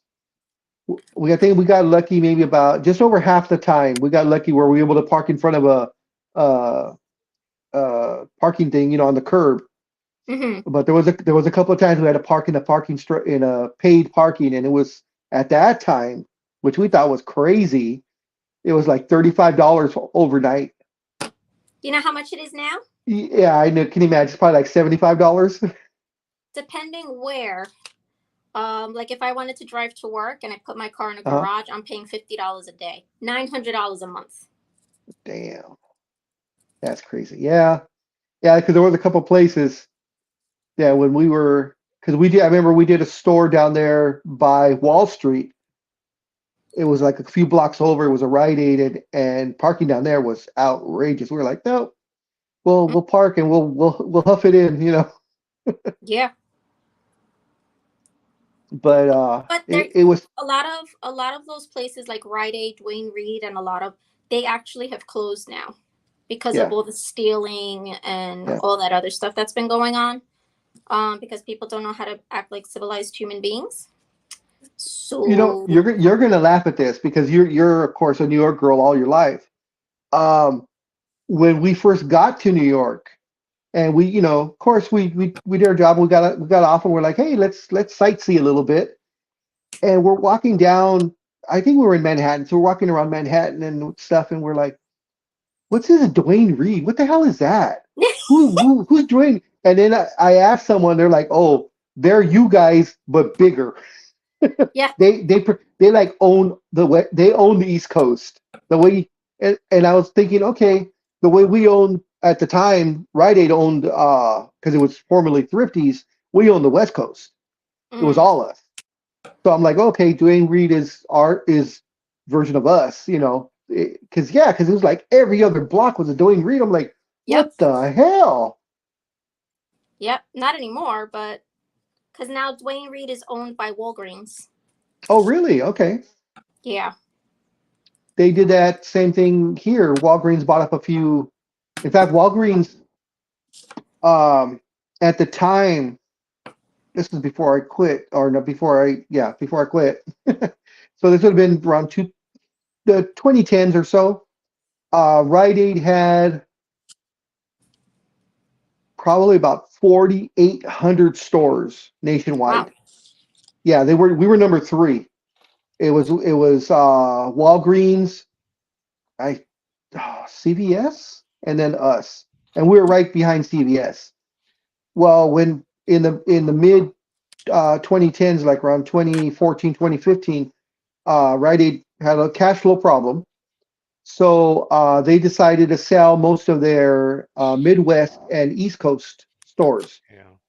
Yeah. to Walgreens because Walgreens wanted to come into SoCal, but they couldn't get their foot in the door. So what they did is they bought a bunch of Rite Aids and then later on bought pretty much the Midwest and East Coast. They ended up buying something like 2,500 stores from Rite Aid, so Wow. they could get their foot in the door. Yeah, because in SoCal the hardest part was they wanted to come in and of course want to sell liquor because everyone sells liquor here, and Oh. they because they were a new company coming in, Walgreens wasn't big here at the time. They Mm-hmm. would have to wait for their liquor license. Yeah, But California is very tough when it comes to that. yeah, but if they bought into a company or took over a company, then they inherit that liquor license. So that's why they came into SoCal, and when they couldn't get what they wanted, they bought like 500 Rite Aids to convert them over, and then they said, "Well, we already have a liquor license, so we're converting theirs, and it was just under new ownership Okay. Well, that worked out then. for them." Yeah, Yeah, yeah, for them. I will be And back in a couple of minutes. and to think it used to be so huge, Rite Aid, under Thrifty. They own so many different other entities. It was crazy. Just it didn't work. Mismanagement, I suppose. But it is what it is. Ladies and gentlemen, we are nearing 10 a.m. Pacific time. We're probably going to lose our LinkedIn feed because I guess there's a 4-hour limit, as I've learned. So if you're watching us on LinkedIn, we ask you to join us on YouTube, Facebook, Twitch, or Twitter. So thank you for joining us. And we're going to see how long we're going to go. I'm almost done with one card. Look, all this time she's been working on that one card, folks. That's crazy. She is an artist. That's why. And I'm gonna wait for the big dog to return right now. So, folks, I apologize. I just walked away. Right now, just a lot of liquids. It's just it feels like I drink and then it's like, oh. So, and it's all due to the way I'm feeling right now, which is all right. I'm embarrassed. Last week we only did like 3 hours. You guys all know I was laboring, and now like I said, now I'm repeating it. We all know why. So I'm just happy that I know. And when I had the emergency room visit on Thursday, when the doctor gave me the lab work results, he says, Mr. Noriega, other than the infection that you have, you're actually okay. Your kidneys are good. Everything. I actually got good news, and it has helped me improve. I know it's helped my psyche, because I was worried because I had the pain in the lower back, amongst other things, and I was really concerned. I didn't think I was passing a rock or anything, but it was bad, and I just started the antibiotics yesterday, and that's going to run 10 days. So we'll see. But it's okay. Mm, Getting better on that. And it helps the psyche. So if I repeat that again, I'm sorry. It's good news. It's good news. And it's like, wow. Uh, Losing weight, I got down to 224, man. So when that guy, his booking photo, when he said he weighed 215,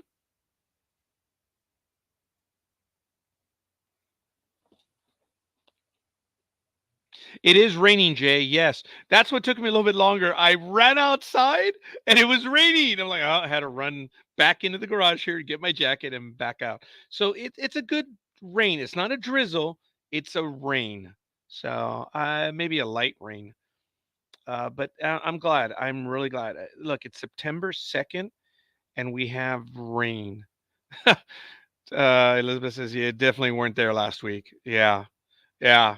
But we showed up. And I do it. Look, folks, even when I'm not feeling well, I want to be here. Come on, cut it out. This helps out, and being able to spend time with all of you is just absolutely unbelievable. We do it for you as Until I well get as on the program and Roger's like, I damn it. ah ha ha. Cut it out, because I talk about you all the time, Tanya.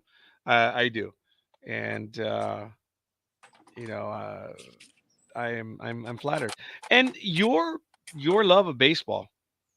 I love that, and I appreciate that. And yes, I feign being offended by her, and I don't. I know how she is. Cut that shit out. Come on, man. And so being able to act the part.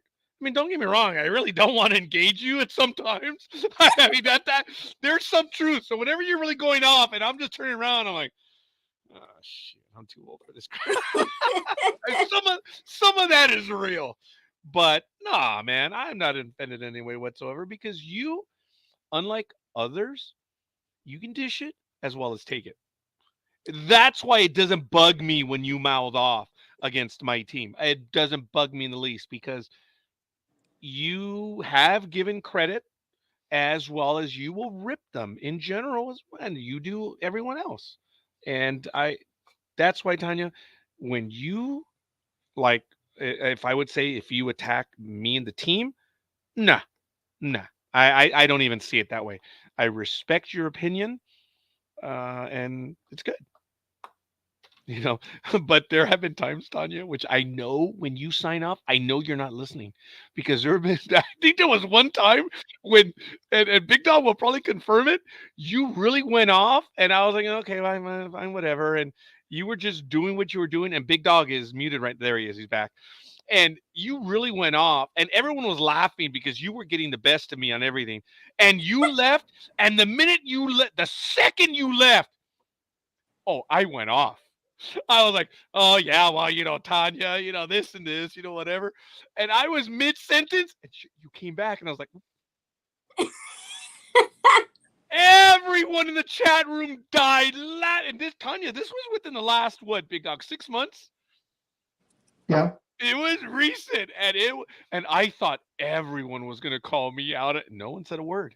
They were laughing so hard because I mouthed off. Is one of the few times that I actually did mouth off. I'm like, yeah, okay, well, Tanya, she's a Mets fan. She stuck with her team, whatever. I get it.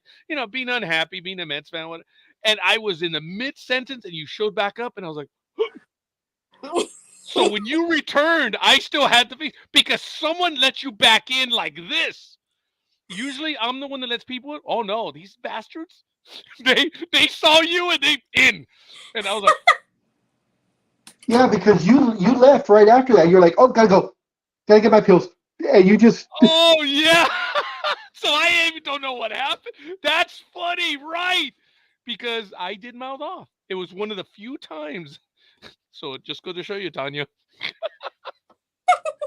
And it wasn't. It was funny. It was. Oh, Jay remembers that. Tanya, I wasn't being a dick. It's just I didn't answer you to your face. I answered you when you left. You That's took what the it was. coward's way out. Oh hell yeah! It was hilarious. And I wasn't calling you names or anything, but I was like, oh yeah, well, Tanya this, Tanya that with their Mets or whatever. When you came back in, that was the look. It was like deer in headlights, and I was like, gotta go. That was funny. That was damn funny. I'm gonna have to find that.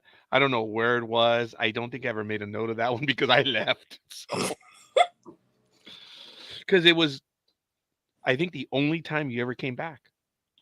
Because you said you had to go and something, and you just came back, and I was like, oh shit, I'm out. You already know everybody was going to call you out for it. Yeah, I think that's why I didn't stay. But they didn't tell you because I guess you didn't know of it, did you? No. I think they were just laughing so hard.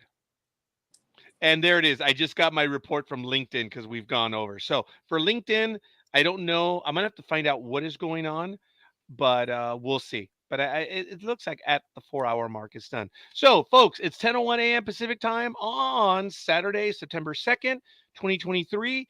It is Labor Day weekend. We're having a wonderful, wonderful time, and this is really good stuff.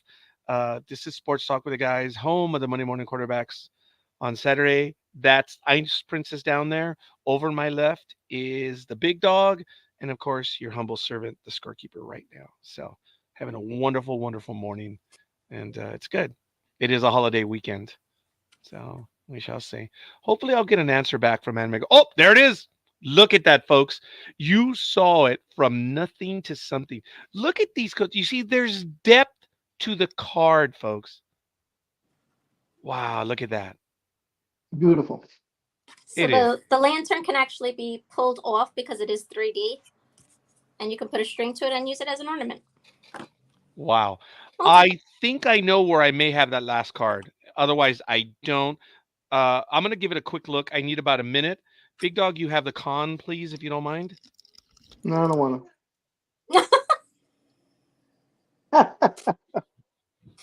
I mean, after a while, you kind of get tired of talking. Actually, what I've been doing is we've been talking about my old company. I was kind of reminiscing of all the crap that we used to own back in the day. Mm-hmm. Oh, Roger found something. So, Tanya, of the 10 that you sent me, think back. You're like, I know. No, I made 300 cards last year. But think back. I actually didn't. Last year was a very down year. Oh, okay. Economy wise, I'm so sorry, folks. This is the one that I saved, and then Tanya will. Of the ones you made me, here is the one that I saved. Look at that, folks. That's one of my popular ones. Well, look at how it is, folks. It's like a diorama on a card, and this is the one that I saved. And yes, she does have Amador card designs, but hopefully she'll be including the website next year or a link. But on the back of the card, it does say Amador card designs. There it is. This is the one that I saved. Folks, this is absolutely beautiful. There's depth to the card, and it is really the base down here. It's a bit glittery, and it's just absolutely beautiful. And when you open up the card on the inside, there's a lot of room for you to write your message. Holly, jolly, everything. That is so nice. It is cool. It's a nice card. I saved it. It's beautiful. Oh, thank you. I don't think I'm going to be using that one. I think that's the one I'm going to save. I had a feeling where I and sure enough, I just had to go and take a look, and I did right now. Beautiful card. I think I did take pictures of the others. Did I give you a variety pack? Yes, you did. I don't know. I don't remember the designs now because it was last year. But there were several. That wasn't this. They were all unique, if I remember correctly. Okay. It's 10:01. Do you know where your adults are? Yes. What adults? I know that you are definitely on the younger side, and forgive me for the ageism here, Tanya, but in the 1980s, I don't know if you know this, and Big Dog, Elizabeth, I, and even Jay to a lesser extent, at 10 p.m. at night Yep. on the broadcast. Oh, so you do remember. That's how Gen X was. The question was, parents, do you know where your children are? At 10 p.m., folks, they had to remind the audience, do you know where your kids are? Wow. Uh-huh. What does that say when you have to remind parents about where their kids are? Ooh, yeah, we were on our own, man. We were. That was the 80s. That was normal. That was normal. You know, it was normal where we could actually walk somewhere at 10 o'clock at night. We could go walk to the corner store almost everywhere. I mean, there were some places even back then that you couldn't do that, but yeah, no, you didn't do that in New York. Oh, okay. Well, we could go. Yeah, huh, Jay? It's just like the videos that you see now, where there's that Gen Zer that says, What is it about you guys, the Gen Xers, who let that Gen drink? X off the hook?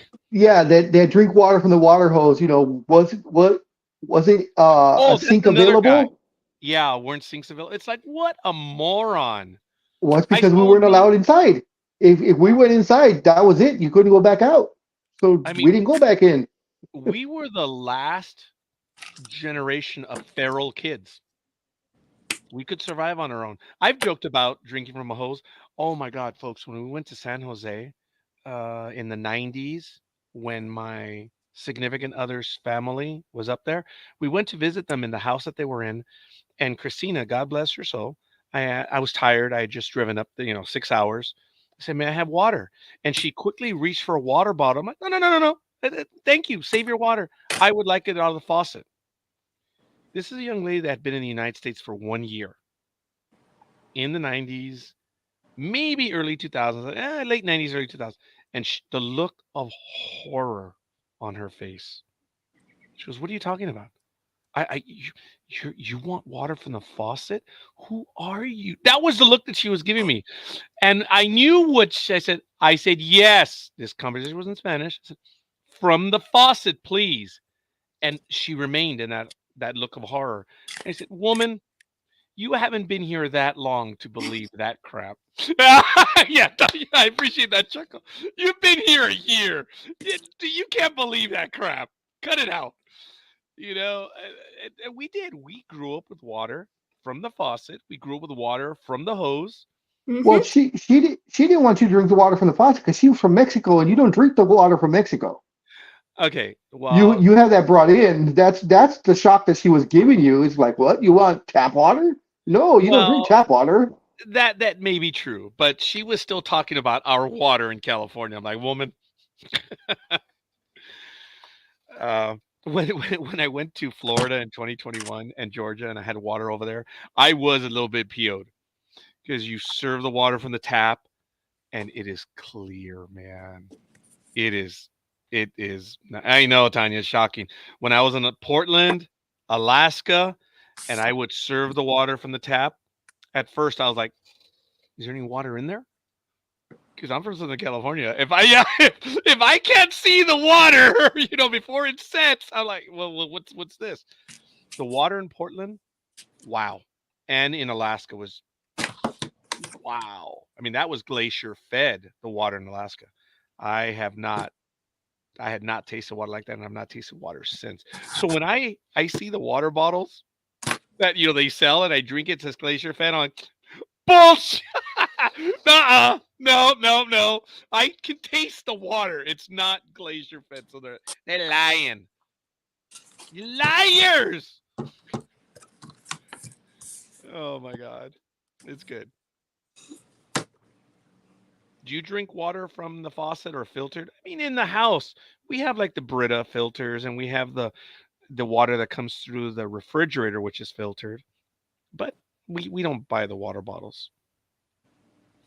Nope, no water bottles here. Our water is actually the cleanest water. You beat me to it from the Croton Aqueduct, is it? Mm-hmm. Yep, we have the cleanest water of all the states. So you can drink it from the faucet and you're good. Yeah. Don't think you're being poisoned. Poisoned is if you go to Florida. Well, I drank the water when I was in St. Mary's, Georgia, right by the military base. So you go figure. That explains a lot. Yeah. Speaking of water, one day I need to share a funny story. And then Elizabeth says, "You realize that bottled glacier water is all tap water, right?" Yes. Loath cat. Yes. Okay, yes. I know. That's why I will not buy it from the bottle. So, switching gears real quick.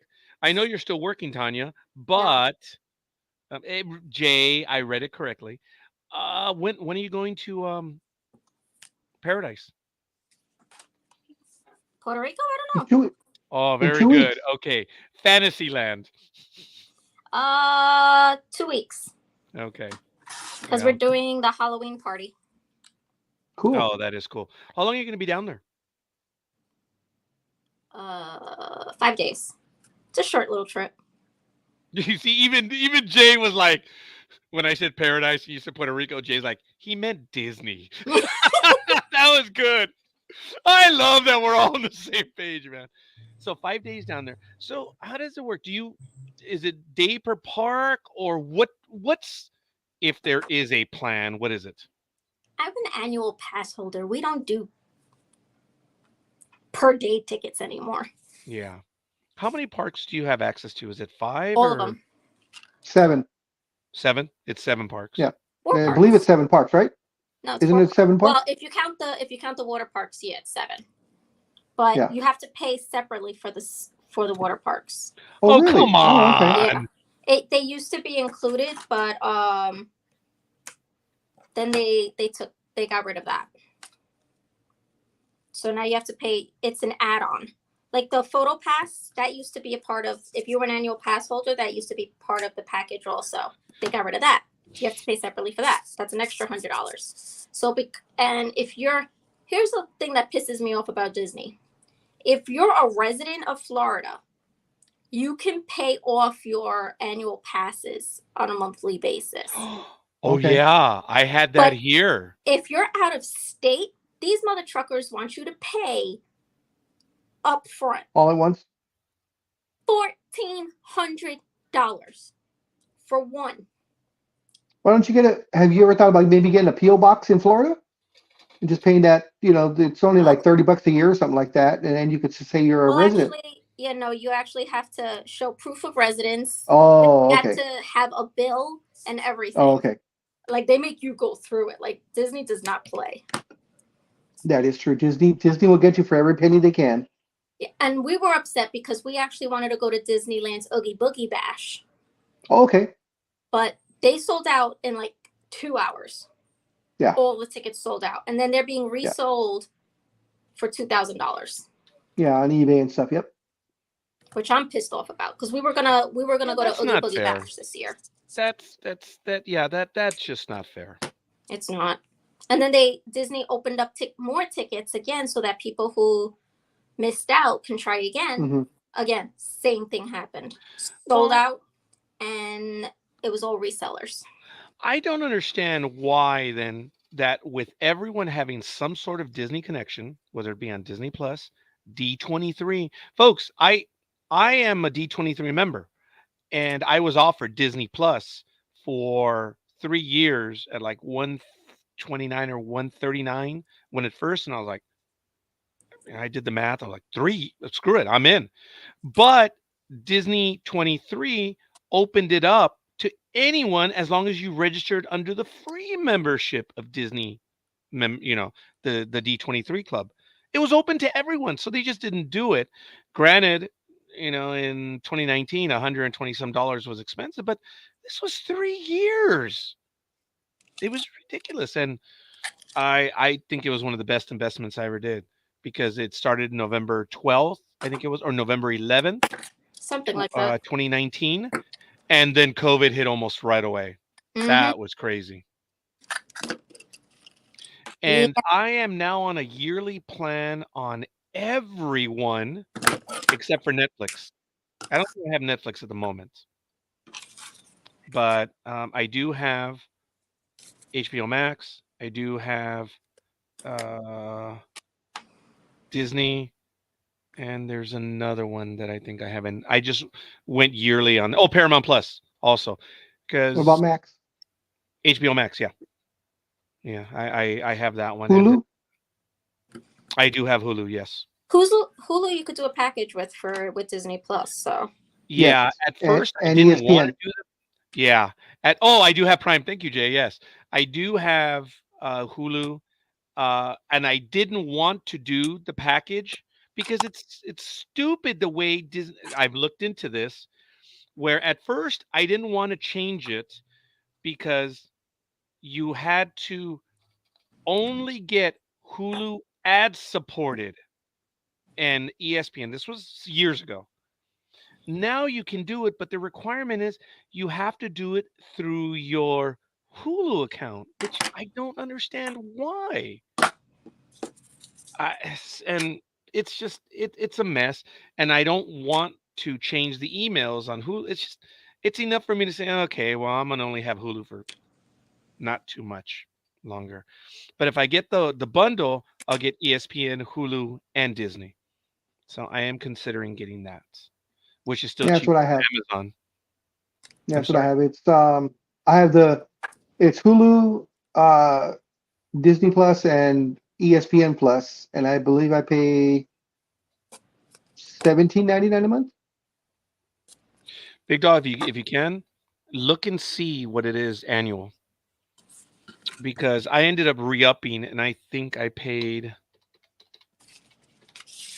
Yeah, I paid $6.99 for just for Disney Plus. I paid like 80. It was $79 my renewal Mm-hmm. for the annual. But even then, the price has gone up even from then. So when it's due in November, I have no idea what they're going to be charging me. But um, I know they have a discount for the annual for all three too. If you're able, Yeah. check it out. You never know. Might be a little bit better. I gotta do D23. I haven't done that yet. Well, there's several tiers of membership, and just being a D23 member, Tanya, there are cool benefits. You get notices and stuff. So going back to that, thank you, Tanya. Why don't they allow the members sign up first? Doing I it like don't. that. I don't know. I mean, because I'm not a member of Disneyland, I'm not an annual pass holder or Magic Key holder for California, I would still get screwed because you have to be a member for certain things to get priority. Now, Disney used to do it where if you were an annual pass holder, you had first dibs. Like for right now, there's a new part of the park that's opening in Epcot for Moana Land. And if you're an annual pass holder, you get first views. Which I'm waiting for them to email me and say, hey, come down. You can get first look at Moana before everybody else.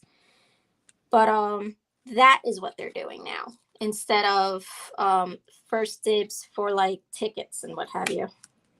There was a big update to California Adventure in the last month where they changed one of the lands, and it was on the news. Tokyo, San Tokyo. Oh, yes. Tokyo, yeah. For Hero 6, is it? Mm-hmm. Big Hero 6. Yeah, you're right. I guess it was maybe just a few days ago. Mm-hmm. Beautiful, but stupid. It was a very unnecessary thing to do. And here's the thing. Walt Disney was all about doing things that haven't been done. You know, he was about, oh, don't do intellectual property. We're just going to invent stuff and just come up with stuff. Yeah, no. the new people in charge of the parks, the new Imagineers, apparently have no real imagination anymore. So they just have to take intellectual property and turn those into rides. California Adventure was special because it was a nod to California. It is no longer becoming that. It is now becoming a nod to Disney and only Disney, which is stupid. So a lot of the rides are. Yeah, it's all like Pixar Pier now. And Pixar Pier, and then you have the Cars Land, and then you have Big Dog. Did you ever get on the ride that was it the Tower of the Tower of Terror? Yes. Yeah. Oh, it's yeah. No, I got on that one in Florida. Scared me so badly I came off the ride paralyzed. Really? Mm-hmm. Wow. I don't loved know. it. Don't get me wrong. I've been on it. I'm not in a hurry to get on it again because there are no seatbelts on that ride. So I was there's like a little handle. That's it. But it's got the bars there. The bar does. The bar was not there when I rode it. Even with the bar, it does nothing because I remember it drops and I was off my seat holding on to my dad for dear life. Wow. Because I was like, oh my God, I'm going to die. Yeah, you know what, Tanya? I'm having that paralysis on my left side. The fear. Yes, I get you. I was on the left side when I was on, and I think I was in the first row or the second. I don't know how many rows there are because there's at least two. But when I sat down, I was like, where's the seatbelts? Where's the bar? There was a handle. I'm like, nah. And I held onto the handle. And folks, that is an amazing ride. Come on. Look, it isn't amazing, but no. I'm frightened of it. It's scary. Oh, yeah, Jay, you're right. It says Guardian of the Galaxy now. Go ahead, Big Dog. I was going to say, and right now, I would give anything to be able to just ride one ride. Oh, I hear. Yeah, I cannot ride anything right now either. I can't because of my heart. And I always tell my girls, let's go to a theme park thing. Like, you can't ride anything, Dad. I go, technically, I can ride one ride. And then we find out what happens. Because, if I had the bad heart, I could ride one roller coaster. And if I died, then I guess I couldn't ride anymore. So but at least I've ridden one. Yeah. So I can get on one roller coaster at least. You're funny. There's actually quite a few. They don't find that funny though. No, they don't. I appreciate it, Elizabeth. Tower Terror was so fun with my kids. I had to hold my 6-year-old down. Yeah, laughing all the way. Folks, I was frightened, but I have fond memories of that ride. That was a good ride by Disney. Damn them. Elizabeth says my daughter barely made the height requirement. Elizabeth, your daughter's older now, but I had tricks for that one. My daughter, my youngest magically grew, 2-3 inches when you stuff the socks underneath of the shoe. They're called lips. Yep. We would, because, this was at Universal Studios. I think I did it at Disneyland also. I probably did it at all the parks. But at Universal, before you got into the line, there was a height requirement thing. So I would have her stand under it. It was Janelle. I would have her stand under it, and of course, she'd be under it. I'm like, well, you're almost there, mija. Let's figure this out. And I think one time, we didn't have any extra socks or anything. Tanya's going to laugh at this one. We, and I still to this day crack up. We had 2 Snickers bars. I put the Snicker bars inside her shoes. She could have the lift. So she could be on the higher requirement. Not. Yes, I did. That was a Mexican in me. That was a Mexican in me doing that. That's damn funny, Big Dog. I'm sorry. That is damn funny. Wow. Knott's Landing. You know what? I haven't been to Knott's Landing yet. Oh, it's a very small park here in Disneyland. I'm sorry, in Southern California. It's cool to go, Big Dog, but Knott's Berry Farm. Well, yeah. But it's one of the oldest amusement parks around. Also, Knott's Berry Farm has been around since like Close Before to 100 Disneyland? years, I think. Not Yes, before I believe so. really? I thought so. I thought so Okay, because fair they enough. started with their berry. They started with the berry farm, Hmm. and then they had like little rides, and then it grew from there. One of the things about Knott's Berry Farm is what you can do around there. It's almost like the county fairs just all year, huh? Big, yeah, it's almost like Yeah, that, huh, Big Dog. yeah. There's a lot to do. The The food, the yeah, good fried the chicken. the Yeah, the only problem with Nutsberry Farm now at this moment, yeah. it's how shall I nicely say this? It is well, the hell with it. It's ghetto now. It's ghetto. Really? It's been Really? because it's the admission is so cheap. I think it's only $35 to get in for the whole day. Hmm. Oh yeah. Uh, so and there's been a lot of riots and fights and stuff that happened where it got to the point that you could not enter Knott's Berry Farm without someone 21 years or older with you. Oh, that's right. That's within the last year. It's recent. Yeah, well, they've done it Kids are twice. being stupid. Yeah, they did it last year. They got rid of it, and then it started up again at the beginning of the year with the fights and stuff. So they reinstated the chaperone policy. That was happening at Magic Mountain as well to the north of us because it was Yeah, so easy and so inexpensive to get in.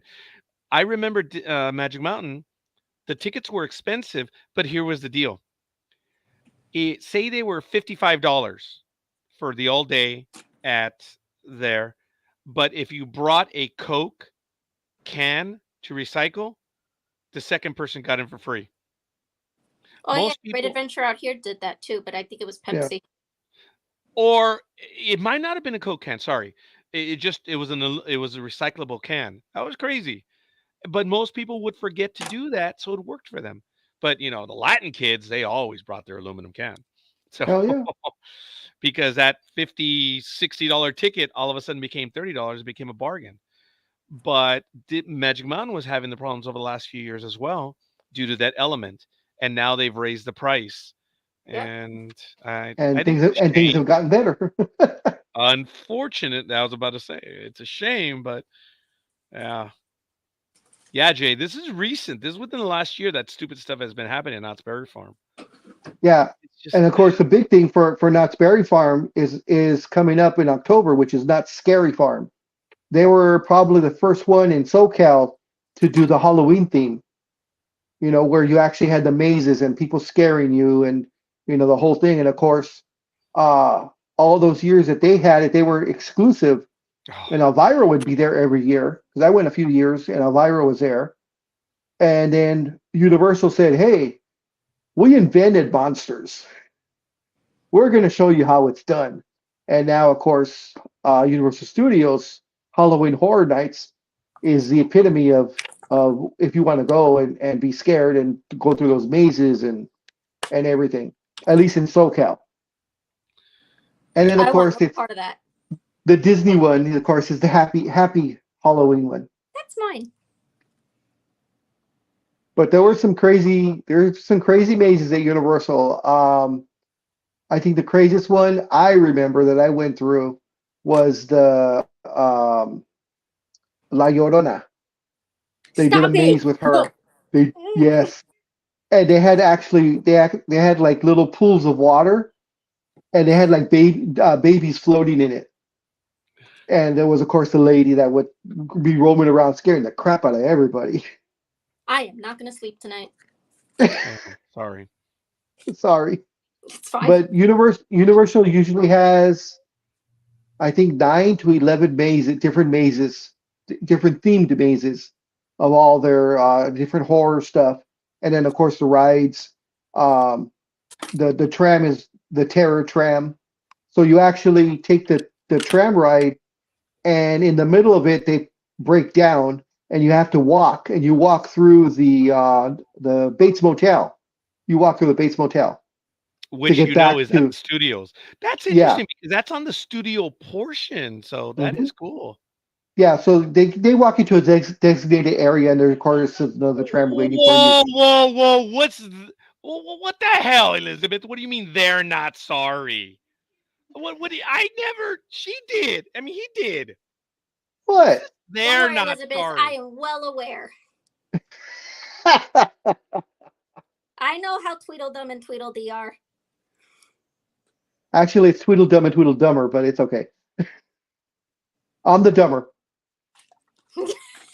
Well, I went silent on that because I didn't want to. But I think I'm overqualified.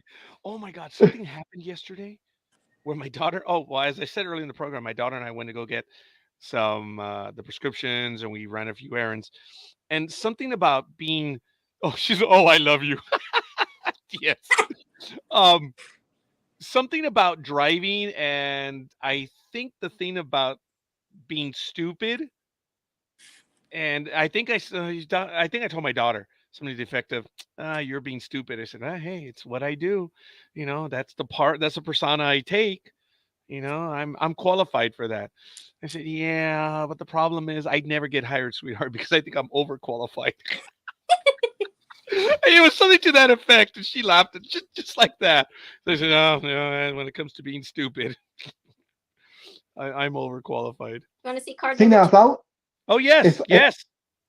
if I was your daughter and said that, ooh, pretty. Believe. Wow. That is This awesome. one I added gemstones to. Right there. Wow. For the Yeah. berries. Yeah. Folks, these are nice. These are nice. And they're not done in 5-10 minutes. You can tell. There's It took me creativity. 2 hours to do 2 damn cards. Wow. Yeah. Peter, sorry. Oh no, I was saying if you would have told her, that she was or stupid or Back to forth. how did you? What did you tell her? How did you tell her? I told her something where she said, you're being stupid. And she says, yeah, well, I'm qualified for it. And then at Oh, which okay. point I said, I am overqualified. See now, when you said, "Oh, you're being stupid," if I was your daughter, I would answer back, "Well, genetics. What can you do?" Well, I answered it back by saying I'm overqualified. Elizabeth said, Jay. oh, wow, beautiful. And then Jay Thank as you, well. Elizabeth. Yes. Young lady, your work speaks for itself. And it's a privilege that you show off your wares right here, which is really absolutely awesome. You know what? It works for me too. Like being on the program, because then it actually gets me out of the bed, off the sofa. So like I suffer from depression. So half the time I just sit on the sofa because I really don't want to do anything. Or I'll just lay in bed and be like, oh, do I really have to get up? But at least if I'm on the program or what have you, I get up, I do my thing, and then I actually get to crafting again. So this is very cathartic for me. That is absolutely awesome. And I'm glad to hear it. Yeah, we've all had our issues. I remember one time, Big Dog, Cliff, and myself were doing an evening program. It might have been a Monday night. Yes. He's joined us already once. Really? In the last 3 months. Yeah, his health really took a turn. I call him my Borg buddy because, as you know, they didn't install a chip on him. When? This was before COVID. They installed a chip to control his trembling, and it was funny because he explained the procedures. Dude, you really have a Borg accoutrement in there. He's like, yeah, I am. So he, of course, his health went down. He wasn't able to take care of himself, so he moved into a facility, one of those long-term facilities, and he was in Virginia, and he was on air with us. What, Big Dog, in the last 3 months? About two and a half months ago. Yeah, he came on for. I'm glad you remember, and hopefully he'll be joining us again real soon. So yes, Cliff is the connection. Tanya and us. It was Cliff. Yep. Big Dog and I laughed because we are West Coast fans. I'm predominantly, I guess it's me. I'm the Yankee fan. And one day, Big Dog was going over the calendar and schedule. He says, we have 4 Mets programs. Yeah. And I, at which point, said, you hadn't realized that. And I snapped. I'm like, how the F did that happen? I'm like, that bastard, that bastard, that bastard, Cliff. We had Carell Cooper. We had Tanya Mercado. We had, of course, Cliff. And there was another young lady who was on with us. Um, I can't remember the name of the program right now, but she was also out of New York, and she It was a wasn't Mets fan. Karen Cooper, was it? Blonde haired? Yeah. I could be Taryn Cooper. Yes. Yeah, I think as well. I had a falling out with her. Yeah, and don't worry about it. Don't worry about it. She just stopped talking with us as well. Don't know why. So Oh, there's been a few of those. well, yeah, I'm not gonna say Tanya, thank you for that. That tells me something. I was like, okay. I respected her opinion. I appreciate she was a hardcore sports fan, but sometimes you just have falling out with people. And I didn't know what it was, but we just lost contact. So, like, all right. The funniest thing with with Cliff was when he did the adult program. Oh, the porn stars. We found out so much information from him. Actually, oh my God, we're doing an interview, and he's interviewing a porn star, and Big Dog and I were here, wherever we were together, and we were interviewing. And she, dude, was she a porn star, or was she one of those that did the videos? No, she was a porn star, and he was interviewing her, but he was revealing a lot of his own personal, let's say, likes and dislikes. Yes. Yeah, likes and dislikes to her. And Big Dog and I were like, she was really nice about it. I mean, she just did it like an interview, but Cliff, you could tell, was getting a little into the interview, a little too much. And he was like, different likes that people have. Yeah. Big Dog and I were just like, look at each other like, we're learning a bit about it. Don't get me wrong, folks. I don't know about TMI. It was a legitimate interview about the topic, but Big Dog and I were like, oh. Well, it might have been TMI on his personal preferences. But remember, we had Playboy Playmate on with us, and she was awesome. She was awesome. And then the husband joined in another. Oh my God, that was a blast. That was a blast. She was a Playboy Playmate that was on the family on Fox television, Married with Children. She was the one that actually changed the course of Married with Children. Now, from what you can remember, Raj, on that interview, did she come or did she actually pose nude or topless for Playboy, or did she come into Playboy after they stopped doing nudity? Do you remember? Because I think she was a '70s Playmate, dude. Oh, it was. Oh, okay. Yeah. So she was totally no. So I don't know if you know now. I think over the last maybe 5-7 years, Playboy, at the time that I remember reading about it, Playboy doesn't do nudity anymore. Yeah. Her name, Devin DeVasquez, folks. That's right. A gorgeous woman, but also gorgeous up here and here. Her interview was a blast. She was a lot of fun, and she had a blast with it. And she recorded a promo for us. I don't know if I can download it. That's the problem. I would love to download that promo, and was it for Sports Talk with the Guys? But I know she did a 14-second promo, as did Andrea Gabriel. Oh man, she was awesome. Andrea Gabriel from Lost, folks. She was. I'm gonna have to see if I can download some of these. Where'd Big Dog go? I'm sorry, I lost him. Oh, I don't know. Maybe his iPad finally took a dump right now. I didn't even realize he had left. I was looking at the Blog Talk Radio screen. Oh, iPad died. He just sent me the message. I thought for a second I thought you said his eye patch went out. I was about to say his what? That's funny. I like that. No, not that. Let me see. Which I gotta charge my phone.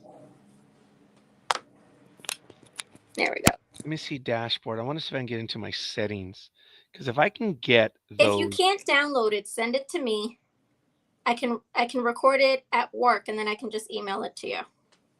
That's very kind of, I'm seeing it right here.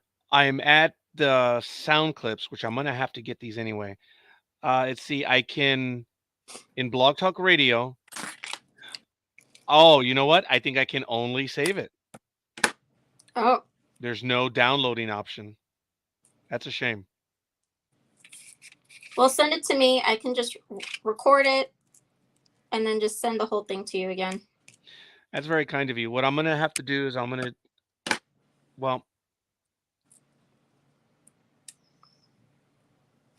it's in the studio on Blog Talk Radio. Dude, I haven't been on Blog Talk in forever, so. Since you stopped doing your program with us. Well, yeah. I'm sorry. No, stop with the sorries. No, I didn't mean it that way. I know. I know it's been that long. Yeah, and I am finally, Tanya, going to kill Blog Talk Radio. Are you really?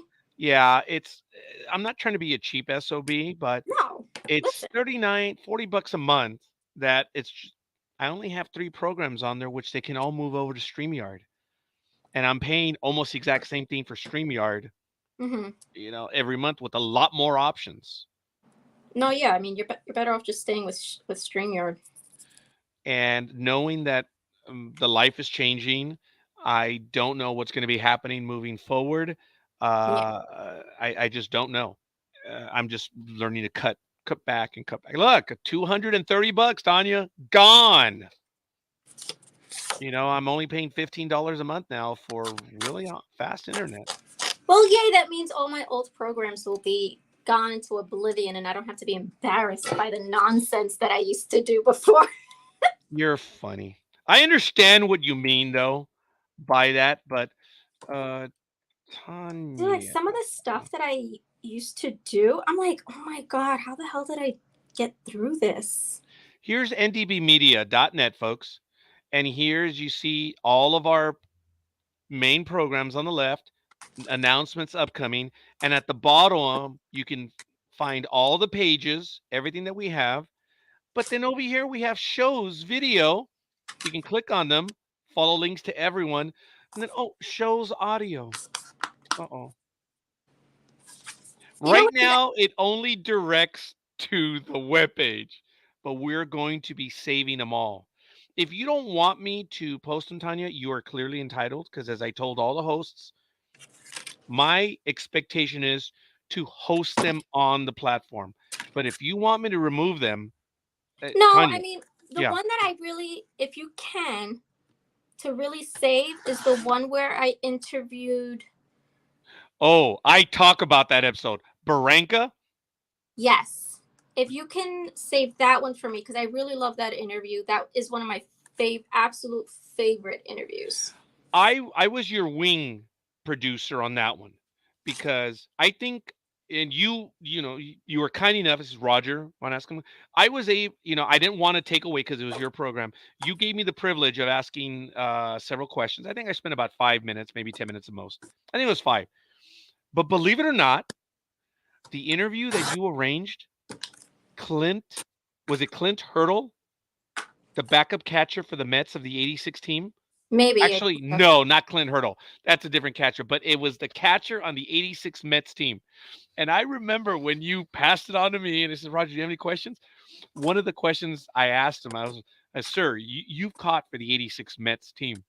That was an eclectic bunch of pitchers that had non-standard delivery. Remember that? Oh, yeah. And I said, dude, you got Sid Fernandez, Ron Darling, you've got Aguilera, Dwight Gooden, and you have the lefty. Oh my God, I forget the lefty's name on the '86 team.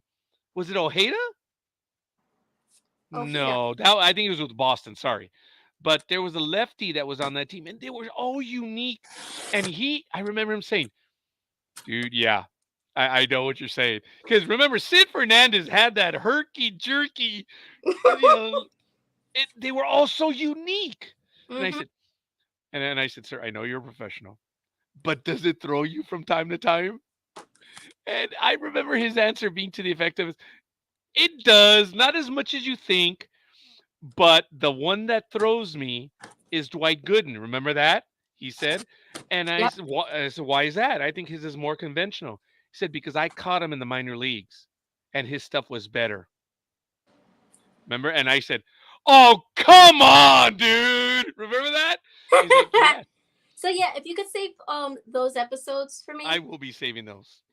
that would be absolutely amazing. Like anything that I actually did that was good. Ha ha ha, which was a lot. So, folks, we're going to be doing the audio archive over the next year, and we're actually going to be replaying those episodes. We have such an archive, folks. Blog Talk Radio has 3,418 episodes. That's Of just 15, NDB Media? just NDB Media. Oh, That's not even Sports Talk with the guys. So there is a lot of stuff on there that we have to get. So that's just on the primary channel. wow. So we're working on it, folks. We're going to be downloading over the next year all the episodes as best we can. And Yeah, if you could save my Branca, I would very much appreciate that. yeah. Oh, and the reason why I remember the Ralph Branca is because we always requested to be highlighted by Blog Talk Radio. And the big names, we had a 60 to 70% chance of getting the highlight. Well, Tanya programmed the episode more than a week in advance. She put in for the request, and when the day showed up, it was not chosen as one of the episodes.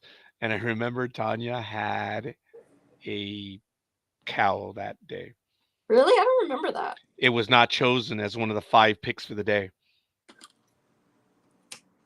Well, I and that's why remember we're that. no longer on Blog Talk Radio. I wonder why. Yep. I wonder why. So, yeah, it's crazy. An incredible amount of stuff, folks. Is just absolutely incredible. Just on NDB Media, we have that many episodes. Wow. Oops. See it. Okay, all time. He may be on the Sports Talk with the Guys channel because I did a quick search under all the episodes, and I didn't. Which one? Just Branca Oh. on NDB Media. So he's probably on Sports Talk with the Guys. So I'm gonna have to locate it over there. Yeah, because I think it was on the Black that we did the interview on. Yeah, so that was probably on the Sports Talk with the Guys channel. Okay. Folks. That was a good interview. I mean, Branca was such a sweetheart. Loved talking to him. Yeah, it was unreal. Is he still alive? I don't remember. No, I think he did pass. I don't remember. I'd have to look it up. Yeah, sorry, folks. Yeah, because if he had passed, I would have asked you for a clip from the interview that I did, and I would have played it at my job, and it would have gone over the air, and they would have been. This interview was from NDB Media, and you guys would have gotten huge recognition in New York. Oh, it's all good. Hey, look, when I was on television in 2011, what did I have? I had a Star Wars T-shirt and a Yankee cap, and it was like, "Where's the NDB Media T-shirt?" Like, well, I would not have probably been interviewed. It's funny. That was a sad Friday. I was on television across the United States, folks. You remember that? That was, wow, okay, yeah, that was a sad day. Everyone across the United States, family-wise, saw me, what was going on, and they called us the next day on Saturday to find out how Giselle was doing. Because if you guys remember that day, unfortunately, that was when the 18-year-old came back to campus to settle up with the young lady, the 17-year-old girlfriend that he had broken up with early in the week. And of course, she was having nothing to do with it, and he stabbed her on campus. And it was in the quad. Everyone witnessed it. My daughter, sadly, she is the typical Noriega. She reached forward, as many did. Another young man was stabbed. One of the security people was stabbed because he was a big kid. He was 18. He was a football player. And my daughter was 6 feet away from it, and she stepped forward, and her friends pulled her back. And her friends told me that. They said, your daughter took a step forward to break up the fight. I'm like, Noriega, we are stupid. Uh, we we go where angels fear to tread. When there's a fight, we try to break it up. It's just in our DNA. We don't like seeing that stuff. And my daughter was not stupid, obviously, but you know what I mean by when I say that. Yeah. It's just we jump in, and my daughter, poor thing, she did. And because of the connections I had, I contacted the LA Times to know what was going on. They didn't know, and then they found out. So my daughter did a live interview with the LA Times. She's actually still on the newspaper if you look it up. She was on TV everywhere because she was talking. And my wife get very agitated at that. She's like, "Why are you doing it?" I said, "Because she needs to get this out of her system." Mm-hmm. But nah, she was unhappy with that at the time. And I say, "Look, if she can talk about this all the better." So it was a very sad day. I know I'm making this about us, and I'm not trying to, because a family lost their daughter. She was a beautiful soul. My daughter said, even though she didn't know her personally, she knew of her, and she said that she was one of the more attractive girls at school and was one of the more popular. And you would think, based on media, what you see. My daughter said, no, she wasn't that way. She was actually nice, and that's a shame. So Elizabeth says, no, we have sheepdog DNA. We protect those who can't. Eh, I don't know. Folks, I've been dumb. I remember I was driving down a street and I saw these guys. They were having a fight in the neighborhood, and it was like 4-on-1. I stopped in the middle of the street like an idiot, and I yelled at them. One of them pulled off, and I got up out of the car. And now these are middle school kids. You got this big 6-foot guy coming at them. They broke up and took off, and they all did. Boys are stupid, and they do things, and it looked to me, it was like 4-on-1. I'm like, no, no, no, no, no. And they broke it up. I don't know what happened, but yeah, I've done that. I've seen other people do it. So when my Superman moment arrived, yeah, yes, they were middle school kids. What do I care? No, man. And oh, it wasn't pushing and shoving crap. No, they had the kid on the floor, and they were wailing on him. They were, and that was messed up. And that's why I yelled at them from the street. It was like I was in the middle of the street, then the car parked in the sidewalk, and they were on someone's lawn. So I'd walked through there many times before on my way home, so I get it. And I'm not saying that was the street to do it on, but I wasn't. Yeah, I was surprised. I wasn't surprised that it was happening right there. And sure enough, because I've seen grandmas and grandpas. They go in there and they cut that crap. That's our job, I guess. So anyway, I know the big dog probably most likely won't be returning, and we are good. So I'm gonna have to get going myself Same. because I have a few things to do. But I don't know, Tanya. I want to thank you for sharing with us, having the conversation with you, do as always. Is there any last item that you want to talk about, or even show off, dare I say? No, I'm working on my third card right now, which is going to feature a gold bell. Yes. So we'll see. We'll see how that comes out. That is so cool. Well, you saw one of her cards today. Here's the one that I saved again. And it's cool. I like it. And I think that shows the depth. I refer to it as a diorama almost, because for those of us that all went to school, we knew about dioramas. There's depth to it, folks. And when you look at it from the side, you can see it. It's not flat. It's tactile. And it's awesome. Because when you look at the card, there's string there, folks. Look at it, okay? And then there's a present in there as well. And then you have the backdrop, and then you have the snow up in front of it.